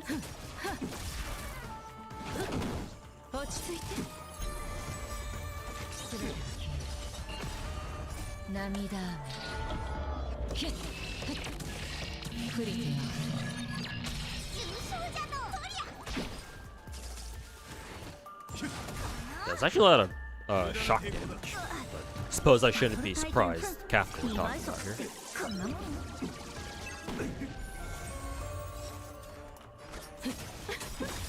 素晴らしいさようなら No PGR? Nope, no PGR. へえリポート Maybe one day I'll give that game a chance, but that day is not today. 援護を渡そう Nice, very good. All right, yeah, that was much faster, much 人は faster. 文をわきまえることを学ぶべき鳴り響け発目してようこそ凡人 All right, see if the Dr. Ratio team can pull this off. ないたまえ本質は同じ気を緩めるな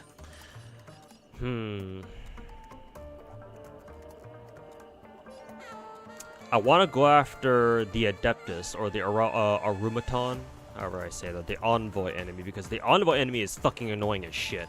But then again, we also have to focus on this motherfucker too, because he's gonna attack once and start charging up his big ass bow attack. So, wonder how I should do this. Maybe we start putting pressure on the Envoy first, アドリブで and we start hitting the horse guy, the centaur, once he starts like charging up his fucking laser or something. いずれ風に吹き落とされる Yeah, I want to focus on the envoy. Yeah, she's so fucking annoying with all her fucking, stuns and shit. Yeah, follow-up attacks. That sucks. 厄介を避け悪くないプラス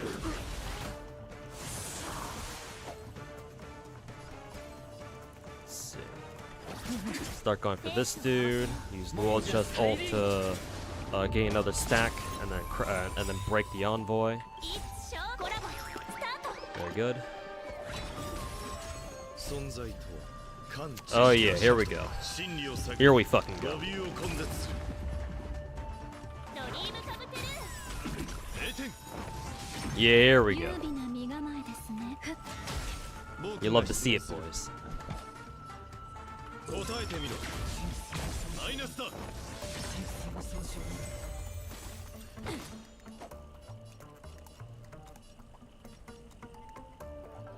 Let's see. I do want to trigger the follow-up attack here. Boom. スタンバイアドリブで本質は同じテストマイナスだ Boom. Yeah, fuck you. ドリームカブテル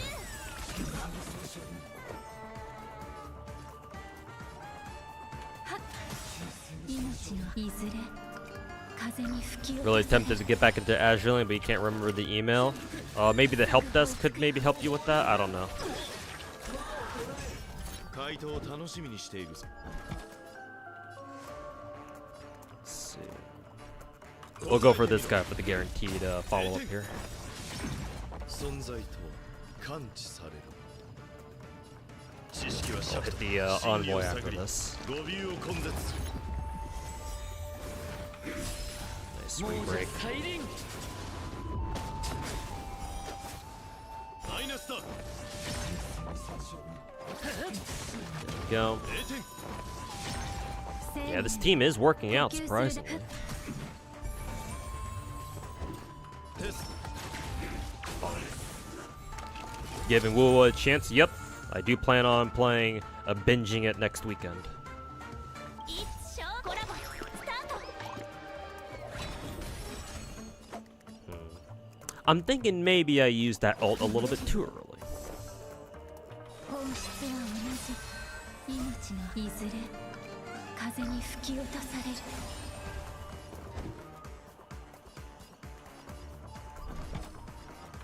80% over here. マイナスだ。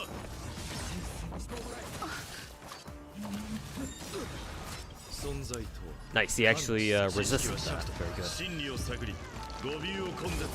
焦らないで。この感覚どう？ Oh, that's an issue. スタンバイ。 Actually, hilariously, that's actually really good because that means that Ruin Mei's damage buff is locked in. I'm pretty sure, and it's not like Ruin Mei does that much damage. So honestly, I can kind of ignore the fact that she's being mind controlled right now. Really, really funny. おわもうじゃサイリン HMC gets it back so fast it doesn't even matter. Yeah, probably. You're probably right.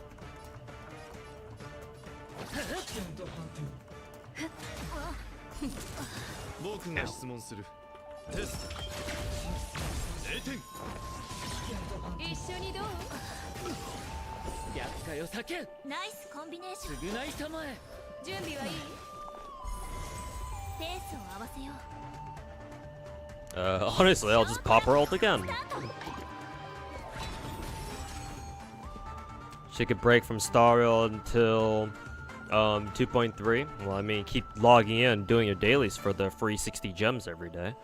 But yeah, if you feel like you've done everything you can in Stariel so far, and you just want to fuck off and do something else, sure. ドリームカブテル。いい度胸だね Very good. もうじゃサイリン研究の本質は同じ。よそ見はダメよ。足元に気をつけ。 Ow. 命のいずれ風に吹き落とされる。 Ruin Mei being CC is the best. Yeah, pretty much. Best possible RNG we could have gotten. 真理を探り語尾を根絶。 テンポが Alright, break time. You know what that means. 0点。お別れマイナスだ。生命はテスト。0点。 Bonk, bonk, bonk. ドリームカブテル。命のいずれ風に吹き落と You actually don't even know what to do with her ult because she gets it back so ファ fast. イトを楽しみにしているぞ。答えてみろ。マイナスだ。存在知識は尺と真理を探 This is り just bullying. There's the rebreak. 0点。 I'll use HMC's ult just because. スタンバイアドリブで。マイナスだ。 Damn, I feel like just a minute ago, my Kafka was at like what, 88%, or not my Kafka, but the enemy Kafka was at like 88% HP. Where did all her HP go? 天使を授けん悪くない。プラス償いたまえ Who do you want to see getting used summer ult for Nike? ペースを合わせ。 Well, Dorothy's my favorite character, so if I had my way, I would love to see Dorothy in a swimsuit skin. But realistically, I mean, seeing Red Hood in a swimsuit skin wouldn't be bad either. I mean, she was voted #1 on the last popularity poll, so we'll probably get something for her pretty soon. Well, I say pretty soon, but actually, how long did it take for them to come up with Modernia's skin, the naked shirt skin that she got from last year? It took them a couple months, right? So they're probably still cooking with Red Hood's skin right now. So maybe not her. Actually, let me check my Nike real quick. Check the entire roster we got here.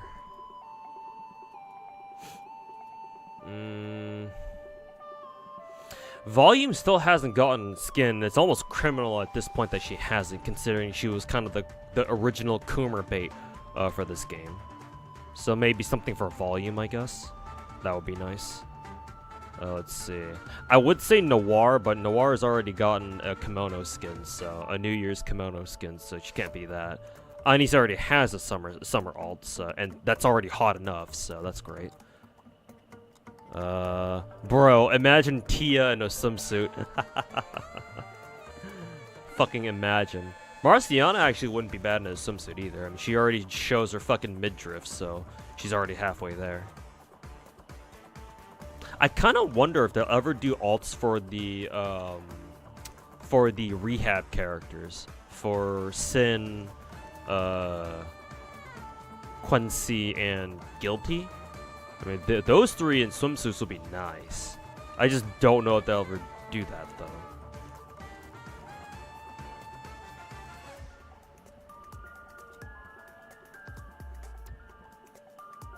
But yeah. Oh, it'd be hilarious to see Nihilister in a swimsuit skin, too. Again, I don't know if they'll ever do that, but, you know, it'd be kind of funny. We got, like, late August. Okay, yeah, so it did take them, like, maybe 4 or 5 months. So they did need some time to cook, at least.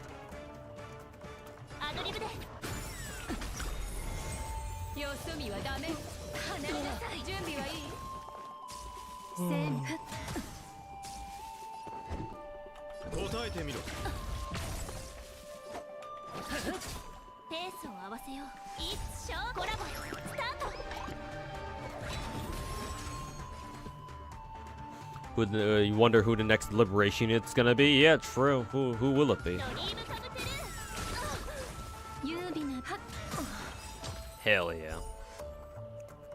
Did you get Trony? No, I don't think I'll roll for... Ooh, wow. I thought we were actually on a good track there.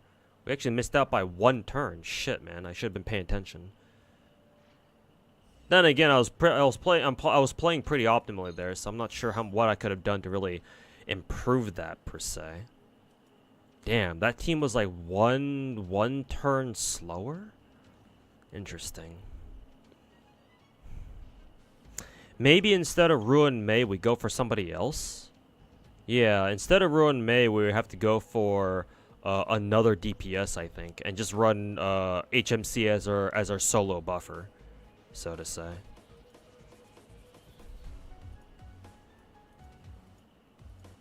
Let's see. Win, physical.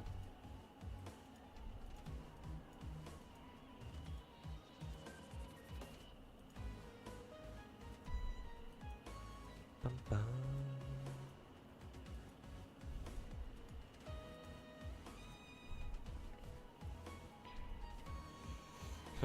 Maybe instead of Luolcha, we run Aventurine, maybe?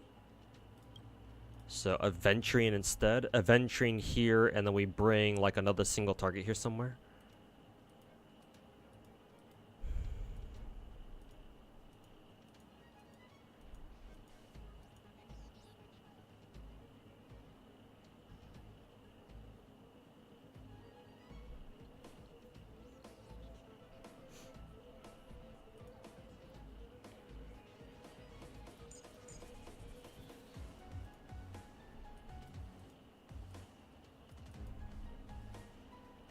I kind of want to bring Welt for this. Let me try. It's too bad we can't. I can't start off on second half. I gotta go through the fucking first half all over again.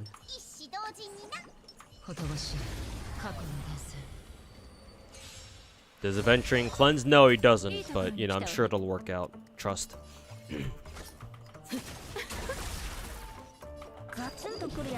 Surely it'll work out, right?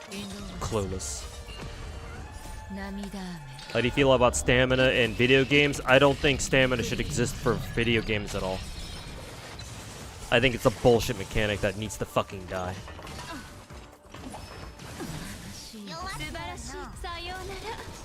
I've dealt with stamina being a thing in gacha games for the past 6, maybe even 7 years, man. And I'm gonna be real with you, I'm fucking sick and tired of that shit.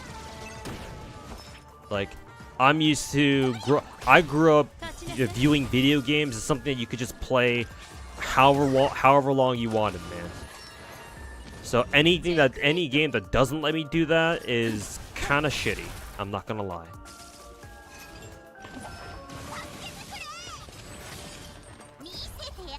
Like, although I'm a big fan of gacha games, I've always hated the fact that games like these, like, fucking make you go through like a fucking, you know, stamina system just to fucking have you play their games, man. It's fucking awful.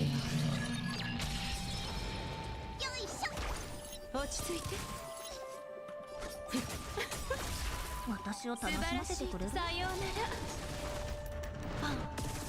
But you know, who knows when the day will come when we will no longer have to deal with shitty ass stamina systems anymore. Probably won't be anytime soon. That's for goddamn sure. Nice, very good.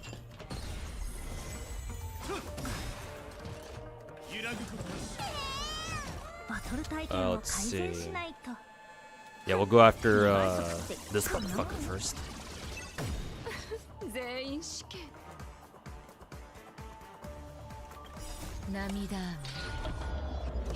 Did you have time to build our Arlecchino? I've given her some artifacts, but nowhere near as good as I want them to be.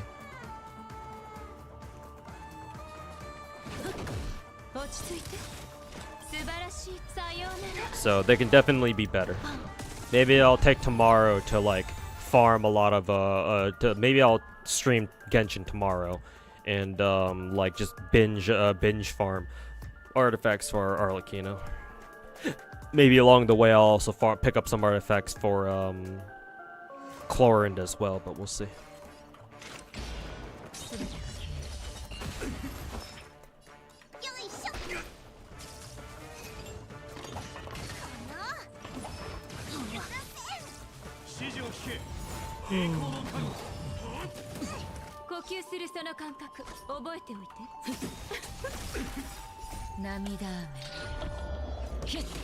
No stamina would be wild. Yeah, honestly, that's if they're not if MiHoYo will not change the way you farm artifacts and relics in Star Rail and Genshin, then they might as well just get rid of the stamina shit thing altogether. Why does a stamina system exist in games where you also have insufferable fucking RNG when it comes to farming your gear? Like, why? The fuck is the point of that? Well, we know what the point is. It's to make us suffer and pay so that we can farm more. So like, yeah, like, don't mind me. I'm just gonna answer my own fucking question, I guess. Who do I go for here?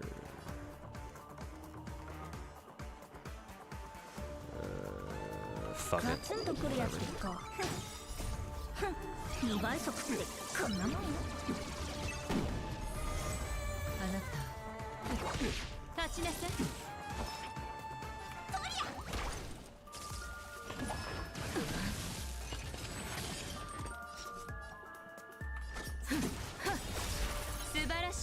They're farming us? True. True. Barely didn't kill.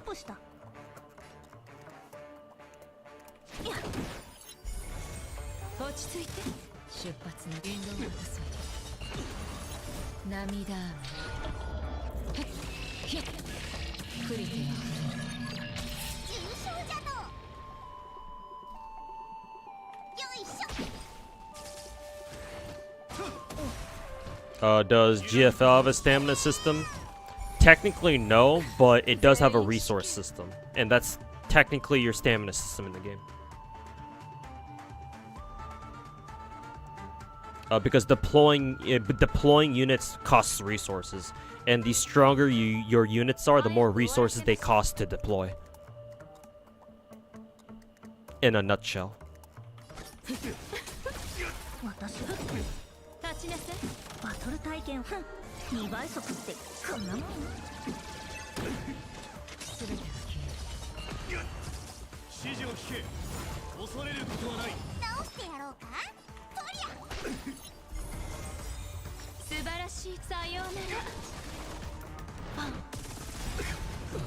Very good. We should have 26 turns still. Yep, there we go. Alright, let's see if this time goes by a little bit better. とどまれ。運試しといこ Very う good. ようこそ凡人のステージ。 All right. Pray that Kafka doesn't mind control a bad character, or the wrong character, I should say. アドリブで I mean, this assumes that my Aventuring's shields will even be able to hold for a long time, which honestly I'm not even sure if they can. Like, we have to get to Kafka first and foremost. テスト。 And honestly, not sure if we can 僕 get が出 there. そうサイは投げ全てを失うかはたまた手に入れるか気をつけて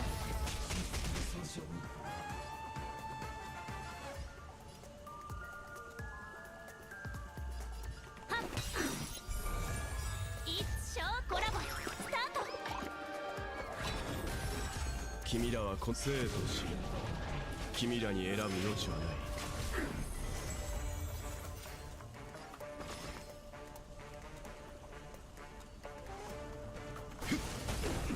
もう限界か。答えてみろ。マイナスだ。存在とは知識は尺と真理を探り語尾を根絶する。またそれ。当たりだ0点。君らはこの生とし、君らに選ぶ余地はない。マイナスだ。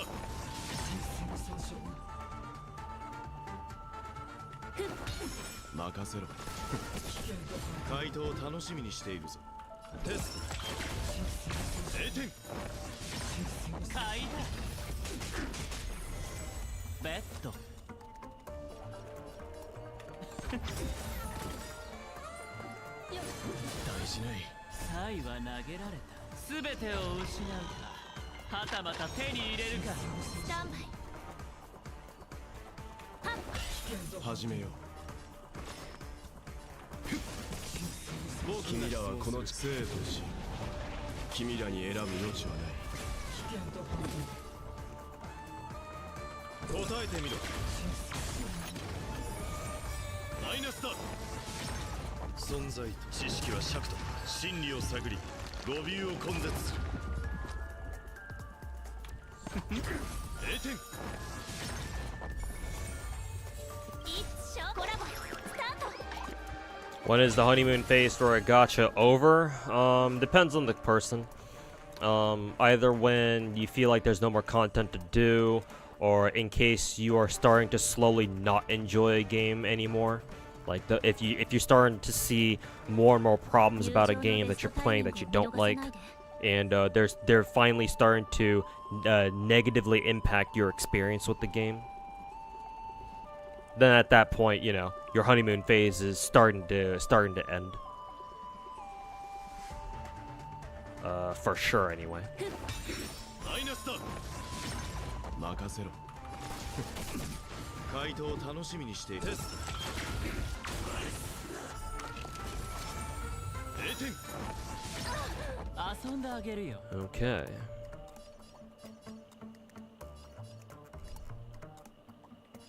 I think once again we go after the envoy first. いかさまはなしだ誇張だ気をつけて この感覚どう？ Nice effect res. Fuck you, asshole. 君らはこの生とし、君らに選ぶ余地はない。サイは投げる全てを失うかはたまた手に入れるか買いだ答えてみろ。マイナスだ。存在と知識は尺と真理を探り語尾を根絶する。僕が出そう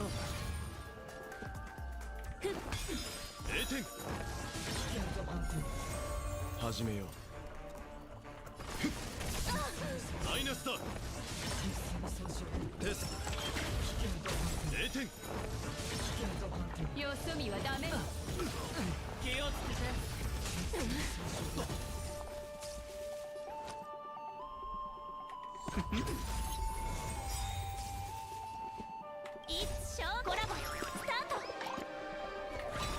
You've been Stockholm syndrome by gacha. 君らに選ぶ余地 Don't worry, man. Happens to the best of us, you know.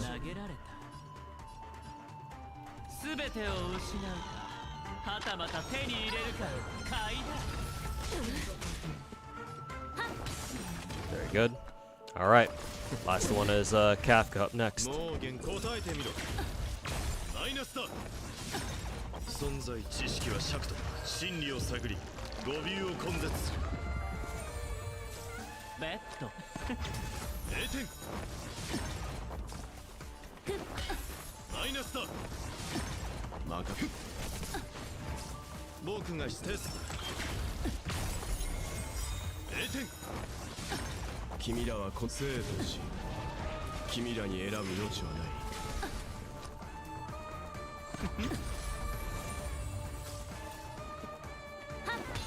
始め一緒にどう？イカ様は気をつけて足元に気をつけて。 Unfortunately, I'm not too sure about this one. はたまた手に入れるか買いだ答えてみろマイナスだ存在と知識は尺と真理を探り語尾を根絶する遊んテンポが一緒コラボ。 Yeah. We're close, but we're just spending way too much time. Honestly, I don't know if single targets is the way to go here. Maybe AoEs is what you want against Kafka here. Instead of single targets. I still think we bring HMC though, but I'm thinking we have to bring AoEs here.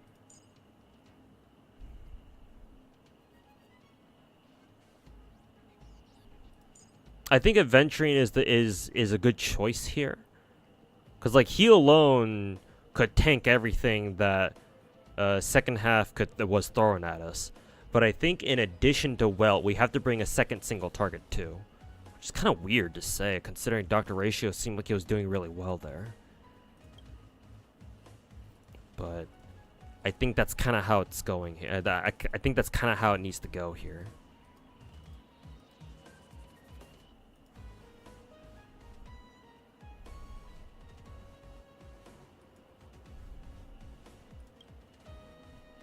Honestly, maybe Black Swan? This is gonna feel weird, but maybe Black Swan? Considering she's AoE.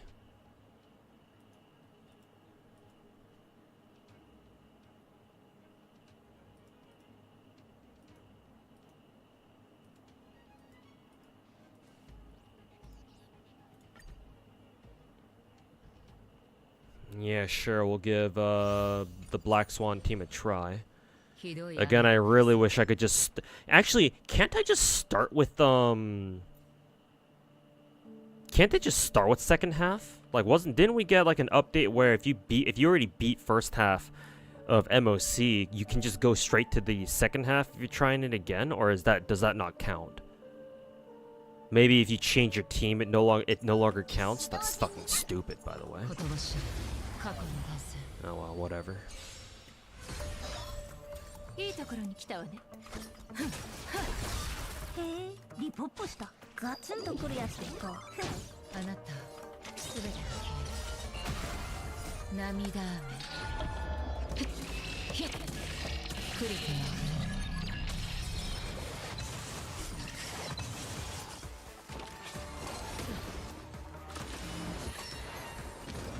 弱っておるの。よいしょ。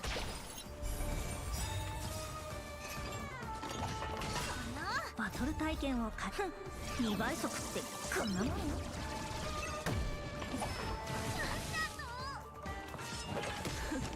素晴らしい。さような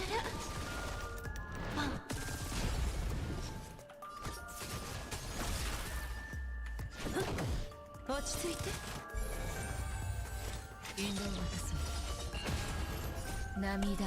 Why not Daniel? Yeah, I could just give the usual Daniel ulti team a shot. And just say fuck this bitch and just murder her with DHIL. I could do that, yes. Maybe I'll give it a try if the HMC break teams aren't quite working out. バトル体験2倍速ってこんなもん。素晴らしい。さようなら。パン。全てが消える。 Ooh, almost died.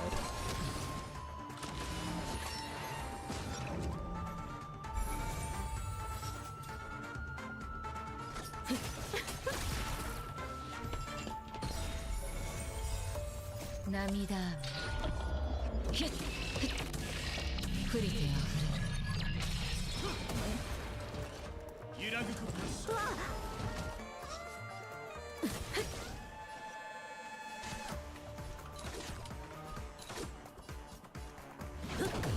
落ち着いて。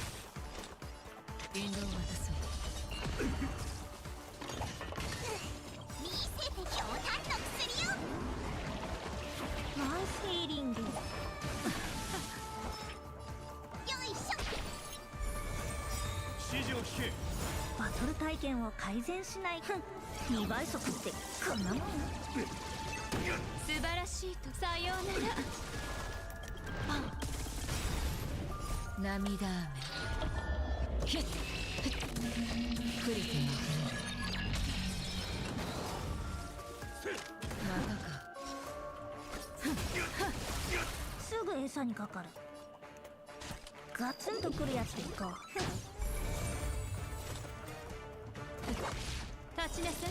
重傷じゃのりゃ。難しい感覚。呼吸するその感覚覚えておいて。素晴らしい。さようなら。パン。落ち着いて。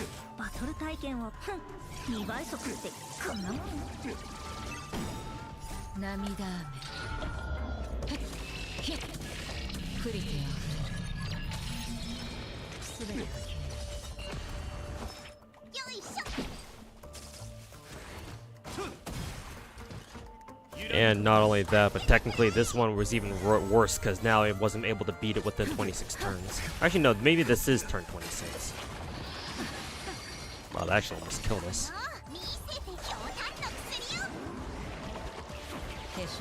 私を楽しむ。ガツンとくるやつでいこう。あなた。 Say we're still on 26 turns. 手強そうだが試してみる価値はある。願いましょう。乞うご期待。運試しと行こ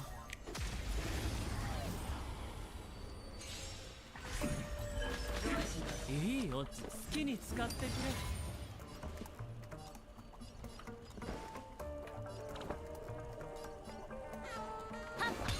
運命の選択だ。協調よ。失敗しない。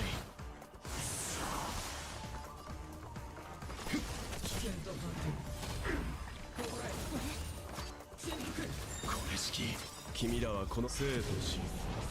君らに選ぶ余地はない。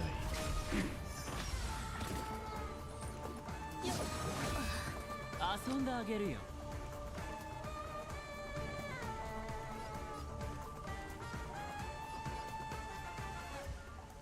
僕が出そう。サイは投げら全てを失うか、はたまた手に入れるか。買いだ。記憶が皆そこで深淵を迎える。 Probably should have used HMC's ult first before Black Swan's ult, actually. Actually, you know what? I'm going to restart that. Because every little damage should count here. So, we'll try it again. とどまれ。乞うご期待。願いまし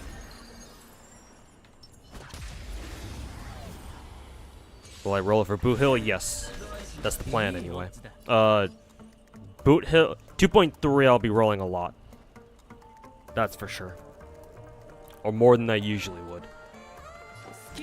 But yes, I will be picking up a copy of Boot Hill and his ult or his light cone. 何が知りたいの？最悪の力。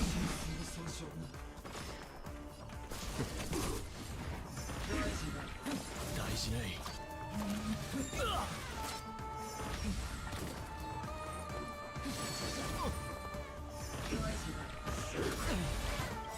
サイは投げられた。全てを失うか、はたまた手に入れるか。気をつけて。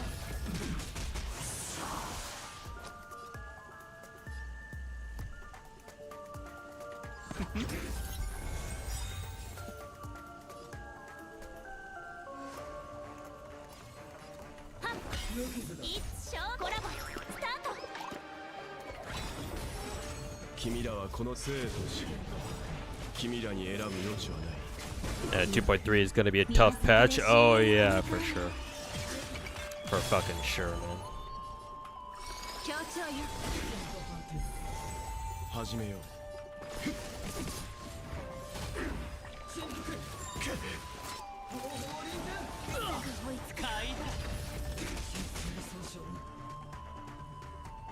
僕が出そう。スタンプ定められた規制、最悪の力。君らは個性とし、君らに選ぶ余地はない。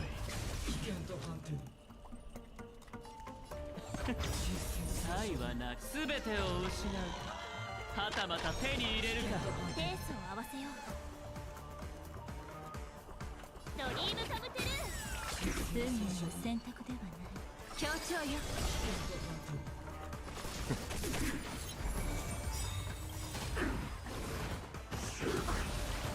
記憶、皆そこで深淵を迎える。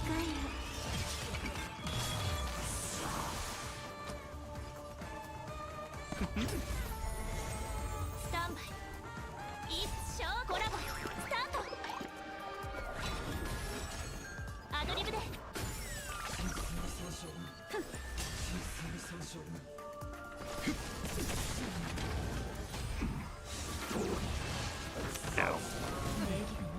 気をつけて。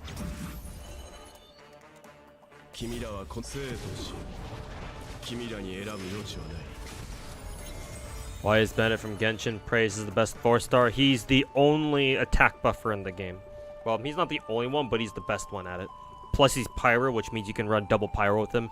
And that team will get, the entire team will get a free 25%, I believe it's a damage boost? Or maybe it's just another attack buff, I forget. サイは全てを失うか、はたまた手に入れるか。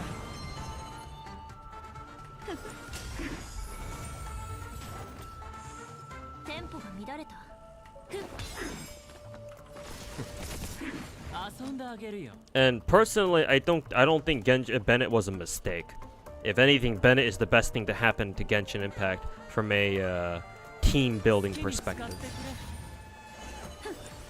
ペースを合わせよう。任せろ。 And yeah, we're definitely not getting through this. So.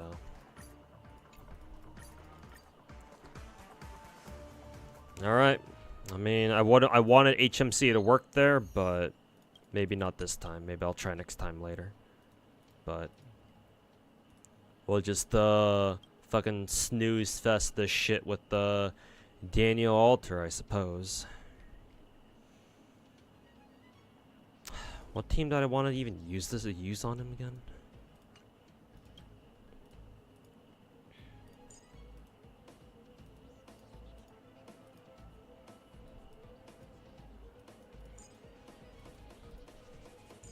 I think I will bring Hanya. I usually don't have a reason to use Hanya, but I'll try using her here. See if running a hyper carry with Hanya actually does something.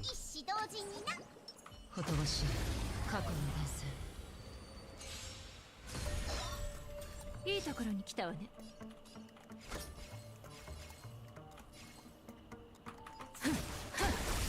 へえ、リポップした。ガツンとくるやつですか。出発の時間だ。引導を渡そう。涙雨。No Sparkle over Bronya. I'm used to running Bronya with my Daniel. I'm just weird like that. 弱っておるの。よいしょ。体験を改善しないと。ふん、2倍速ってこんなもんよ。素晴らしい。さようなら。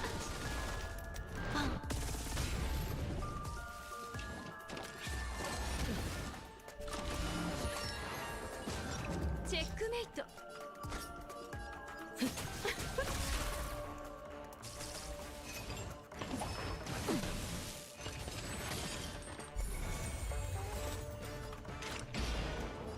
全てが消える。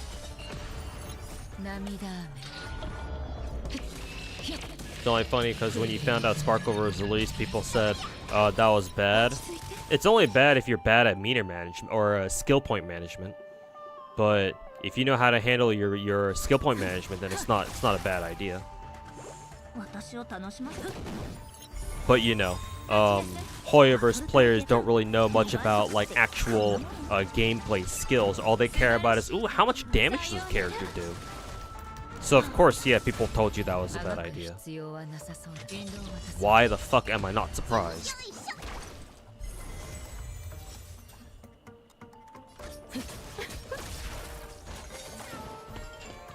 Is there any grinding involved in Star Rail? Oh yeah, quite a bit. Quite a bit, my dude.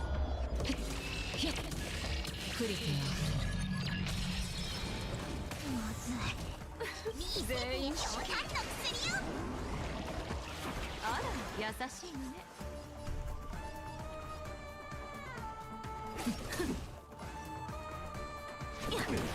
落ち着いて。あなたすべてが消える。素晴らしいと。さようなら。バトル体験を改善しない。ふん、2倍速ってこんなもんよ。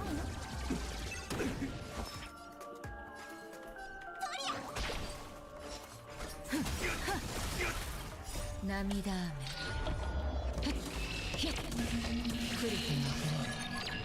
すぐ餌にかかる。立ちなさい。出品を渡そう。直してやろう。よいしょ。しい感覚。見せてや、強炭の薬よ。化粧だ。面倒は呼吸するその感覚。いや、落ち着いて。バトル体験を2倍速ってこんなもんよ。素晴らしい。さようなら。涙雨。クリティすべてが消える。重症じゃの。とりゃ。 Close to being 27 or 27 turns. 私を楽しま。ガツンとくるやつでいこう。あがく。立ちなさい。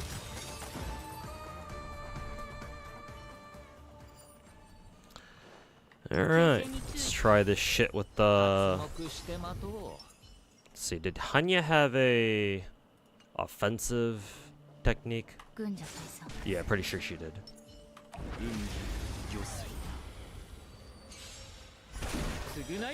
So close to gaining a cycle, yeah, that would be nice. Unfortunately, we don't get nice things around here.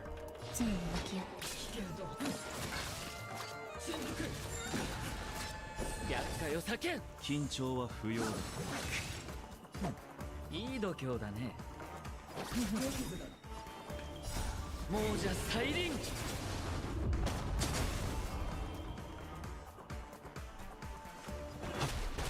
我に力を。健康さあ飲め。千里総理世を注が。我々はとうに嵐に踏み入った。守るべき者のために打ち崩せ。 You can play on auto, so the grinding is pretty chill. Maybe the grinding itself, but remember, but you know, it gets real fucking annoying when you have to start sorting out relics.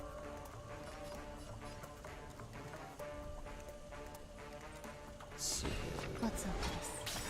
ユーフが定めし中央の直。ここに書となる。お別れの時だ。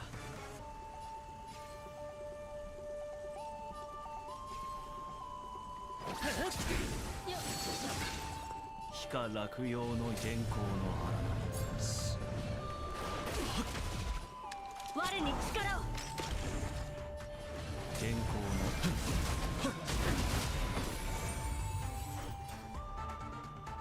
戦輪は権限し総理世を注が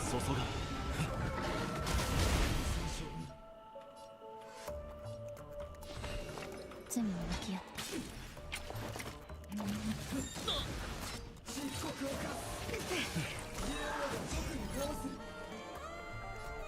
Lovely. 代価を払ってもらう。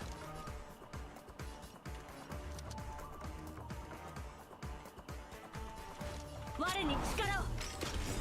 我々はとうに嵐に踏み入った。守るべき者のために打ち崩せ。天使を授けん。緊張は不要だ。亡者再臨。償いたまえ。気づいてないんだ。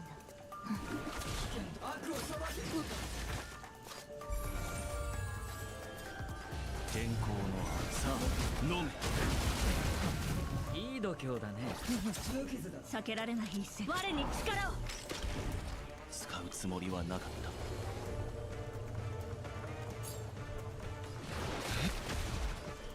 罰を下す。大丈夫、問題はない。戦輪は剣総理世を注が食材の時だ。天使を授けん。あなたの善行を覚えておく。遊夫が定めし処罰。獣王の直ここに書となる。どんな隙も見ぬ。我に力を。この地健康 Hey, username, welcome back, man. How you doing? Hopefully your weekend's treating you alright. 亡者再臨。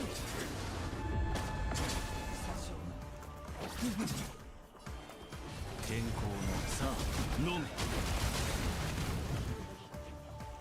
罰を下す。戦総理世を注が Hey, Hector, how's it going, man? How was my day? It goes alright. Busy last day at work for the week, but it ended okay, I think. 打ち崩せ。遊夫が定めし処罰。獣王の直ここに書となる。代価を払ってもらう。亡者再臨。我に力を。健康の Taking lunch break at work, only 8 hours left. Only 8 hours left. Jesus, man. 全部向き合って。 Well, shit, man. Best of luck to you, man. お別れの時だ。戦力を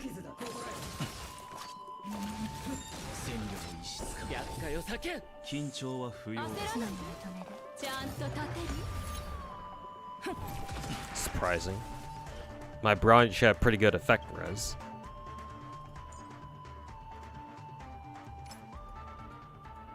Yeah, 58.4.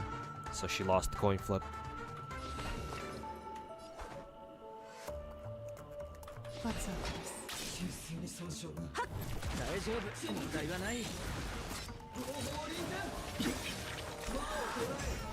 戦輪は And I think that's the end of the run if Kafka targets Luocha. 準備はいい？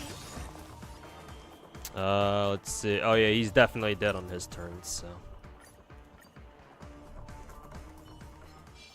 慎重にな。けど怯えることはない。刮目して気迫を示せ。海魚水 Go get a drink. 償いたまえ。在庫の気配。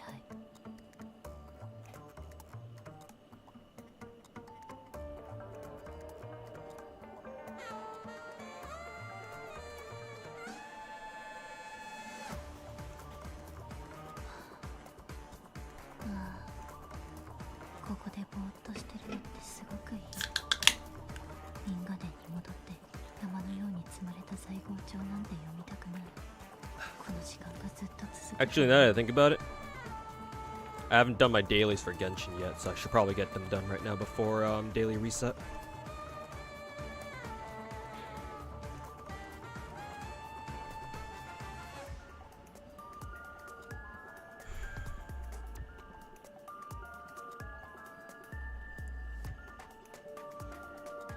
Hey, Santa Crane, how's it going, man? Thoughts on Panakini's story after 2.2? Overall rating I would give it on based on a letter grade is a C+. The second half of 2.2 was actually pretty good. I actually enjoyed reading through that. And the finale, the ending scene was also pretty good too. However, that's the issue. Panakini's story only got good at the very end. And just because you nail the end doesn't suddenly make up for how Panakini was super fucking slow and yappy throughout most of it, throughout most of 2.0 and 2.1. So I would have to say Panakini's story was overall a C+. I would have given a B- score at the very least if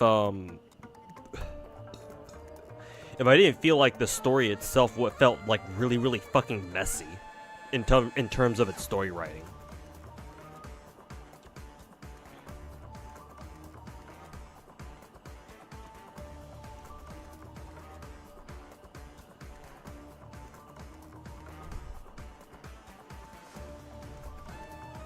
So yeah, my statement about Panakini's story feeling pretty mid still stands for the most part.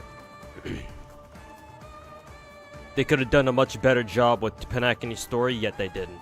So, there you go.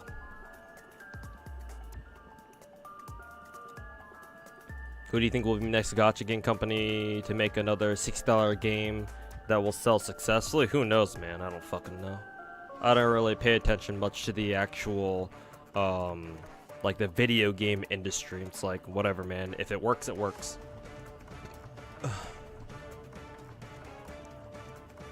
Did you beat, Trelm? Yeah, I'm going through it slowly but surely. I'm just skipping story for the most part.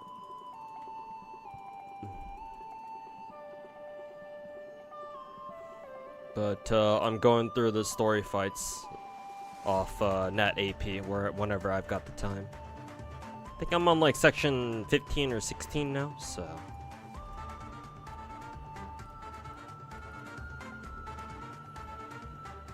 Am I gonna do a video covering my thoughts on Panakini entirely? I would like to, yes. I would like to.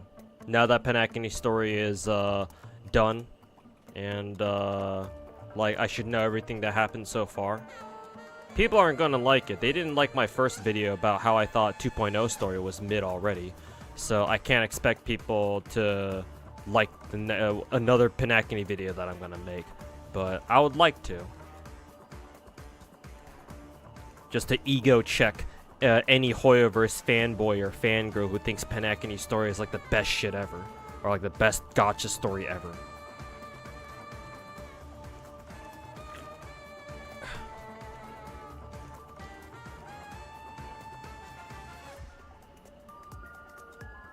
How's Yukong? She's hard to play. She's easily the worst Harmony character in the game. Not because her kit is bad, but she's just really fucking hard to play. To the point where it's not really worth trying to play her. Or even trying to gear her. Which is a damn shame, but that's how it is. So no, we can't really recommend you play you try to pick up Yukong. It's usually gonna be a waste of resources, unfortunately. Like, unless you are hard dedicated to making her work, like how I made Dehya work in Genshin.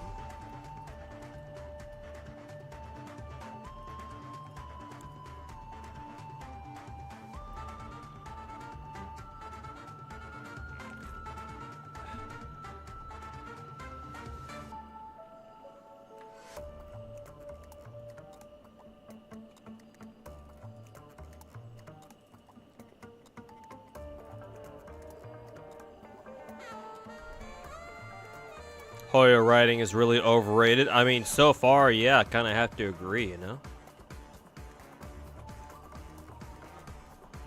Like, considering, like, I remember for the 2.0 preview, stream, right? They specifically got, Xiaoji on to, like, they showed Xiaoji off on the Hoyo stream.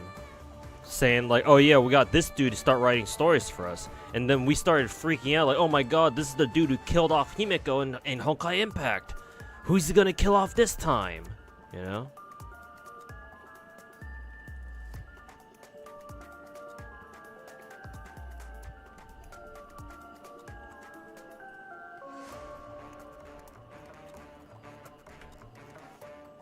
But then, like, and so because of that, I was like, okay, maybe they're actually starting to get pretty serious with Panakini's story.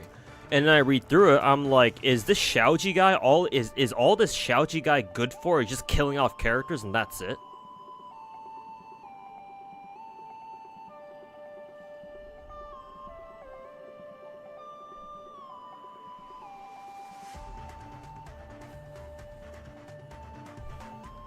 Worst character until you E6 her. Actually, that's what I thought too, but her E6 doesn't fix her.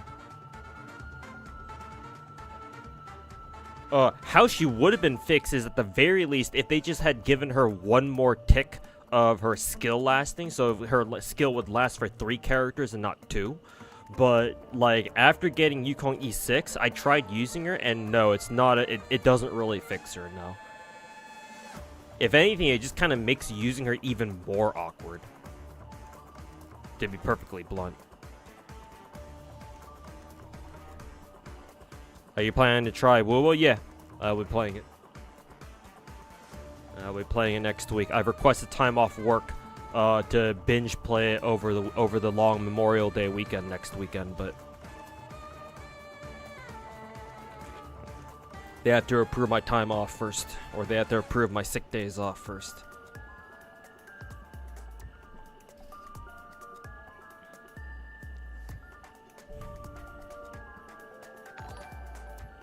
And hey, username, thanks so much for the 5 gifted subs, man. Once again, just like last time.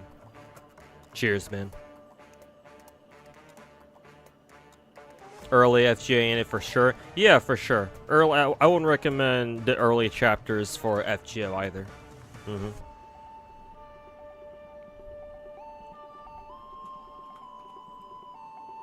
Yeah, you'd really like the first good chapter is Camelot, and then it gets better from there. Minus like fucking whatever the fuck. What was that one? Agartha? Whatever the fuck Agartha was.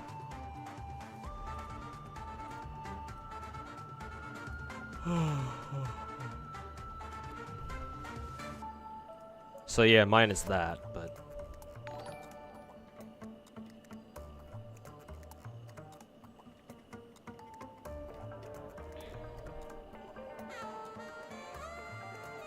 have a good stream, bro. Back to the grind for you. Hey, man. Cheers for the 5 gifted, and yeah, take care, man, and hang in there throughout the rest of work today.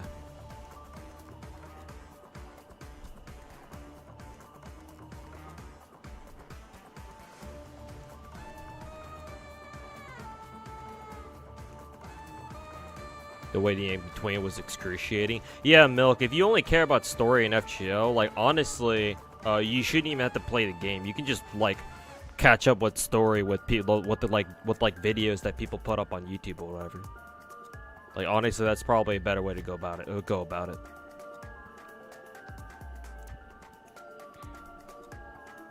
Be prepared to be attacked by Panakini peeps. Yeah, don't worry, Fammy. I already know what that feels like. Because if you check my YouTube channel and you check my Panakini Stories mid video, I'm pretty sure that video has like a 78 to like 22% like to dislike ratio. Yeah, so and my Twitch chat told me that there was this one YouTuber who put out his own video saying how he thought that Panakini's story wasn't really that good, and apparently he was forced to take down that video or whatever, or like rescind his comments. So, oh yeah, no. I think that Panakini's story is mid. I'm prepared to die on that hill. Not that I need to, because Hoyoverse fans can't fucking touch me. They can go fuck themselves, thinking they know everything.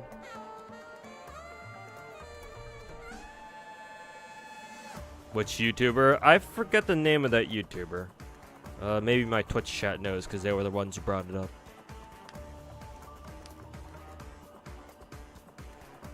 But yeah, again, I'll say this again. Like, Panakini had so many good story elements that they could have used to, like, actually make a good story out of. But, like, only the end was good. The rest of it was pretty fucking mid or subpar. So, like, fucking hell, man. What a waste of fucking amazing characters, an amazing premise, and a setting. All that for what?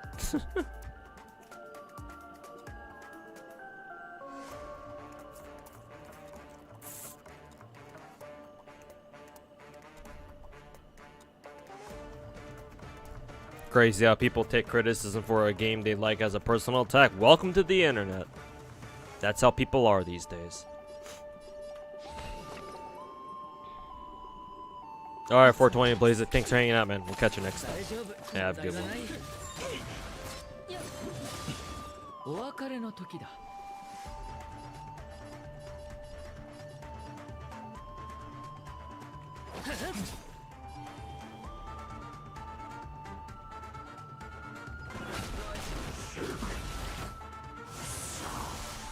我に力を。この力が騒いでいる。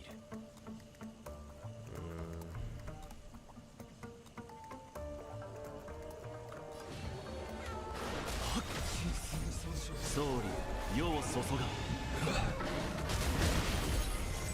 まだ否定する冥府が定めし書中央の直ここに書となる。我々は唐に嵐に踏み入って守るべき者のために打ち崩せ。Alright, RJD, thanks for hanging out, man. And yeah, we'll see you next time, hopefully. Catch you next time. もうじゃ再臨。Biggest deal breaker for Hoyo's story is that they don't respect your time. Yeah, where's the fucking skip button, first of all? Like, the fuck is it? 天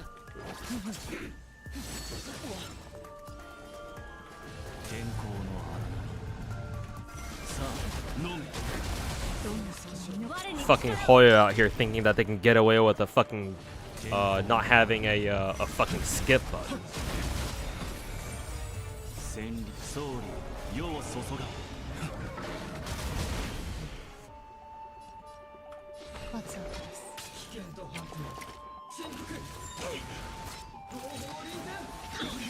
お別れの時だ。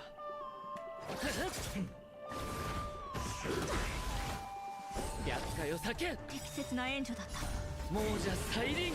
Sad thing is they can get away with it. True, actually, yes. 使うつもりはなかった。 From most people, not from me though.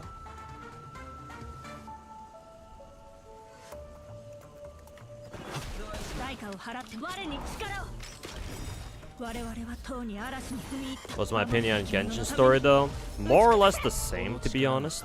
Matter of fact, it's funny because Genshin's last Archon quest and Panakini's story are actually very similar, in my opinion, in how they're written.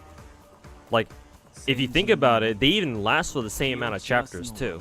Because remember, both Fontaine and Panakini lasted for 3 chapters. So for Fontaine it was 4.0, 4.1, and 4.2, right? And then Panakini was 2.0, 2.1, and 2.2. So technically, if you think about it in terms of like chapter length, or how many chapters it took to finish each of their respective main quests, they both took 3 chapters. So they should be roughly the same length. I say roughly because I don't really know for sure. And so because of that, what is it? Because of that, to me, it's actually very easy to compare those two. And if you do, in my opinion, I've realized that both Fontaine and Panacony share a lot of the same problems. So I'm assuming I'm thinking that Fontaine main quest and Panacony main quest were literally written by the same people, because they both have very similar problems. They have the problems of having very slow starts, right? Because nothing really much happened during 4.0 and 4.1. It was all basically just build up. Same thing with Panacony 2.0 and 2.1. And then they had the story only really got interesting with 4.2 and 2.2 on the last third of their respective chapters, or the third and last chapters of each respective story. And the endings where they reveal everything to you, that one's interesting. But then after it was done, it was like, okay, you think back to it, I was like, okay, what the fuck did I just read? Right? Like, to me, both those stories actually had pretty similar issues.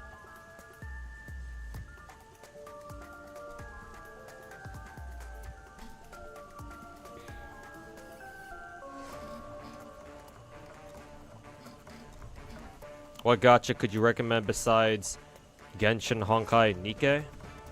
The two I would recommend are Arknights and Ether Gazer. Those two games are pretty good.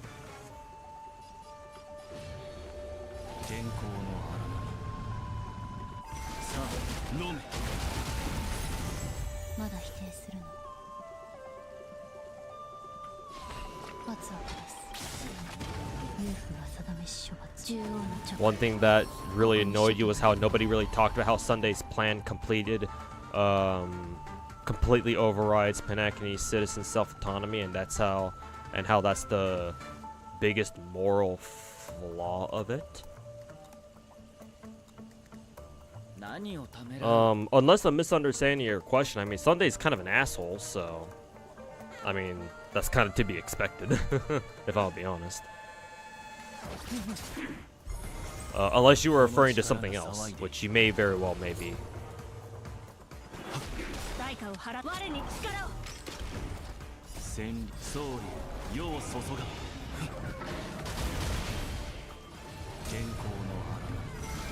Sunday did nothing wrong.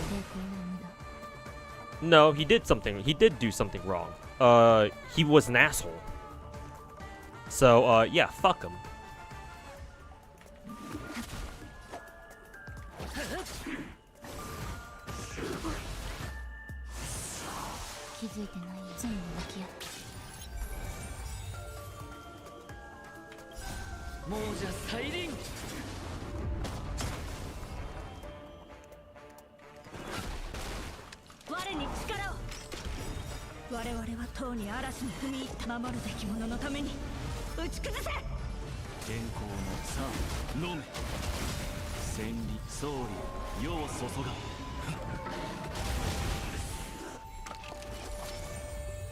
Alright, let's see if this time we'll go any different.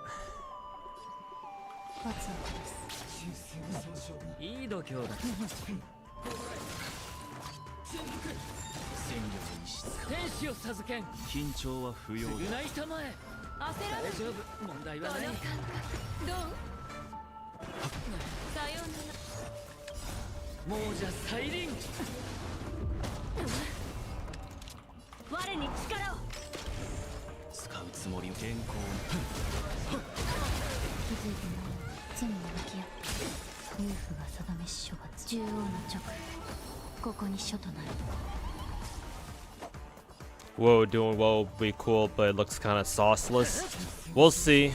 The graphics definitely aren't impressive coming over from Genshin, but hopefully they prove us wrong, you know?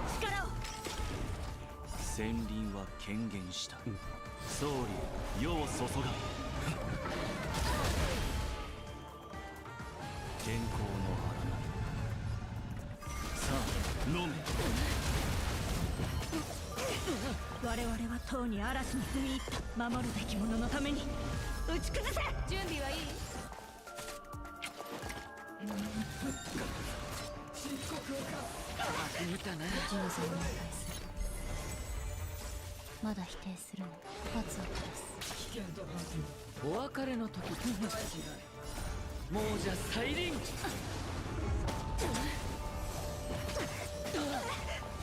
あ逆界を避けん。ら避けられない我に力を。この力が騒いで健康の花戦慄総理世を注が気づいてないよ。全部向き合う。夫婦が定めし書が獣王の直、ここに書となる。我々はとうに嵐に踏み入った。守るべき者のために打ち崩せ。食材の時だ。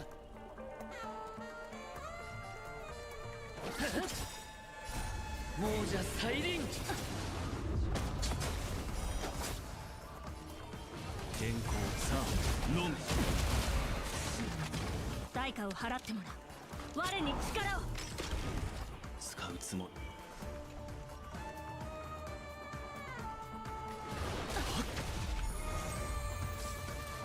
罰を下す。焦らないで。この感覚どう？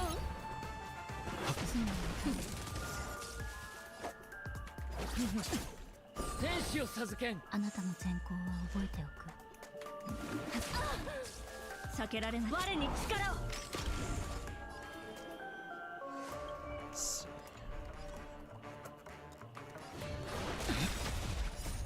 総理世を注がよそ見はダメ。準備はいい？夫婦が定めし書が獣王の直、ここに書となる。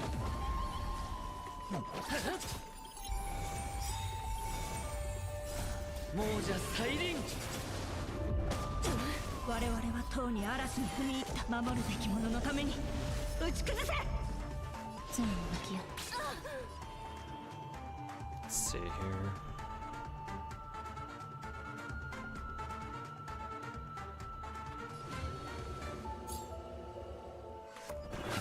代価を払う。我に力を。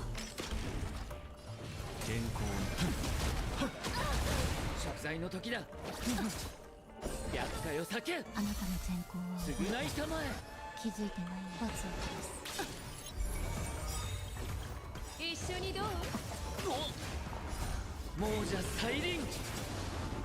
夫婦が定めし書獣王の直、ここに書となる。戦慄総理世を注が足元に気をつけて。たまるまかな。避けられん我に力を。我々はとうに嵐に踏み入った。守るべき者のために打ち崩せ。健康にさあ飲め。お別 Alright, れの last 時 turn. 罪に向き合う。ちゃんと立てる？我に力を。この力が騒いでいる。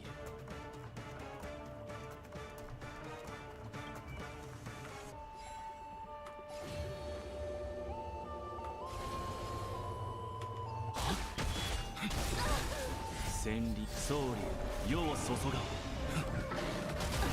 食材の時だ。まだ否定するの？ Man, even with the fucking Daniel Alter team, that doesn't quite work out, huh? Maybe I'll have to switch over to Sparkle like usual. Or for Daniel, at least.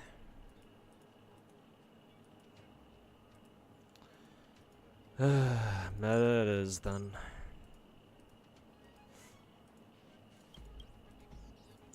Good old meta. I do love me some meta.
This will probably be a very stupid idea, but I'm gonna run that team. 一子同時にな My guess is that it won't work, but it's worth a try anyway. いいところに来たわね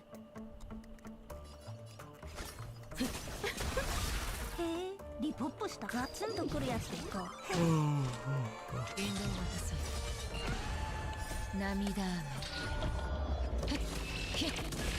クリティア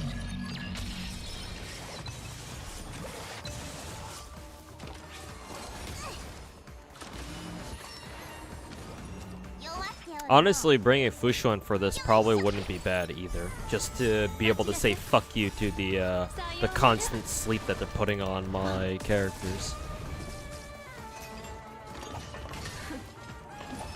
面白い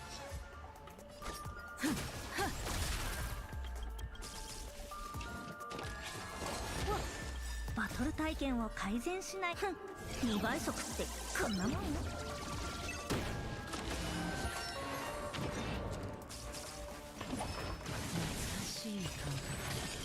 見せて強炭の薬よナイスヒーリング出発の時間だ全てが消える涙雨クリティ重症じゃとりゃア落ち着いて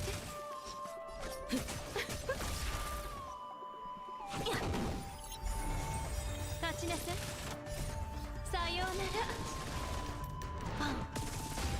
あがく必要はなす引導を渡そうよいし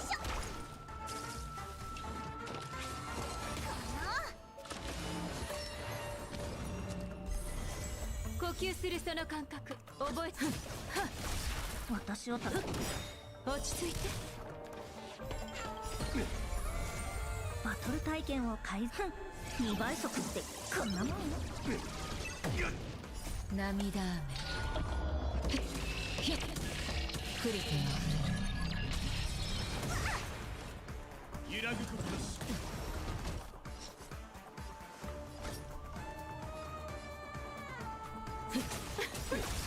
素晴らしいさようなら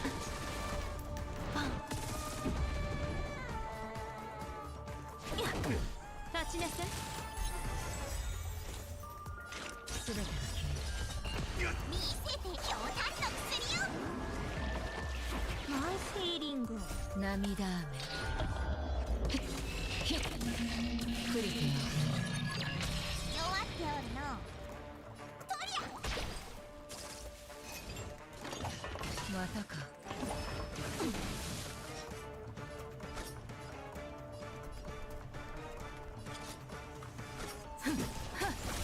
へえリポップした落ち着いて引導を渡そうよいしょ優しい感わしをいじめるな無駄な抵抗だ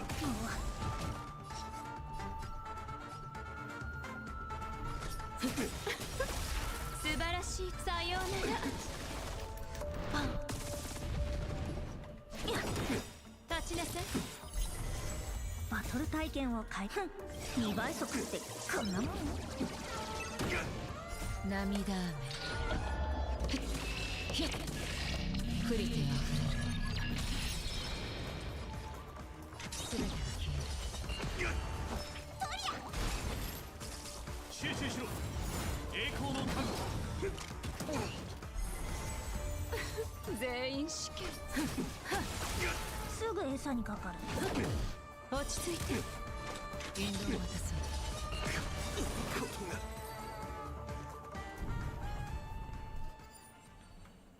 う Alrighty. 慎重にな運試しと行こうコンセント見て見て魚水 Alright. Let's pray that this works. 危険なリズムね全てが共鳴する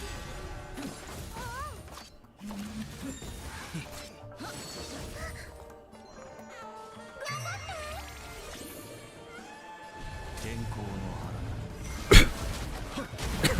遊んだあげるよ。好きに使ってくれ。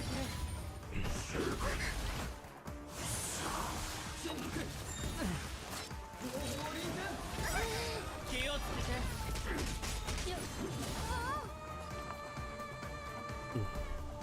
かくれんぼ答え見つけてごらん。サイは投げられた。すべてを失うか、はたまた手に入れるか。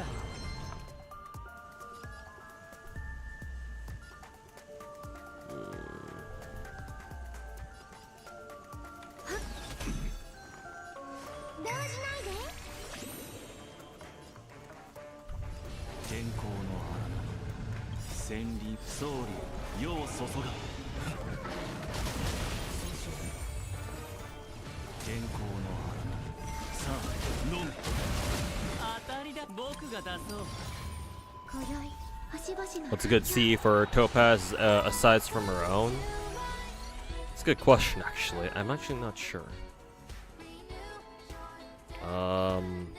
Swordplay is probably her go-to. I mean, swordplay is typically the best 4-star Lycon that a hunt character can have. だけ待ってあげる。 But if you give Topaz swordplay, then you're basically forcing her to target one enemy at a time until they die.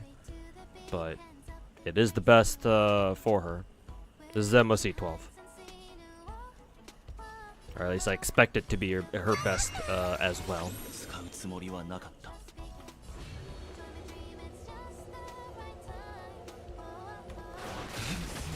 遊んであげるよ。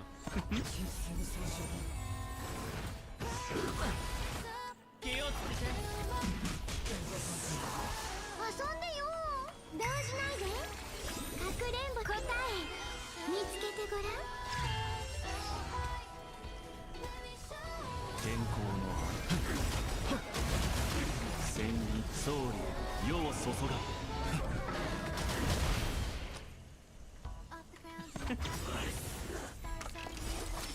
Damn, this team might actually do it. Because that was a really quick kill.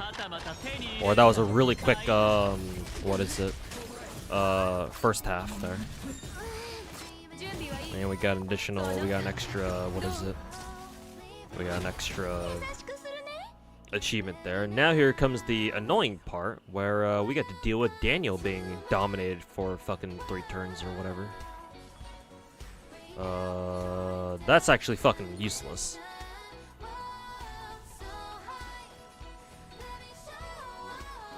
I like how we can just sit here and watch Robin sing.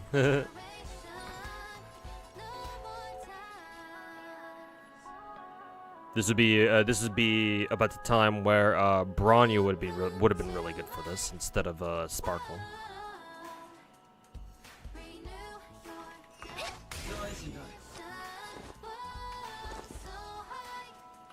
好きに使ってくれ。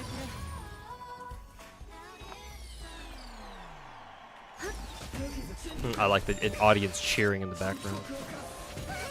気をつけて。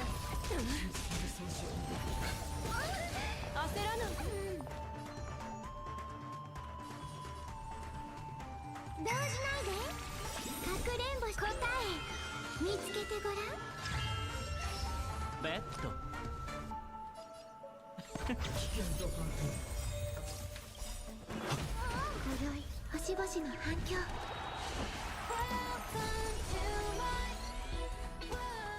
Let's see if Daniel will. Yeah, he's good. He's good now.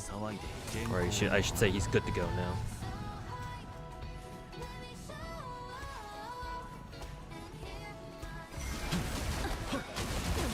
遊んだ。僕が出そう。サイは投げ。すべてを失うか、はたまた手に入れるか。買いだ。一緒にどう？気をつけて。足元に気をつけて。動じないで。かくれんぼ答え見つけてごらん。 Oh yeah, cruising as well. つもりはなかった。 That works really well too. 天候のさあ飲め。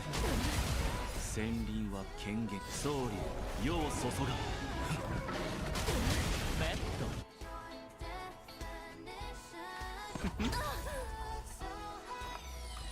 ゾンが響く。準備はいい？この感覚どう？ Ooh, effect res. Fuck you, asshole. この力が騒いでいる。天候の腹。 Get fucked, bitch. 当たりだ。好きに使ってくれ。動じないで。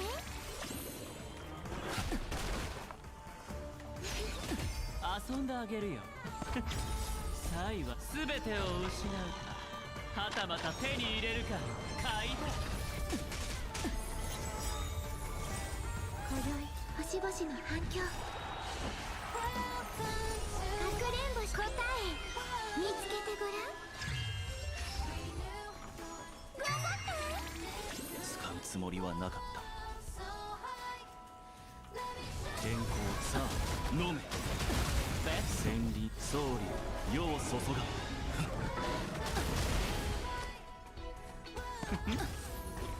一緒にどう？焦らないで。気をつけて。優しくするね。動じないで。天候。 Hey, there we go. Only took 4 limited 5-star characters to do it, but you know.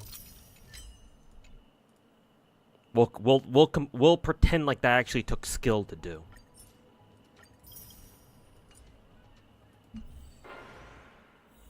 Yeah, that was kind of bullshit. The enemy's really tanky, man. I ain't even gonna fucking lie.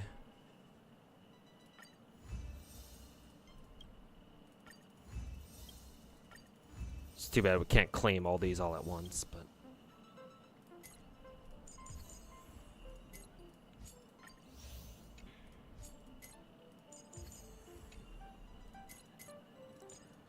But yeah, I ain't even gonna lie, that was kind of tough.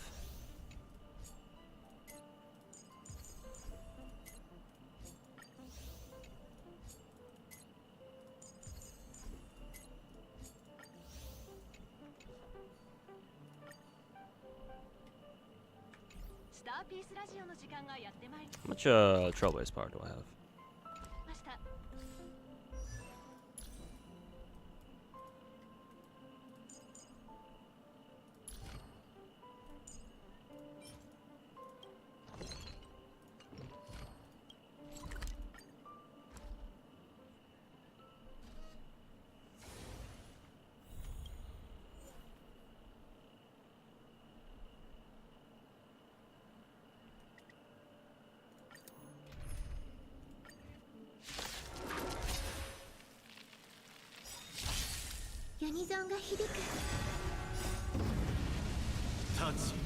More like 4 because Robin gives you so many extra turns. Yeah. It seems like adding Robin to that composition was the way to go. Robin and Sparkle for sure. So I could just keep spamming level 3 basics on Daniel. I really wanted to make HMC work there. It really feels like HMC should work there. Maybe I just needed to pair HMC with Robin, maybe, and that would have been nice. I don't know.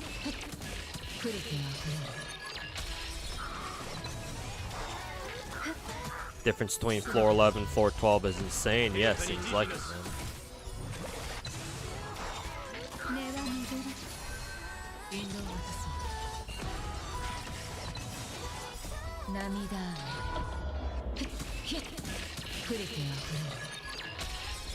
HMC will shine next patch, or at the very least with Boot Hill. Yeah, for sure. Yeah. For sure, HMC will shine best with single targets.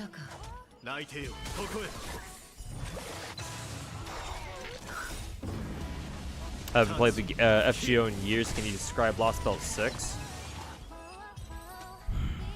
So as in you want a story synopsis of some kind? Basically you go to definitely not Britain, or maybe an alternate universe Britain, kind of. Where instead of normal humans who live there, it's fairies. Well, I mean, there are actually normal humans who live there, but they're enslaved by the fairies.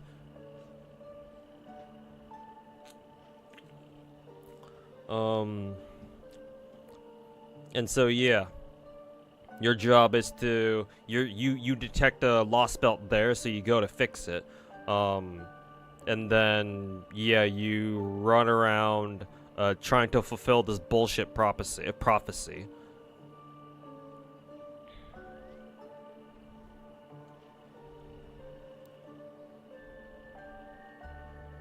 Yeah, that's basically Lost Belt 6. And there's like some time warp shenanigans and you know, you meet Morgan and blah blah blah. Right, a night of the round table bullshit shenanigans.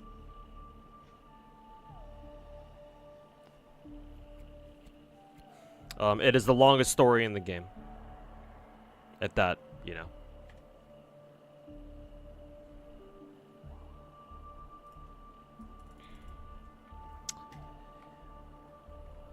If that matters to you, anyway.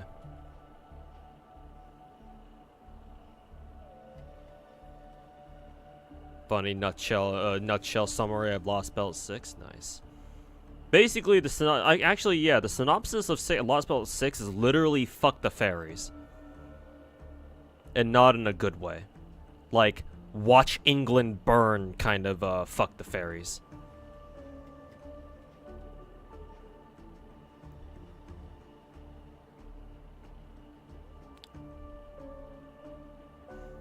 You looked up Lost Belt 6 and you only heard great things.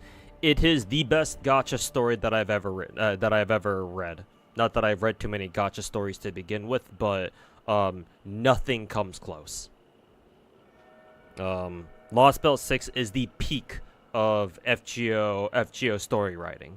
People use the word peak to describe literally anything they like on Twitter, so the word peak has really kind of lost its meaning.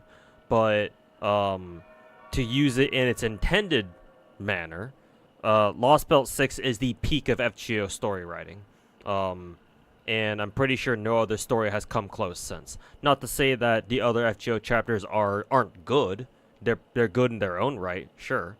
I hear Traum is actually pretty decent. It's pretty okay. It's not bad. But like, will any of these stories ever come close to Lost Belt 6 levels of writing? No, probably not. The only way for FGO to get another story like that is if we convince Nasu to stop playing the Elden Ring DLC and to stop working on the Far Side route for Suki Remake for about a couple of months, and then lock him in a chamber and tell him to write another, whatever our next arc is after Ordeal Call, and not let him out until he's done. But barring something like that, yeah, no. We're probably not going to get another story as good as Lost Belt 6. Until such time comes where Nasu feels it's time for him to fucking come back and save FGO again. For like the third time.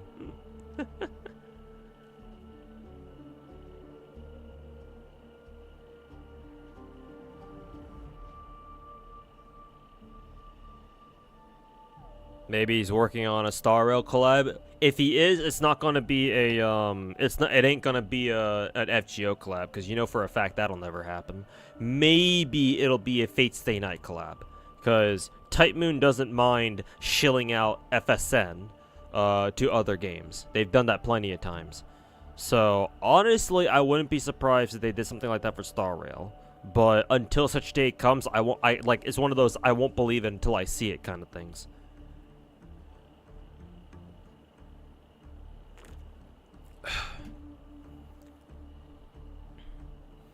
Don't let Nasa hang out with George R.R. Martin. There she sat, shitting brown water. Thank you, Seth.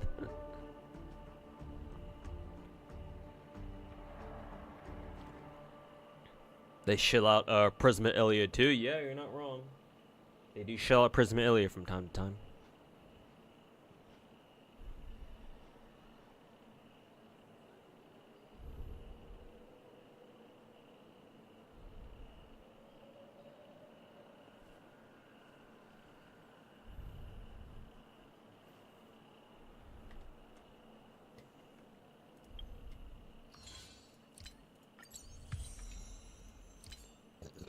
Oh, excuse me.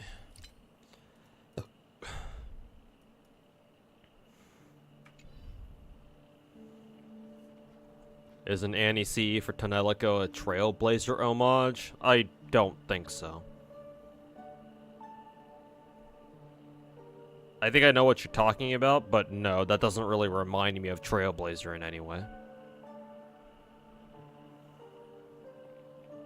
It's that good, huh? To be fair, I don't think even Lost Belt 6 is not perfect. There's a couple of problems that I have with Lost Belt 6. Obviously I won't tell you it because that'll be spoilers. But even in the face of those few flaws, which are legitimate flaws in my opinion, no, the overall storytelling experience, or the overall story experience you go through reading Lost Belt 6 is second to none. It's just that good. Yes. You should try to read it, like, read the story itself, but I mean, hey, a synopsis works fine too. It's just that some of the harder hitting moments in the story, they won't feel the same. You kind of have to actually read the story itself for it to actually really hit home.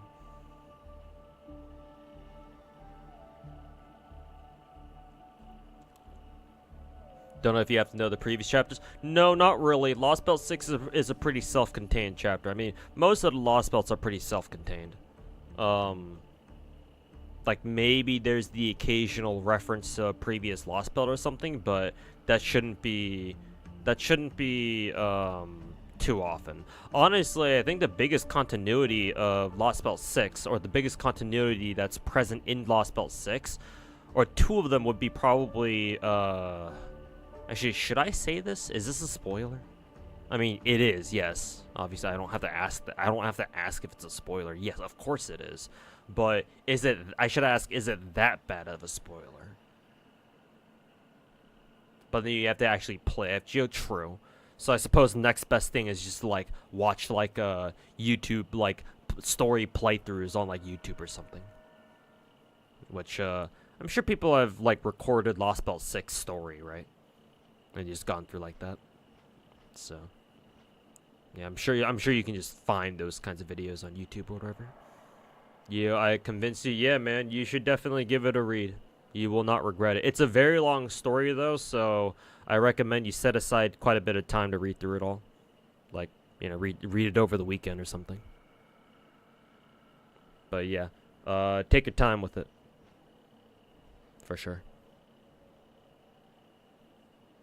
I still think that Lost Belt 6 really didn't have to go so hard on the fucking, you know, Mash supposedly marrying Bogart part. Like, what in God's name of unholy NTR is this?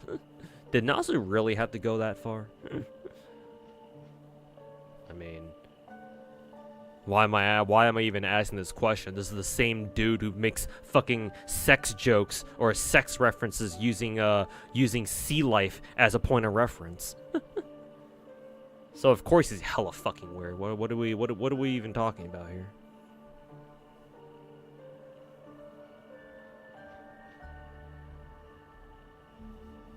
Furry NTR felt like kind of a fever dream. I know, right? It's like, now what did you mean by this? What did Nasu actually mean by this?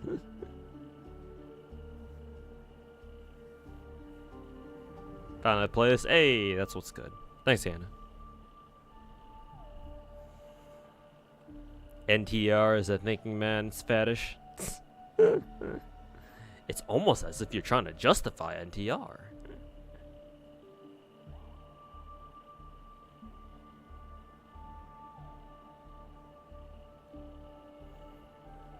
But yeah, enjoy Lost Belt 6, man.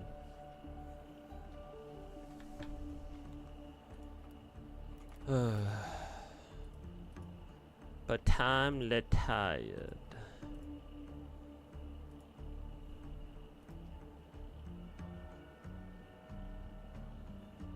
Oh wow, I'm on the first row of Star Rail content creators. Wow.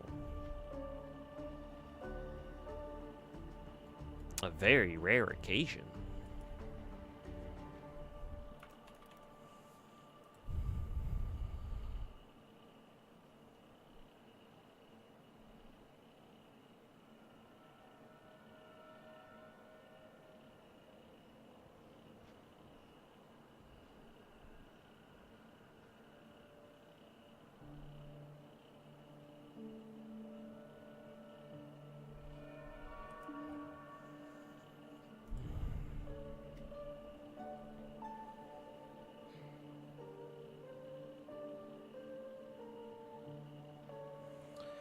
Alrighty, chat. Think I'll end the stream for today. That was actually stream went for a lot longer than I wanted it to. Mainly because MOC took a lot longer than I thought it would. That last MOC 12 certainly fucking took a while, didn't it? How many gems do I have actually right now? Quite a bit actually. So hopefully we'll get Boot Hill no problem when he shows up in about 10 days or so. 10 or 11 days or something. However long it takes. Oh yeah, that's right. We also got a couple of achievements for this. In a single battle against boss Kafka, dispelled dominated 3 times. Wow, that's an actual achievement, huh? In a single battle, when blind bet is at 0, use Aventurine's ult to obtain 7 blind bets. All right. And then use one character to take all the damage from pass and confined caged ability without being knocked down. I don't even. What was this for again? Was that an attack by like one of the mobs or something?